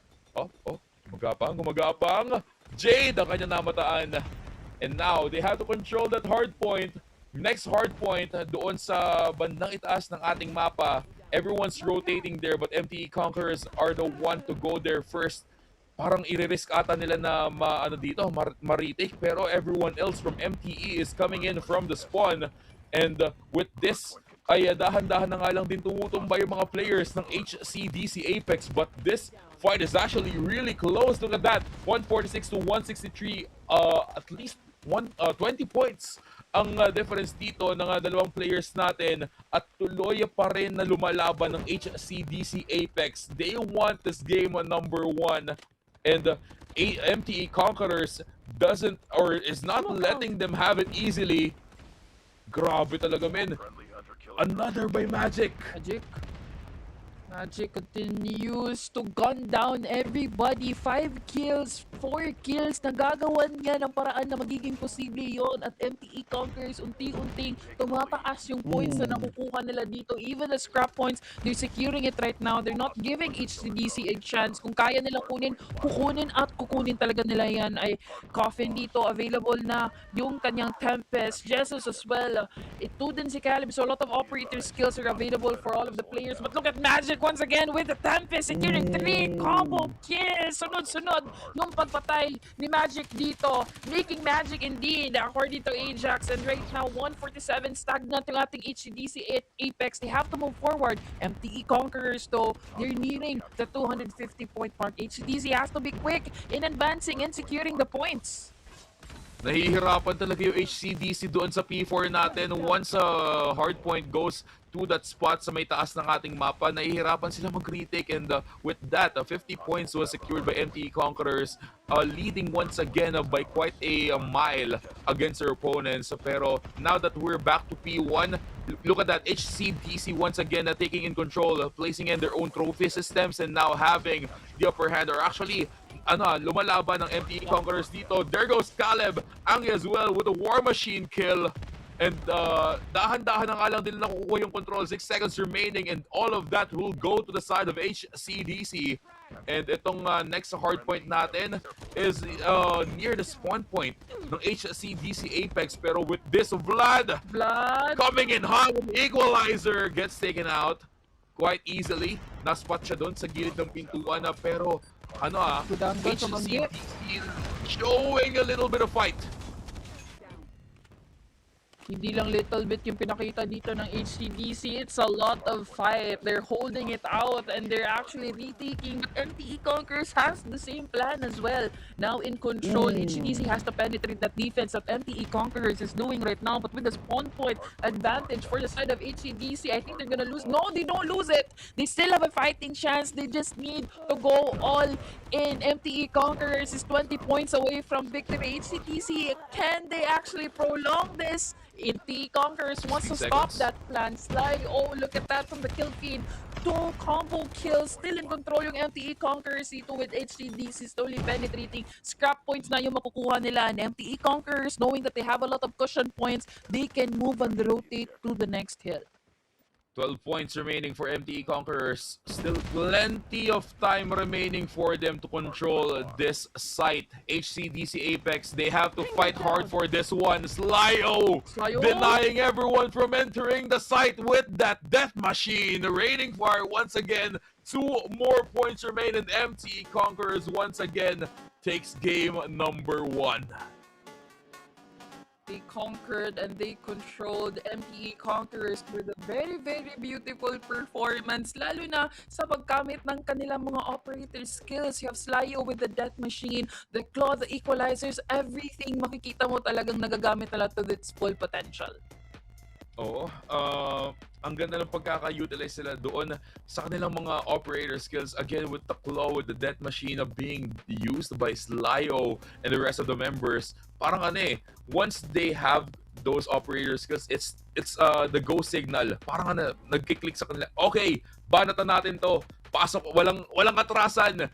And with that, MTA Conquerors was able to get that P4 hardpoint quite easily dahil kasi ano eh, parang doon bumabagsak yung kanilang mga operator skills. Sumasakto na kapag doon yung hardpoint, nandun din activated lahat ng kanilang operator skills. And with this, nahirapan ng sobrang HCDC Esports in penetrating that area dahil nga sobrang narrow ng entrance netong ating P4.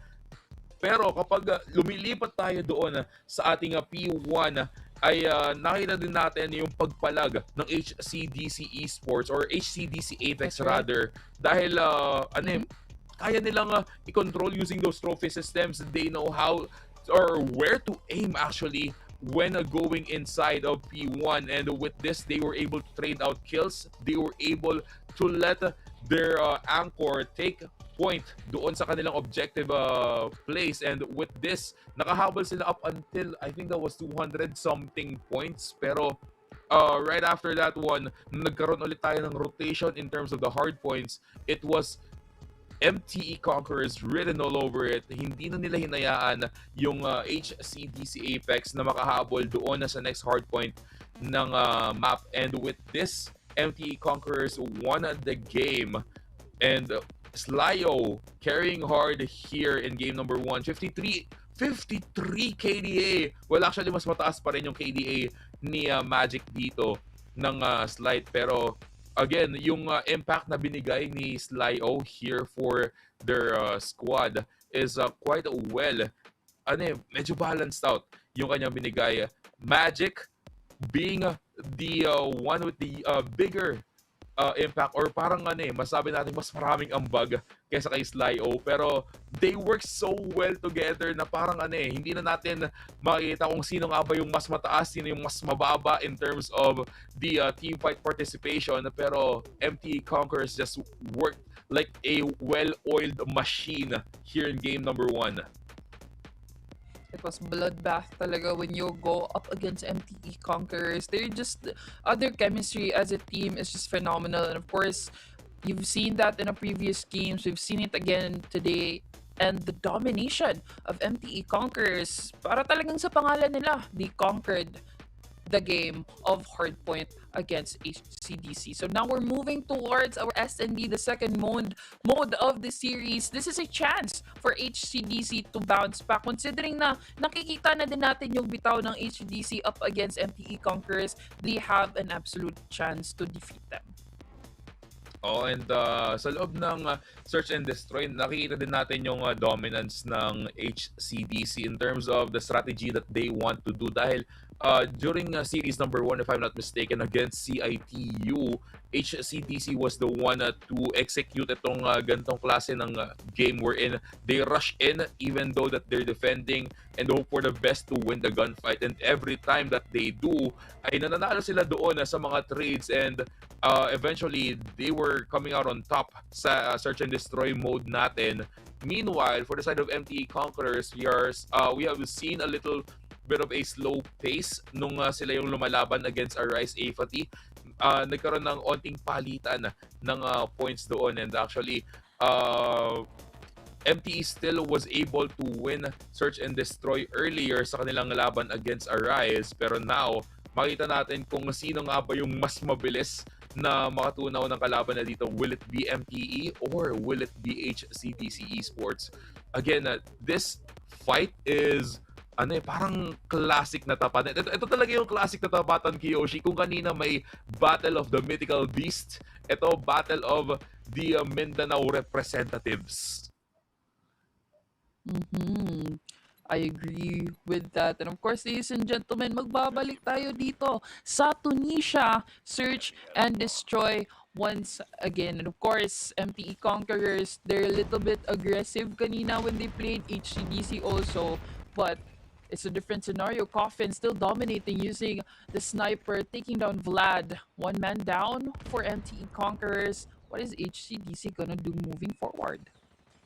HCDC now, alam nilang lamang sila ng bilang dito, but not anymore.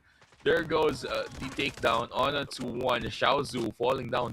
Si Xiaozu yung pinapaglaro ng HCDC dito kapag search and destroy. And with this, parang mas na-execute nila ng mabuti yung kanilang mga plano. Now it's gonna be a 3v2 situation in favor of MTE Conquerors. Can the Titans pull this through in round number 1? Waiting patiently, Bisan dito naghihintay sa angle here in the mid. Pero magkakasalubong ata sila ni Xiaozu. Doon sa may window, si Silip. At magre-repossession dito si Bisan. They have information on where HCDC is pushing in. Pero atras na muna. Atras na muna ng bahagya ang ating mga players coming in from the attackers. They're not giving up that information na nandyan yung bomba at pwedeng-pwede talaga nila babantayan itong MTE Conquerors. They're using that to their advantage. And of course, Coffin securing another kill with the sniper. Sly? 2 versus 2.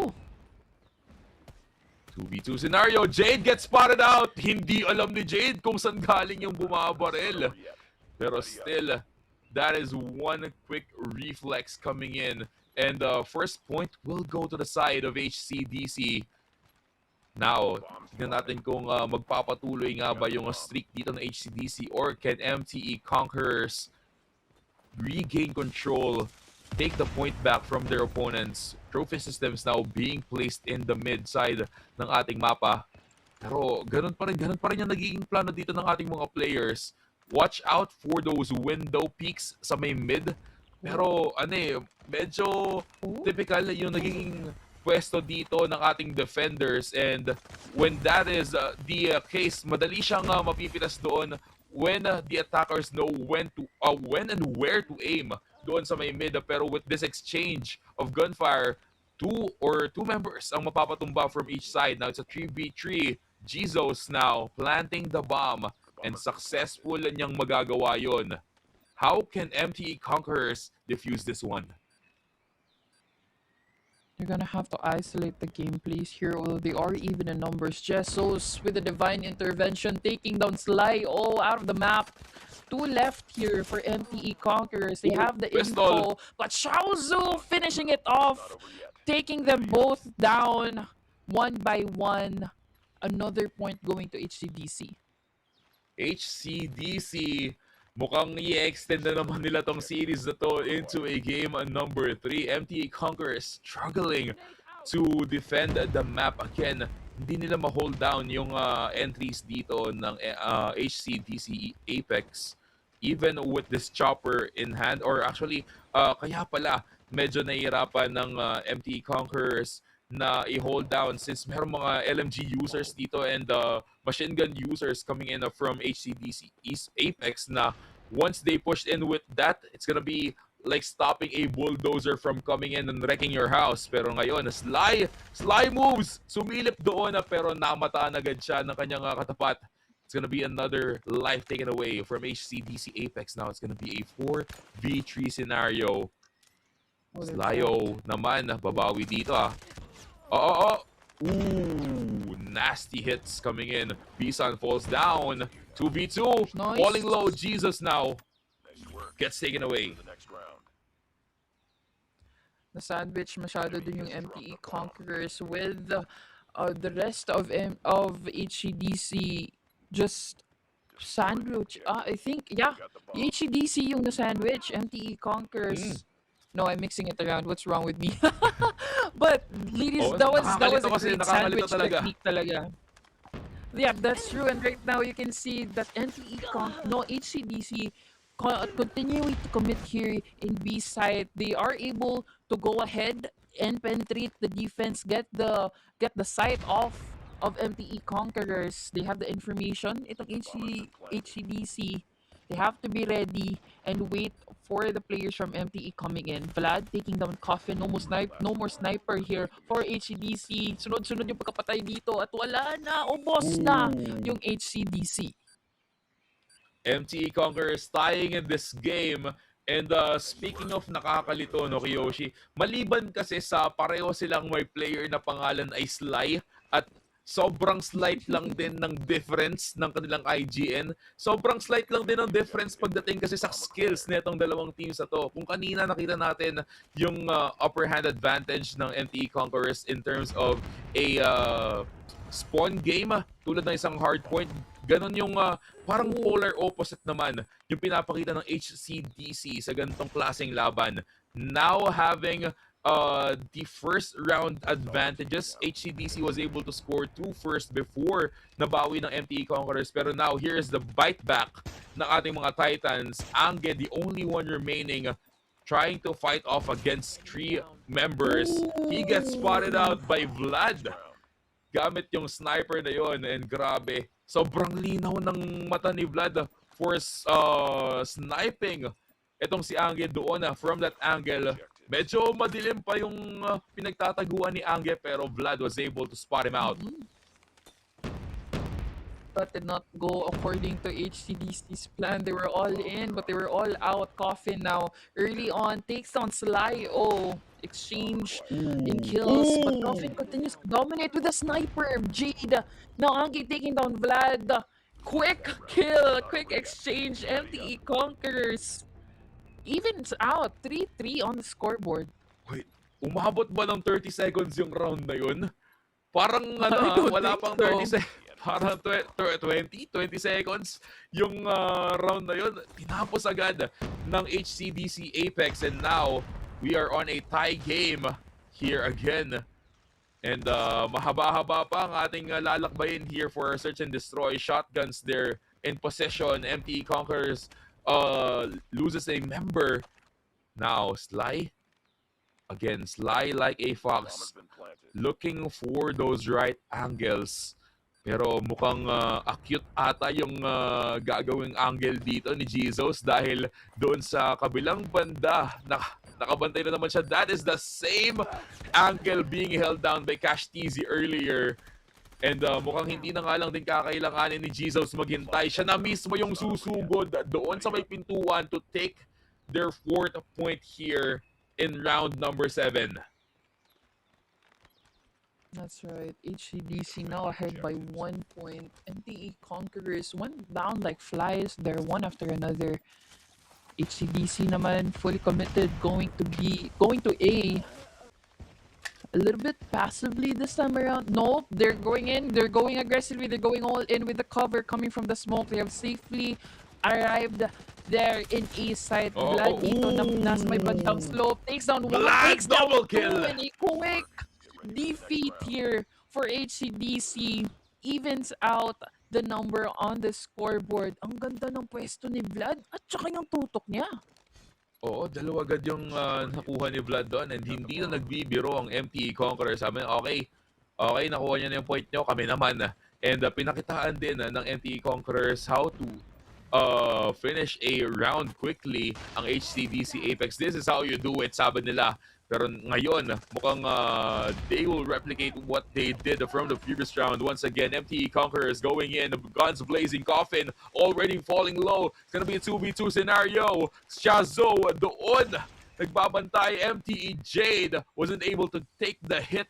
Visa naman na binibilisan niya ditong mag-rotate. Dumadapa ng slide para hindi siya agad makita. Jade, in possession, sniper, inbound. Lumabas yung dulo ng baril, kaso nga lang, with that jump scope, takes down the one doon sa loob ng pintuan na nagtatago, and the HCDC Apex takes the point.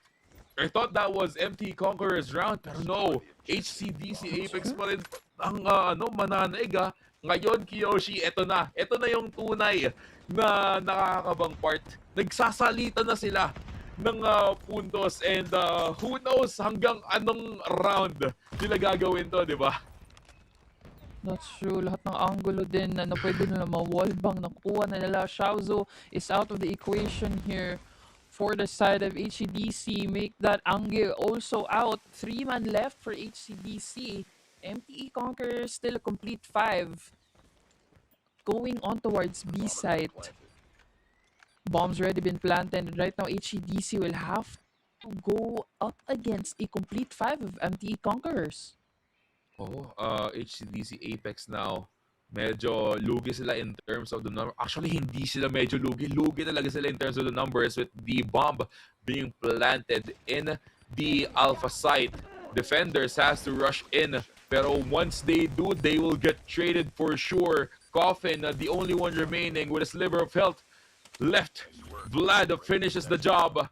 Gets the point, and ito na yung passive, ang tunay na passive.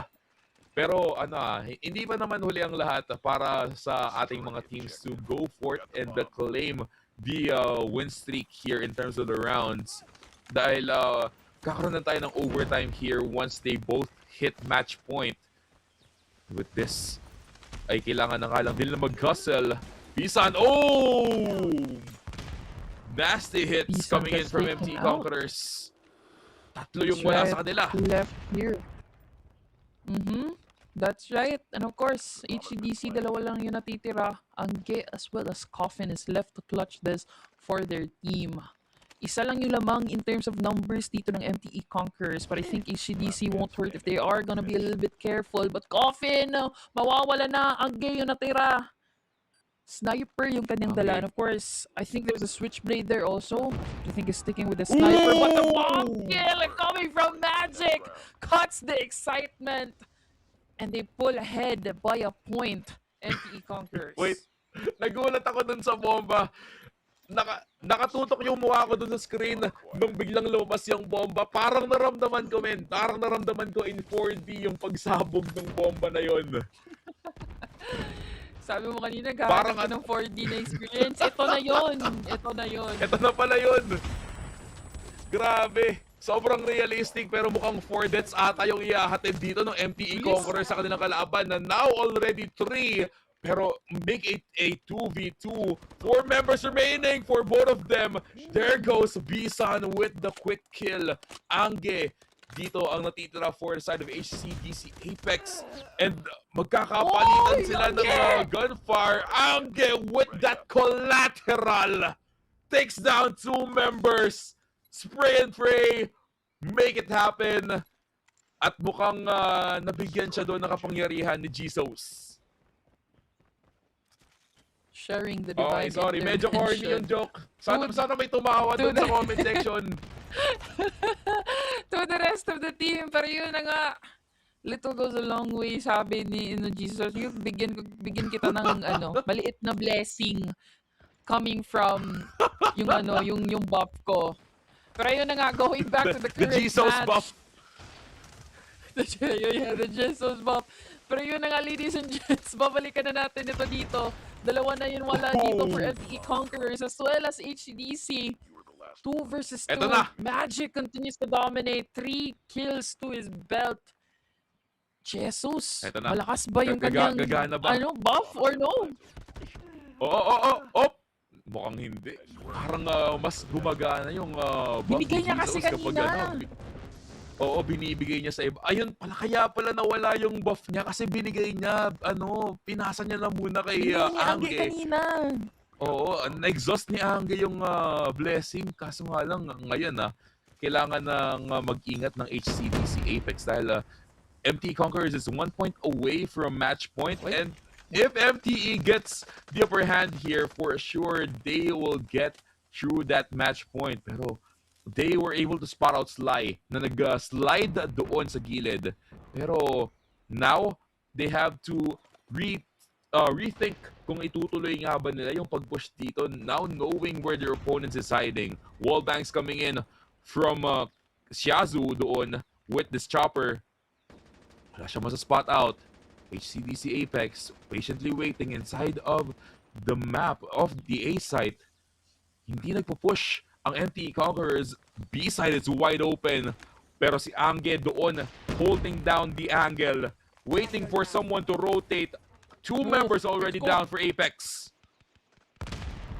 Two members stomach at three. Dalawa lang yung natitira dito. And that's a great patience here coming from MTE Conquerors. High yield type of resistance of holding. But Angge, right at the back, hindi successful yung kanyang pag-atake sa may likuran. And with that, Jade finishes off Coffin before he does anything else. And that's a pull through dito ng MTE Conquerors. A break in the pattern, moving forward with a 2-point advantage.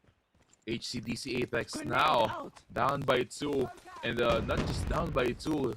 MT Conquerors is already on match point. One more win, and they will sweep this series. Two members already down for HCDC Apex. Ganon din for MT Conquerors. Trading in kills. Ange, the only one remaining for this side of the Apex. Can he clutch this one?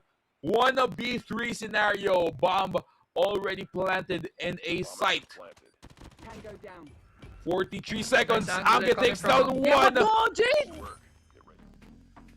Pero hindi niya na maitutuloy. Jade with that final kill, man. Nandun sa may likuran, binantayan niya yung winery. Alam niya. I think there was a little bit of a guidance there kasi alam nila Angge was trying to, ano tawag dun, parang yung nag-a-attack sa likod. They're trying to flank. Yun, that was the word I was looking for.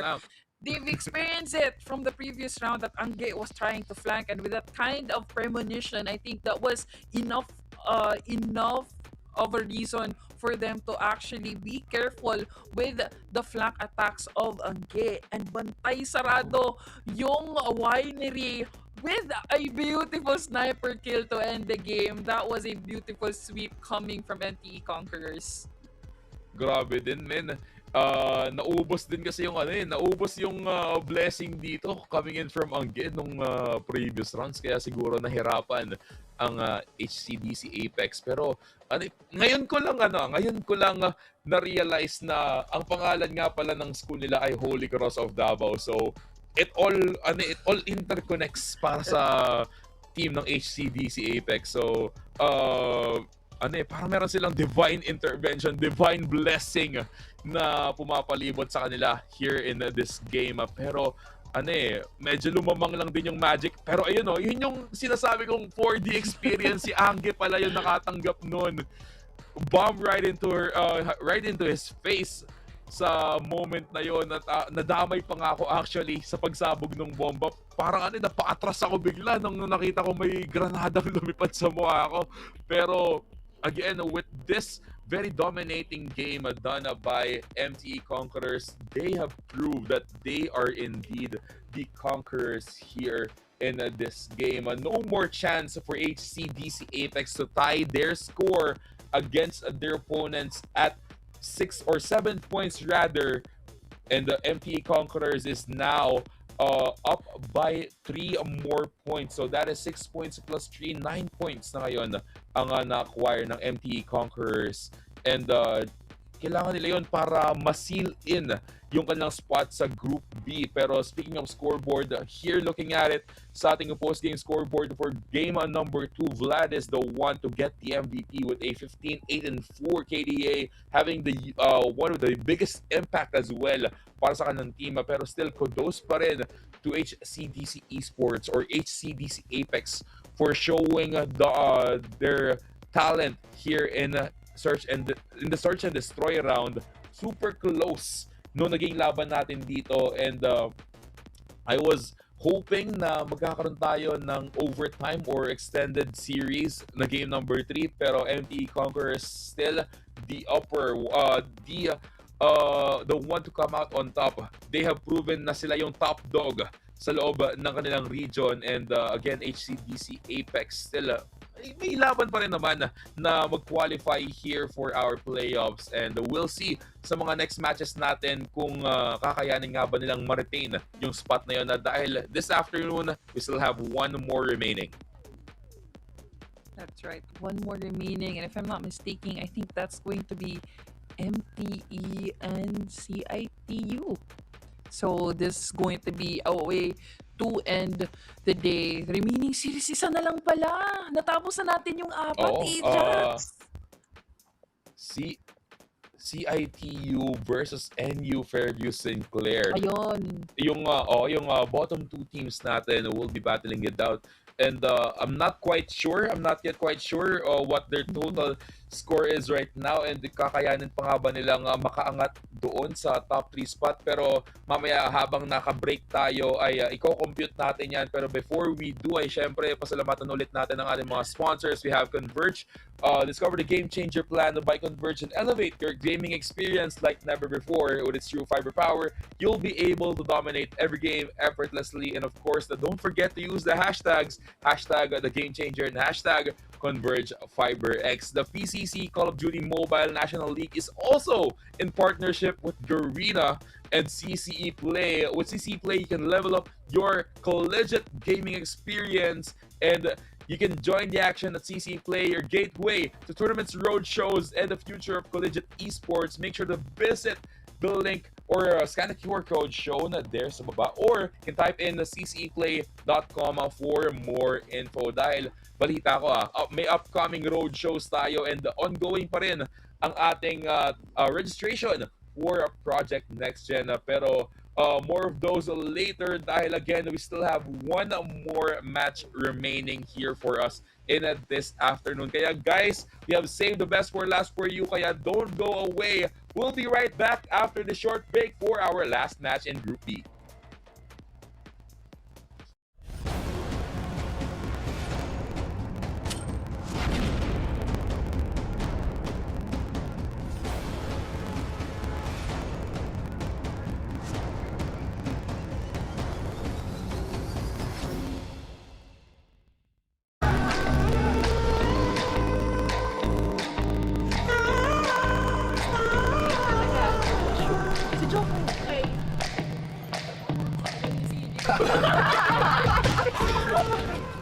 My experience, so I'm a host. Writing is one of my passions, and reading. I found my ex at GDGP.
grow this together, we will learn together, and we will propel this country to a better future.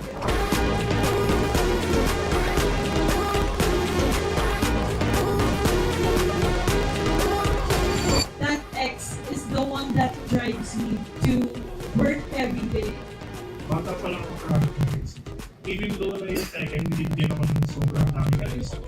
Hindi ko pinalimutan na ako kapag So I actually found my X for my passion is that helping and supercharging mga students that are in need.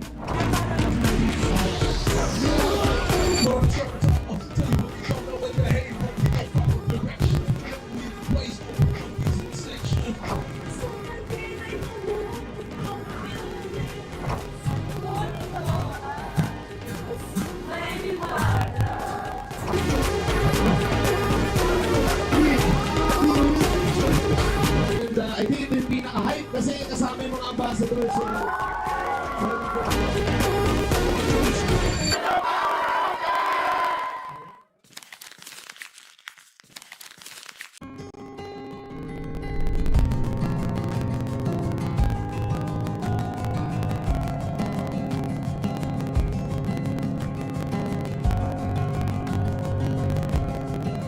This occasion is special because it highlights the stories that we don't see, the quiet dedication of students who don't just play the game, but show up fully in their schools, their communities, and every space they choose to be part of.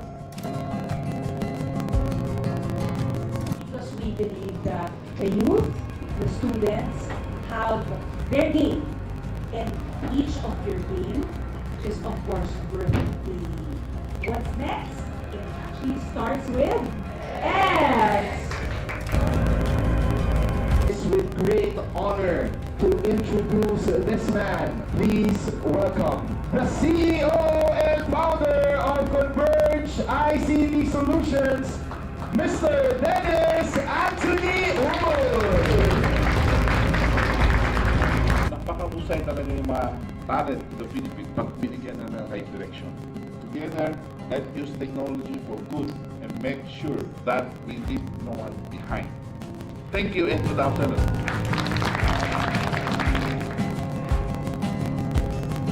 You don't need to go outside the country and find opportunities there because the leaders are creating it for us now. If we win the youth, we don't just win today, we win today.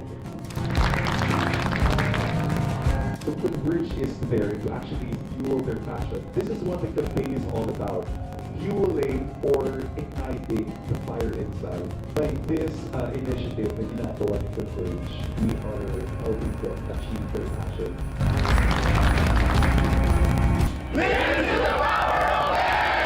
Yes! Thank you so much and good afternoon, everyone. Happy New Year!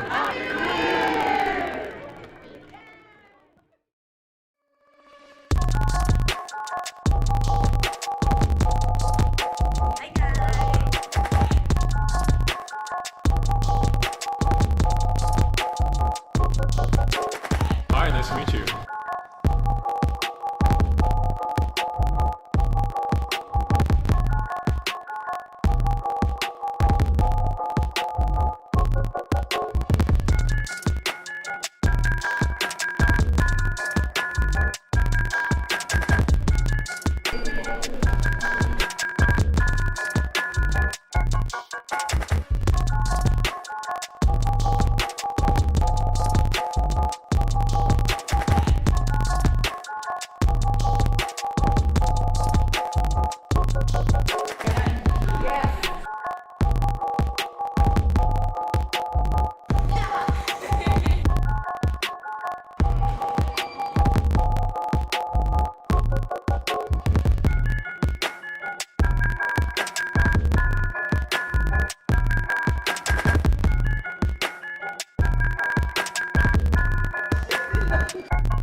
We're looking for the next Converge Fiber X Student League Ambassadors. Ikaw na ba ni? Beyond the classrooms and deadlines, what's your X? Is it about leading your campus and building better communities? Maybe it's creating content or sharing stories that resonate with people. Or baka naman, it's chasing victory with one game at a time. Whatever your story is, we're here to help you take things further. Last season showed us how far passion can go when it's given the space to grow. Some got the chance to experience more of the world beyond their usual space. Others saw their battle stations grow into something that reflected who they are becoming. And for many, it came through experiences, new challenges, and perspectives. Because your X was never meant to be defined by limits. It was always about how far it could grow when given the opportunity. Last season showed us what it looks like. This season, we move beyond it. Andam na ba mo? Visayas and Mindanao?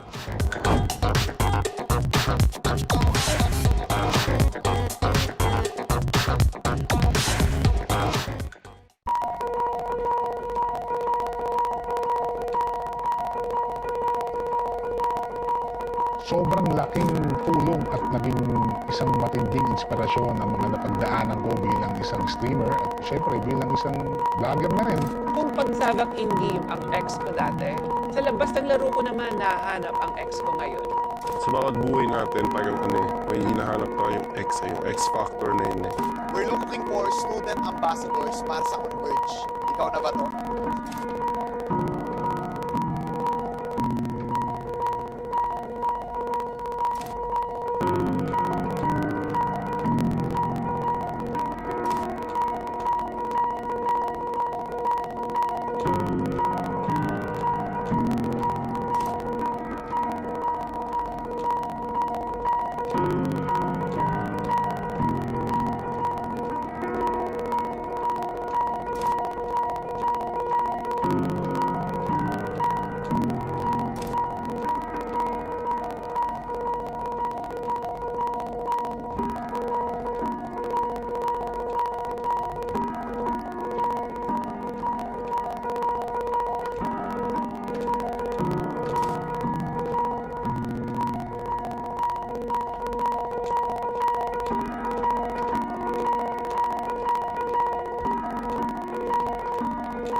For season 1.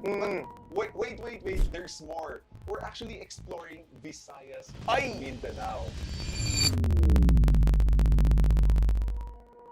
Hello Visayas and Mindanao, your student ambassador Leah from season 1. This is Misha, April Lamboy. Justin Duchample here. I'm Clark. Rochelle Quisan. And being part of the student league gave me so many unforgettable experiences. Met so many people. Our season was something I would never forget about, and we are excited on what you guys can bring this season. We're looking for a passionate, creative, and driven student to become our next student ambassador.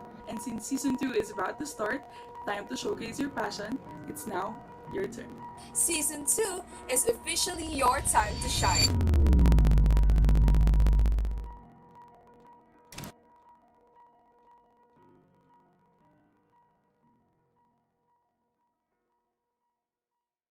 Larong-laro ka na rin ba? Larong-laro na rin kasi talaga ako eh. Dahil malapit na magsimula ang esports pasiklaban ng mga student athletes mula sa iba't ibang schools and universities all over the country. Ako ang inyong kabayas at PCC Ambassador na si Manjin Faldas. Samahan niyo ako kasi magaganap na ang Philippine Collegiate Championship Season 4, #Siklab ng Puso. O para sa mga ML na ML dyan, Mobile Legends Bang Bang. Magsisimula ang ating tournament sa Regional Cup. Basic lang naman, kailangan ng team mo mag-champion sa iyong respective region para makakuha ka ng spot sa National League Group Stage. Literal na champions take all ang drama. No room for errors, bawal mag-throw. Pero pagdating naman sa Call of Duty Mobile at sa third game na i-reveal natin soon, diretso na agad sila sa National League. Now, sa National League Group Stage naman, magsasama-sama ang mga regional champions at ang mga invited powerhouse teams mula sa mga partner organizations and collegiate esports program. Sobrang tindi ng competition dito. Best of the best. Tanging pinakamalulupit na teams lang ang makakasurvive sa next round. After months of intense matches, ilang teams na lang ang matitira para sa PCC Grand Finals. At ang ending ng kanilang journey ay mangyayari sa pinakamalaking collegiate esports gaming event ng bansa, ang Campus Playfest.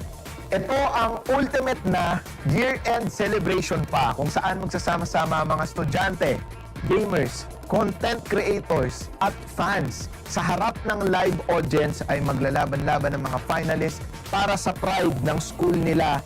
May ukit ang pangalan nila sa PCC history. Mula Regional Cup, patungong National League, hanggang playoffs, at sa huli, papuntang Campus Playfest stage. Ilista nyo, ang PCC ay hindi lamang basta-basta esports tournament. Dito ipapakita ng bawat student-athlete ang kanilang lagablab sa laro. Ito ang future ng collegiate esports sa Pilipinas. Gunaya Ben, sino ang magpapatunay na sila ang pinakamalupit sa Philippine Collegiate Championship Season 4? Larong-laro ka na, di ba? Larong-laro na talaga eh. Ipakita ang siklab ng puso. Gunaya Ben.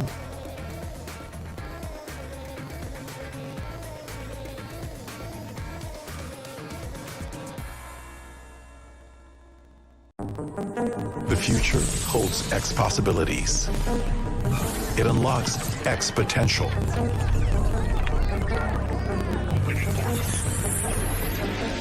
Files downloaded. It empowers X ambitions. Uploaded. Activate smart lights. It enables X dreams. That's why you need an internet connection powered by X. Converge Super Fiber X with plans designed to take you further and an experience that redefines what's possible. Converge Super Fiber X powers the X possibilities across home, play, and life. Now and in the future. Converge Super Fiber X. Live to the power of X.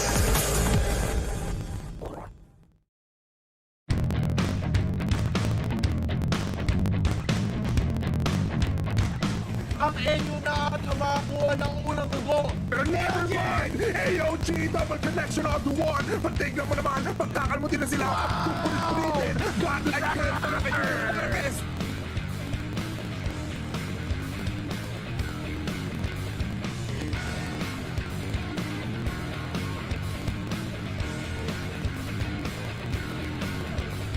Take down all 4 members. There goes another kill. Chopstick on his head, and they cannot. Well, Annihilator is out. Ayun! Grabbing hold yan coming from...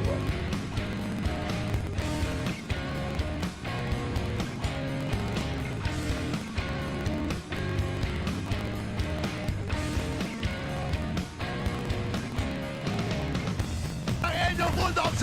Naiba-libang si Murit. Mamamatay siya super auto with the flicker. Pero nag-aamon pa rin yung binigyan na tinutuka na ng baril sa mukha. Sinabis lang ng Sonic Clay with the heart of the naman!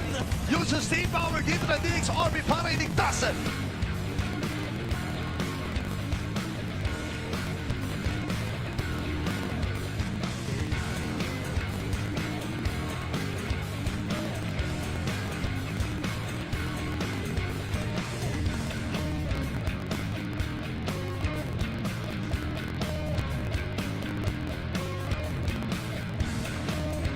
They done it yet again. The Bulldogs in this same situation.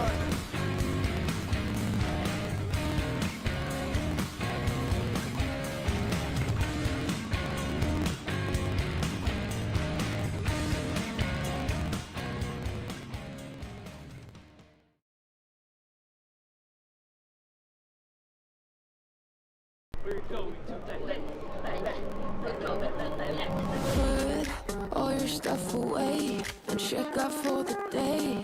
There's no time to waste. Thailand, napakasya kami doon. We're from St. Louis University. From Baguio, third-year IT students, and we could be expecting, for me, a food trip. For me, to explore another culture. And also networking for other people. Just so excited kasi we're gonna meet a lot of content and we're going to a lot of historical places. Excited na ako sa authentic pad thai and pad krapao. And insects. I'm not gonna lie, Thailand and the Philippines share the same vibe. I think the Philippines and Thailand are kind of like mirror images of each other in terms of like its infrastructure as well. Yeah, there's a party in the streets in the city.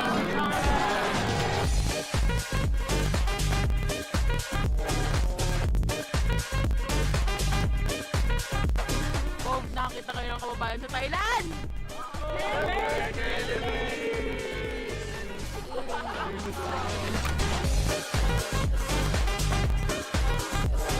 The reason why I do not do marketing and I let the creators do their own marketing is because it's a community that they built and cultivated. The audience will know that it's a branded content and that's gonna fail. If you don't do it by yourself and you've got a problem and you can see it. So we try to give them practice until they solve the problem.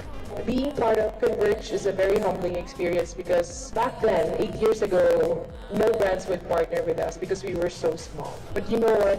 What's the main thing that we did? We actually braved the market by supporting grassroots community. That's how we started. There is a reason one of the products is called Game Changer. It's the best time to change the game.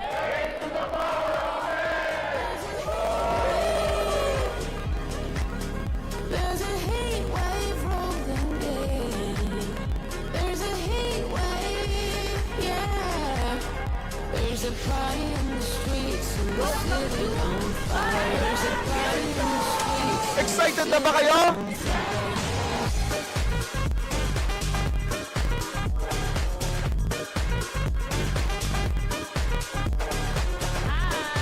Review tayo ngayon sa World of Gaming sa bangko. Tatanong natin ng mga tao kung paano ka ba sila mag-layer like a legend. Kasi mahaba ang araw, please stay fresh. Tara, ano tayo? How do y'all stay fresh and how do y'all layer like a legend? Wake up, take a shower. But there's another something afterwards, and that's deodorant. I say my favorite's probably Axe Cherry Spritz. How do you layer like a legend? Layer like a legend by first nag-apply ako ng blade stick, tapos body spray up. Ay, anong favorite mong deodorant? Black Vanilla from Axe. Black Vanilla! Tingnan nyo naman guys, Axe hashtag layer like a legend.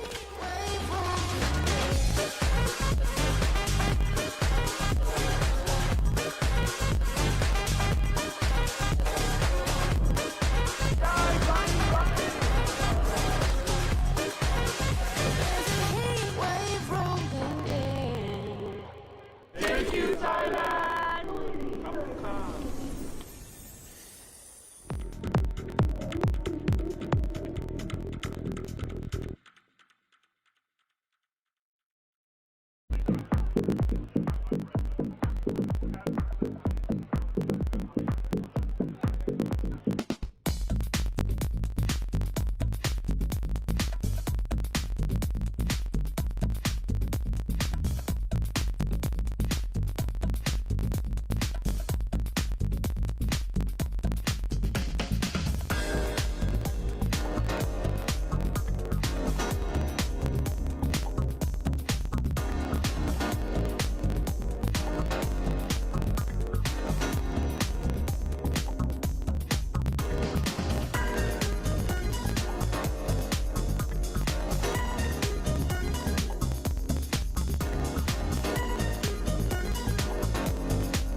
Welcome back, ladies and gentlemen, to the Philippine Collegiate Championship National League for Call of Duty Mobile. And kami pa rin ang mga kasama nyo, Shoutcasters, Ajax, and Kiyoshi here for the very last series of the afternoon. It already started to rain outside, pero I do hope everyone is staying safe and dry inside of their homes. Pero before we head on over to the heated action, we will be interrupting this program for a while to deliver a very unfortunate announcement. Since after Arise Apathy's match, there has been concerns from different players. And with that, we have discovered that one of their players has violated the rules inside of our rule book. And with that, we are awarding all of their past games to their opponents. And meaning, lahat po ng puntos ng Arise ay mapupunta sa kanilang mga naging kalaban na doon sa kanilang mga previous na matches. Meaning that is a clean 2-0 sweep already written down on the records, shifting the whole bracket of Group B up by 1, putting Arise Apathy to the bottom of the seed. Very unfortunate for them, as well as with their fans and supporters, but I do hope this serves as a lesson for every one of us here in the Philippine Collegiate Championship. We just want to uphold the integrity and competitiveness of our scene. That's why we have to force this sanction to this team. But with that, we will still be proceeding to our game here. Final match, final series of the afternoon. CITU Wildcats. Again, this is the real Visayas representative. They're going up against NUFB Sinclair. And sa mga recent na nangyari or dito sa ating ruling with the disqualification of Arise Apathy, CITU Wildcats still has a chance at redemption here at mag-seed as top 3 sa loob ng Group B. Again, we have Poppy, Fushi, Sol, Kazu, and Rise here from their side. Pero currently standing at number 3, it is none other than NUFB Sinclair, which will be defending their spot against their opponents. It's still Zaire, Pisces, Damia, Vinci, and Consta. Ito yung tapatan. Kung kanina, Kiyoshi, meron tayong Sly versus Sly-O. This time around, it's going to be Rise versus Zaire sa pagitan ng dalawang teams na to. So, parang polar opposites kung iisipin natin. Pero all of the teams, all of the players looking locked and loaded here as we head on over to the closing match of our afternoon. And I am very excited to see kung saan nga ba sila maglalaban. And here you have it. Again, a hard point will go to Summit. Both of these teams have played inside Summit earlier sa kanilang mga hardpoint matches. Slums naman ang kanilang magiging mapa para sa Search and Destroy.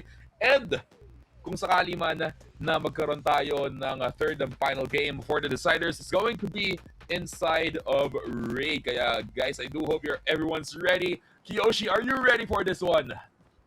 Ready na talaga. And of course, with the shift of the standings in the group stages, this is a decider kung sino talaga yung panghuling qualifying team sa ating playoffs. At sinimulan na ng CITU, binababaran ng mga bullets itong ating NUFB Sinclair. But NUFB has the advantage in terms of objective. And with the first round starting here again inside of the control room, P1 dito ay nakukuha na agad ng NUFB Sinclair. Again, parang inaalala na dito ng NUFB Sinclair yung message sa kanila ng mga players ng NU Boys kahapon. Si Chu tsaka si Mo sabi, galingan nyo NUFB Sinclair, gusto namin kayo makalaban sa playoffs. And with this sequence of events na nangyari, parang posible pa nga na makuha ng NUFB Sinclair yung pagkapanalo na yon. And possible pa nga tayo magkaroon ng timeline wherein both NU teams will proceed to the playoffs. But now, looking at our game number 1, NUFB Sinclair already guns blazing here sa ating P1, not letting any points, or actually there were 4 points na nag-slip off from them, pero they got the most out of it. They got most out of game P number 1 doon na yun. And now we're shifting towards Rafters. That's That's right. And of course, right now, still in control is going to be NUFB Sinclair. They have absolute dominance on that hard point. Pero CITU Wildcats has the fighting chance at pinapikita nila yung willpower nila dito na gusto nila makapasok dun sa ating playoff. Still, NUFB wants to make sure that they're the ones to pull through.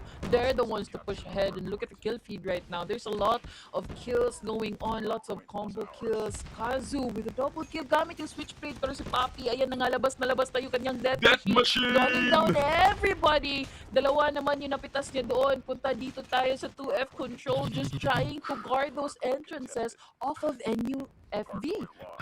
Parang na-board si Papi doon. Sabi, may death machine ako pero nasan yung kalaban ko? Bakit wala akong mabaril? Ano pindot na siya eh. Hino-hold down niya yung fire gas.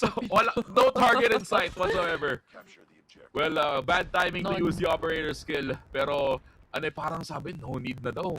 NUFB Sinclair still on the lead here as we proceed to the P number 3 of this map.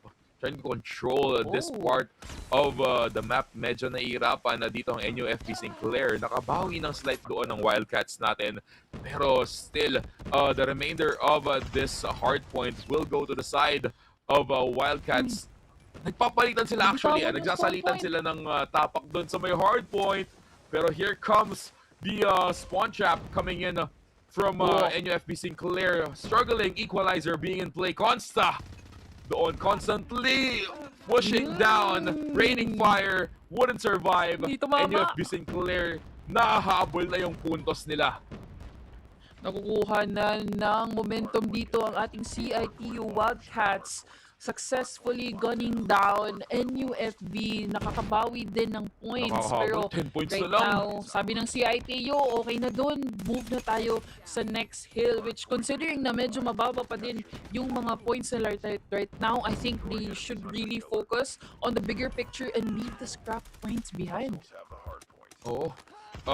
With that ay sobrang effective ng kanilang nagiging rotation once they do that kind of strategy. Pero ngayon yung death machine or yung war machine doon ay gagamitin again. Wala na naman siyang mahuli. No one in sight there for Vinci, but now he will be switching back to the SMG. Pero still may nahihirapan ng NUFB dito sa ating P number 4. Pero 29 seconds remaining na lang on this one. I think they will be claiming it for themselves. CITU Wildcats going in. Here goes a death machine. Zar, someone standing in behind. Pero live shortly. Doon yung kanyang death machine. There goes the point blank hunter killer drone. Hinagisa ng drone sa mukha, pare ko eh. Dahil dyan, balik na tayo sa ating P number 1 with CITU behind continuously. NUFB gets to control the momentum this time around. Can CITU break through? They do have the control, but can they maintain taking control of the P1? Pisces off cam continues to dominate the gunfights. And right now, NUFB has taken control of the hill this time around, taking it off of CITU's hands. Zaire with a triple kill. Gamit yung kanyang Bal 27, make that a quadra kill. Pisces also. NUFB definitely dominates the gunfights here and medyo hirap na yung CITU. CITU falling down behind by quite a few points, already down by 60 here in this game. And NUFB Sinclair blazing once again as we start here to P number 1, returning for the second rotation. Damia doon. Ooh, papakulan niya ba itong kanyang hunter killer drone? No, he went for the Predator missile. Takes down one.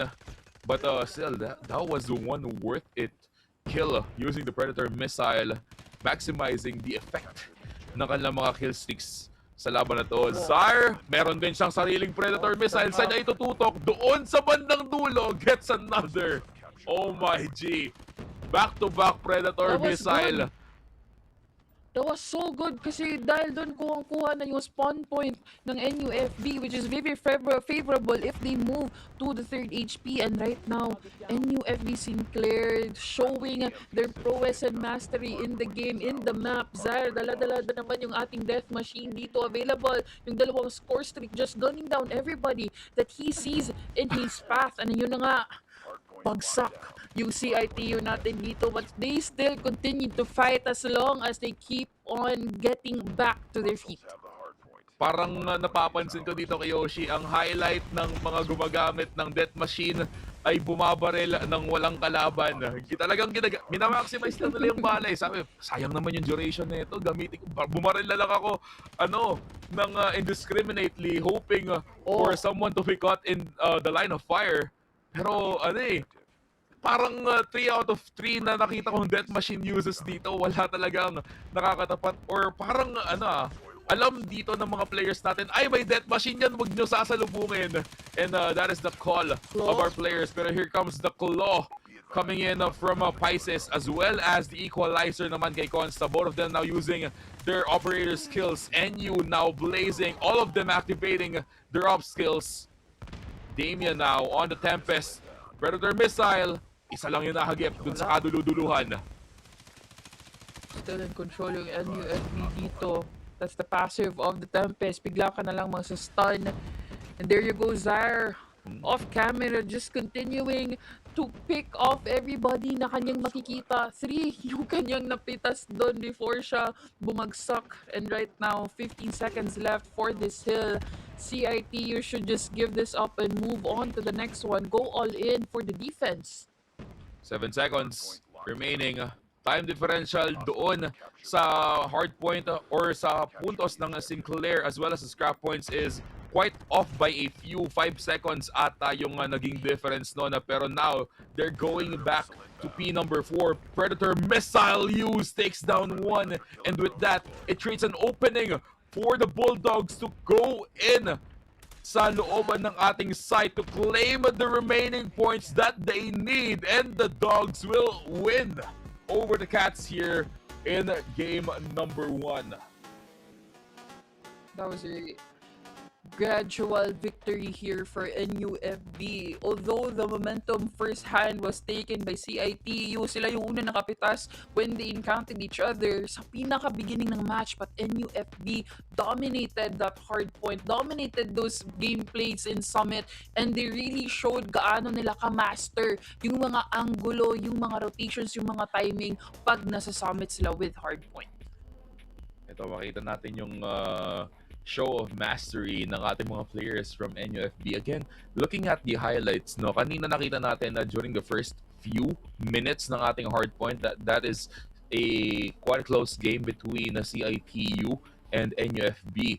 Dahil nakahabol pa somehow ang CITU ng puntos pagdating sa ating second to third hardpoint. And actually, I think that was up until the fourth hardpoint kung saan nakakuha sila ng puntos, controlling down the sites. Kazu using that Tempest to defend their ground against incoming opponents was actually very effective. Pero right after the switch, right after the second rotation ng ating hardpoint, that was NUFB controlling, dictating the flow of how things work. Especially nung bumalik sila sa loob ng control room natin. Talagang alam ng NUFB how they will handle situation. They know where their opponents were coming from. Zaire using his operator skill, the death machine again and again. Pero medyo nahihirapan lang talaga silang i-timing ng mabuti yung kanilang mga operator skills. Kasi it's either they don't have any target in sight or they get picked off early. Pero maganda din yung ginawa dito ng NUFB, bombarding the whole place with Predator missiles. Actually, I think that was five Predator missiles na sunod-sunod from NUFB Sinclair, and with that, gave them the chance to clear out every zone para mabilis nilang mapasok yung mga hardpoints natin. And look at the post-game scoreboard. Zaire ang pinakamataas in terms of the kills dito, 52 to 22 and 22 assists as well, though hindi siya ganun ka-brilliant in terms of holding down the hard points dahil 46 seconds lang yung kanyang total time in doing so. Pero still, yung pag-create niya ng space para sa kanyang mga teammate, lalo kay Damian na nakakuha ng 1 minute and 57 as well as Consta, ay sobrang crucial for the whole team of NUFB. Pero again, this is gonna be a battle between Blue and Gold Bulldogs and Wildcats. Let's see kung magpapatuloy ang clash ng cat and dog na to sa ating search and destroy round. Dahil again, alam naman natin, Kiyoshi, na madalas sa search and destroy round, nagpapalit ng tempo yan. At may posibilidad na manalo yung CITU dito if they prepared well against NUFB. Hope is definitely not lost here for CITU. They just have to pull through. They have the capabilities. They are very strong individually. It just, how does it reflect as a team? Ito din yung mention nila ni Bipolar kahapon actually. CITU is really, really good individually. Their individual plays are super duper good. It's just that it's a little bit hard to see that kind of individuality when they perform as a team. Kasi yung team chemistry nawawala na. So right now, with the S&D considering that individuality also matters here, this could be a chance for CITU to pull through and possibly put us to game number 3.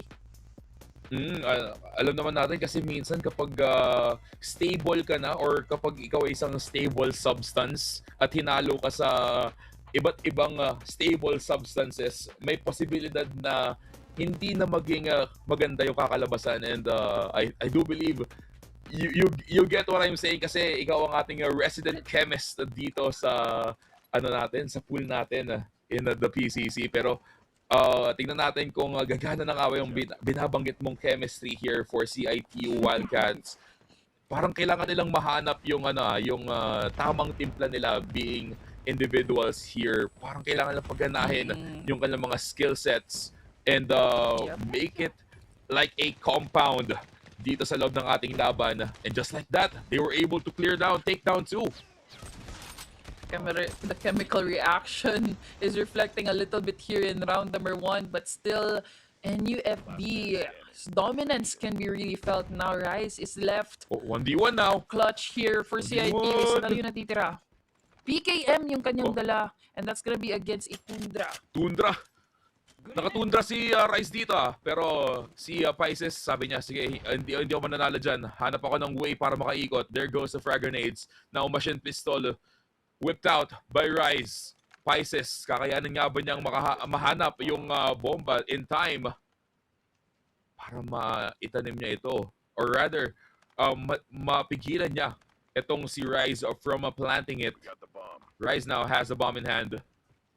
Rotates papunta sa kabilang side where Pisces is waiting. Oh, bomba. Frag grenade out. Pisces trying to clear sites here. Actually blocked off a point doon using a smoke grenade. Now Pisces. Para silang cat and dog chase dito. Itong mga players na to, hindi alam kung ano nga yung gagawin na strategy. Pero I think that is the go signal for Pisces to go to a site. That's a great plant here coming from Rice actually. Oh. May line of sight siya doon. Rice. Pero kailangan lang niya talaga maging careful. Oh, okay. This is parang a little bit dangerous. But of course, the peak from Rice, hindi niya nasakto yung kanyang tama, and Pisces was ready for that peak. The fake diffuse worked here for Pisces, and with that, round number 1 goes to NUFB. Well, meron tayong kasabihan na pros don't fake, pero unfortunately, we're playing in Collegiate, ladies and gentlemen. Kaya Pisces used that psycho play, that mind game strategy against Rise para makuha yung upper hand. Now, again, bakbakan ulit dito sa may gitnang banda ng ating mapa. Wala silang ginagawa pa masyadong pagtulak doon sa mga sites natin. They're just looking for the right targets, just like this one. 2 kills now on the side of NUFB. Oh! Surprise! Surprise indeed. Kompletong 5. And with that, ubos yung CITU without any casualties coming from NUFB. They now move Gulat ako. to... Akala ko, left and right? Five Nights at Freddy's yung nilalaro ko. May jumpscare eh. Kaso nga lang, malas ng biglang nag-slide out pick sa gilid. Sinalubong siya ng barrel sa mukha. Pero ang bilis.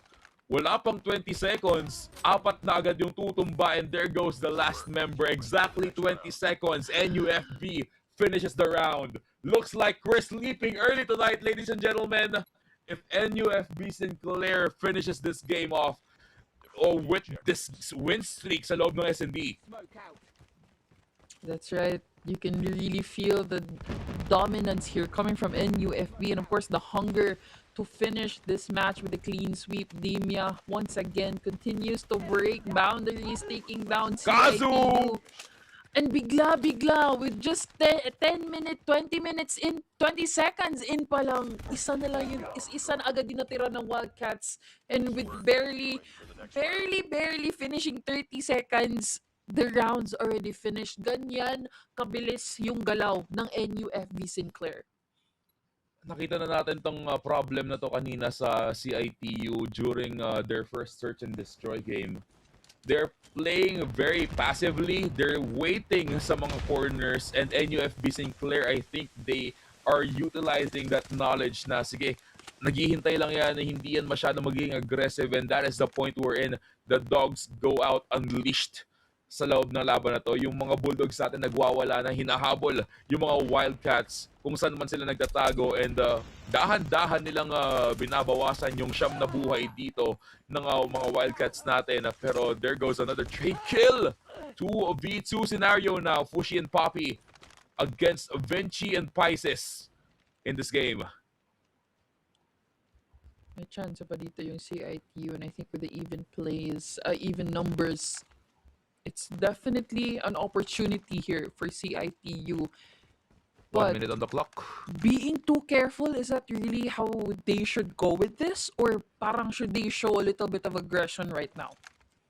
Parang kailangan na nga nilang tumulak dito dahil once NUFB Sinclair does the move first before the Wildcats, parang makikita na lang natin na mauubos sila isa-isa pero traded doon.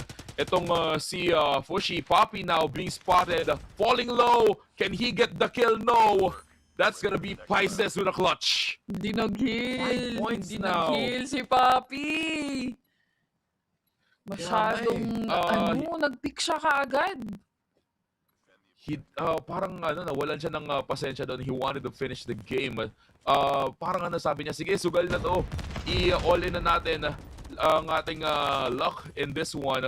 Ooh, nasty wall bangs coming in from NUFB. Pero still, nakita natin, pumapalag yung Wildcats dito. 2v2 or actually 2-4-2 ang nangyaring trade doon. Sila ulit yung matitira. Fushi, Rise, and Soul for Wildcats. Meanwhile, Pisces, Vinci, and Damia para sa NUFB Sinclair now taking things slowly once again. Pero mukhang kailangan na magmadali ng Wildcats dito. 1 minute and 19 seconds running down their clock. NU sniffing down their opponents, their prey, but no! The Wildcats come out victorious in this round. 6th round goes to the Wildcats. First point obtained by them. Pero it's still a long way to go, Kyoshi. That's right. It's a matter of maintaining the win streak now for CITU. You've seen them do this a while ago, but they weren't able to maintain the wins. So, can they change the pace here? Can they change the story here? Can they change their destiny here? It's just a matter of how their execution is gonna turn out up against NUFB. Tingnan natin kung talagang nakasulat na sa mga tala ang kanilang mga destiny. Or can they rewrite the stars once again? But Wildcats now losing members quickly here. Bodies dropping. There goes Saul, last member falling down. 6th point will go to the side of NUFB Sinclair, and this is looking bad para sa mga Wildcats natin.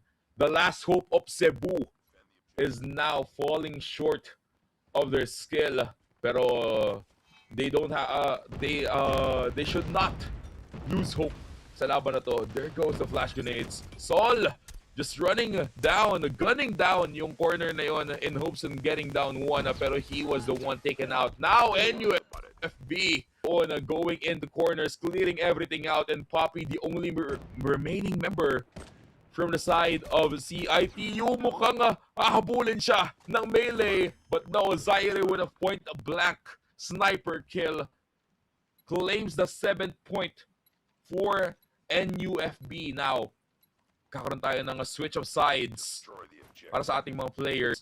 2 points remaining para sa NUFB Sinclair. They come out victorious as the attackers. Pero parang lamang sila dito, Kiyoshi, kasi kanina defender sila pero ang aggressive nila sobra. That's right, Pisces there. Bigla na lang naging one man left ang CITU. Ganun kabilis yung NUFB, and with that, they finish it off with a bomb just being planted. Ang galing ng NUFB. Yung type of gameplay nila pag nag-SND is hindi ka talaga pinapahinga, and CITU is left in a chokehold dito, trying to breathe, trying to grasp for air that NUFB is trying to prevent them from doing. Oh, halos hindi na nga tayo makapagpasahan ng linya dito sa sobrang bilis ng pangyayari in the search and destroy round. Pero very unfortunate sequence of events now for CITU Wildcats. Now that they're losing a lot of their members, parang this is it. This might be it for NUFB Sinclair. They might just take the victory, and with one member remaining for CITU Wildcats, they have to give the coup de grace to that player and put the Wildcats to rest as NUFB Sinclair.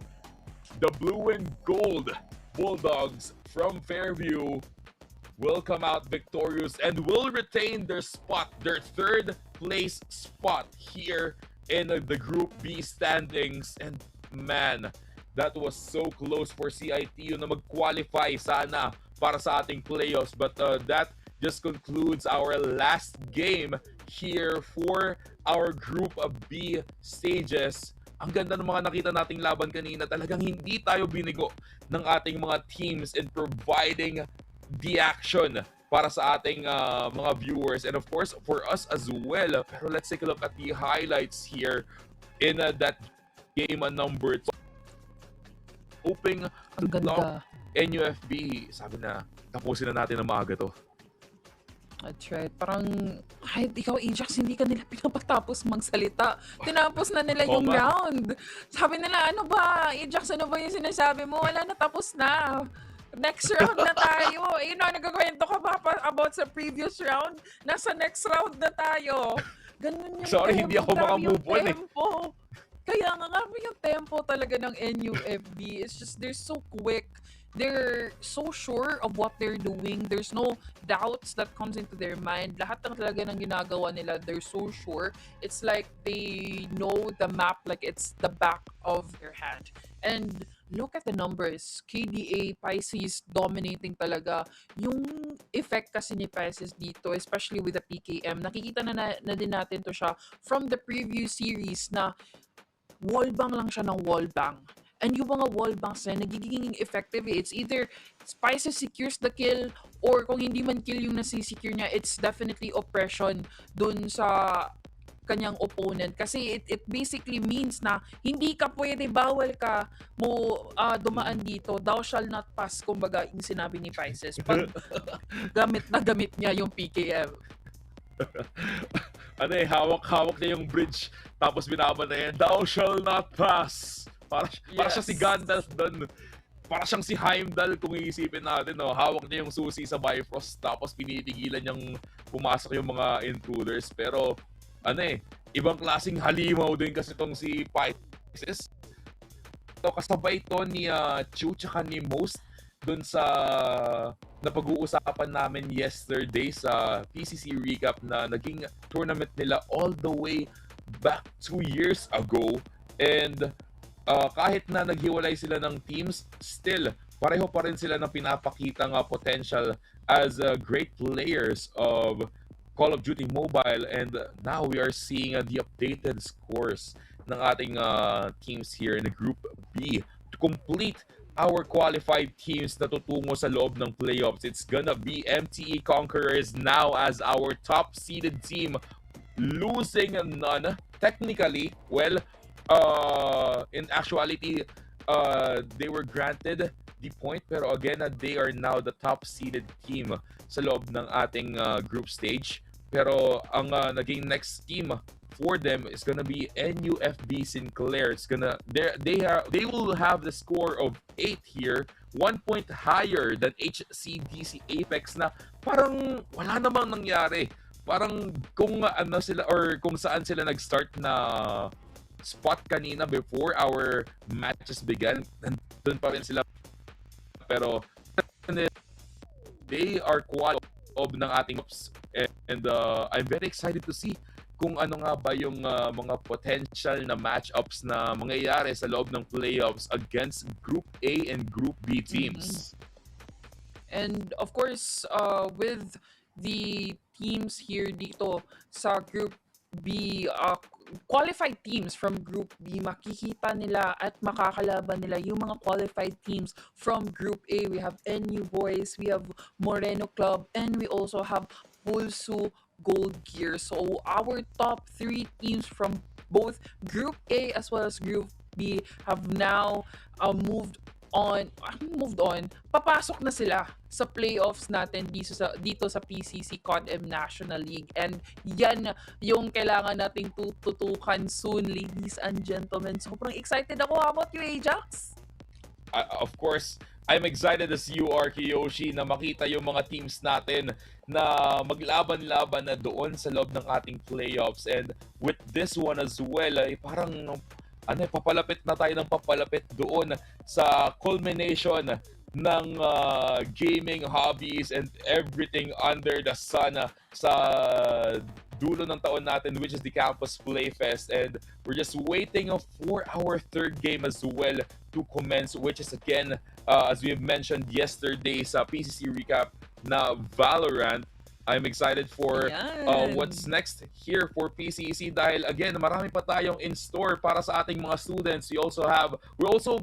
We're still gonna have our project Next Gen or the Next Gen 2026 para sa ating mga students. Again, up until August 31 ang registration ng Next Gen, and maliban na sa Next Gen ay nandyan din ang ating mga campus roadshows. Again, we're heading to Pateros, and make sure to stay tuned sa ating Facebook page for more info about it. Pero before we end this broadcast, Kiyoshi, any last thoughts on what happened dito sa Group B natin or kahit pati na rin sa Group A?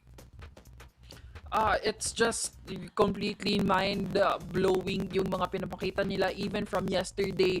The games from yesterday, the games from today, lahat yun sobrang memorable, and it's definitely full of storylines, full of stories talaga, full of history, rich in history. So maaabangan mo talaga yung mga plays natin, upcoming plays from the playoffs.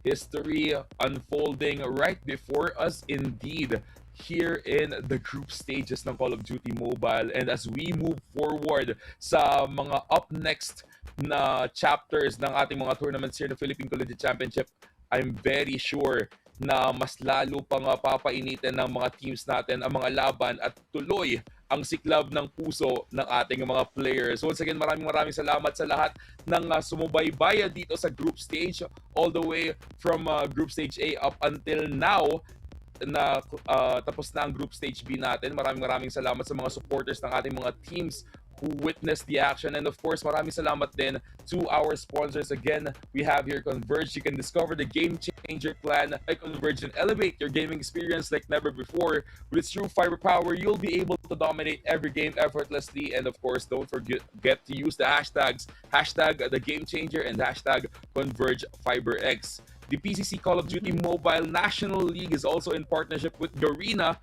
and the CCE Play. You can level up your collegiate gaming experience and join the action at CCE Play, your gateway to tournaments, roadshows, and the future of collegiate esports. Make sure to visit cceplay.com for more updates sa mga upcoming pa nating events sa Philippine Collegiate Championship. And it has been a pleasure casting with you here, Kiyoshi, and maraming salamat once again to everyone. Once again, this was your casters, Ajax and Kiyoshi, and we'll see you guys next time. Good night.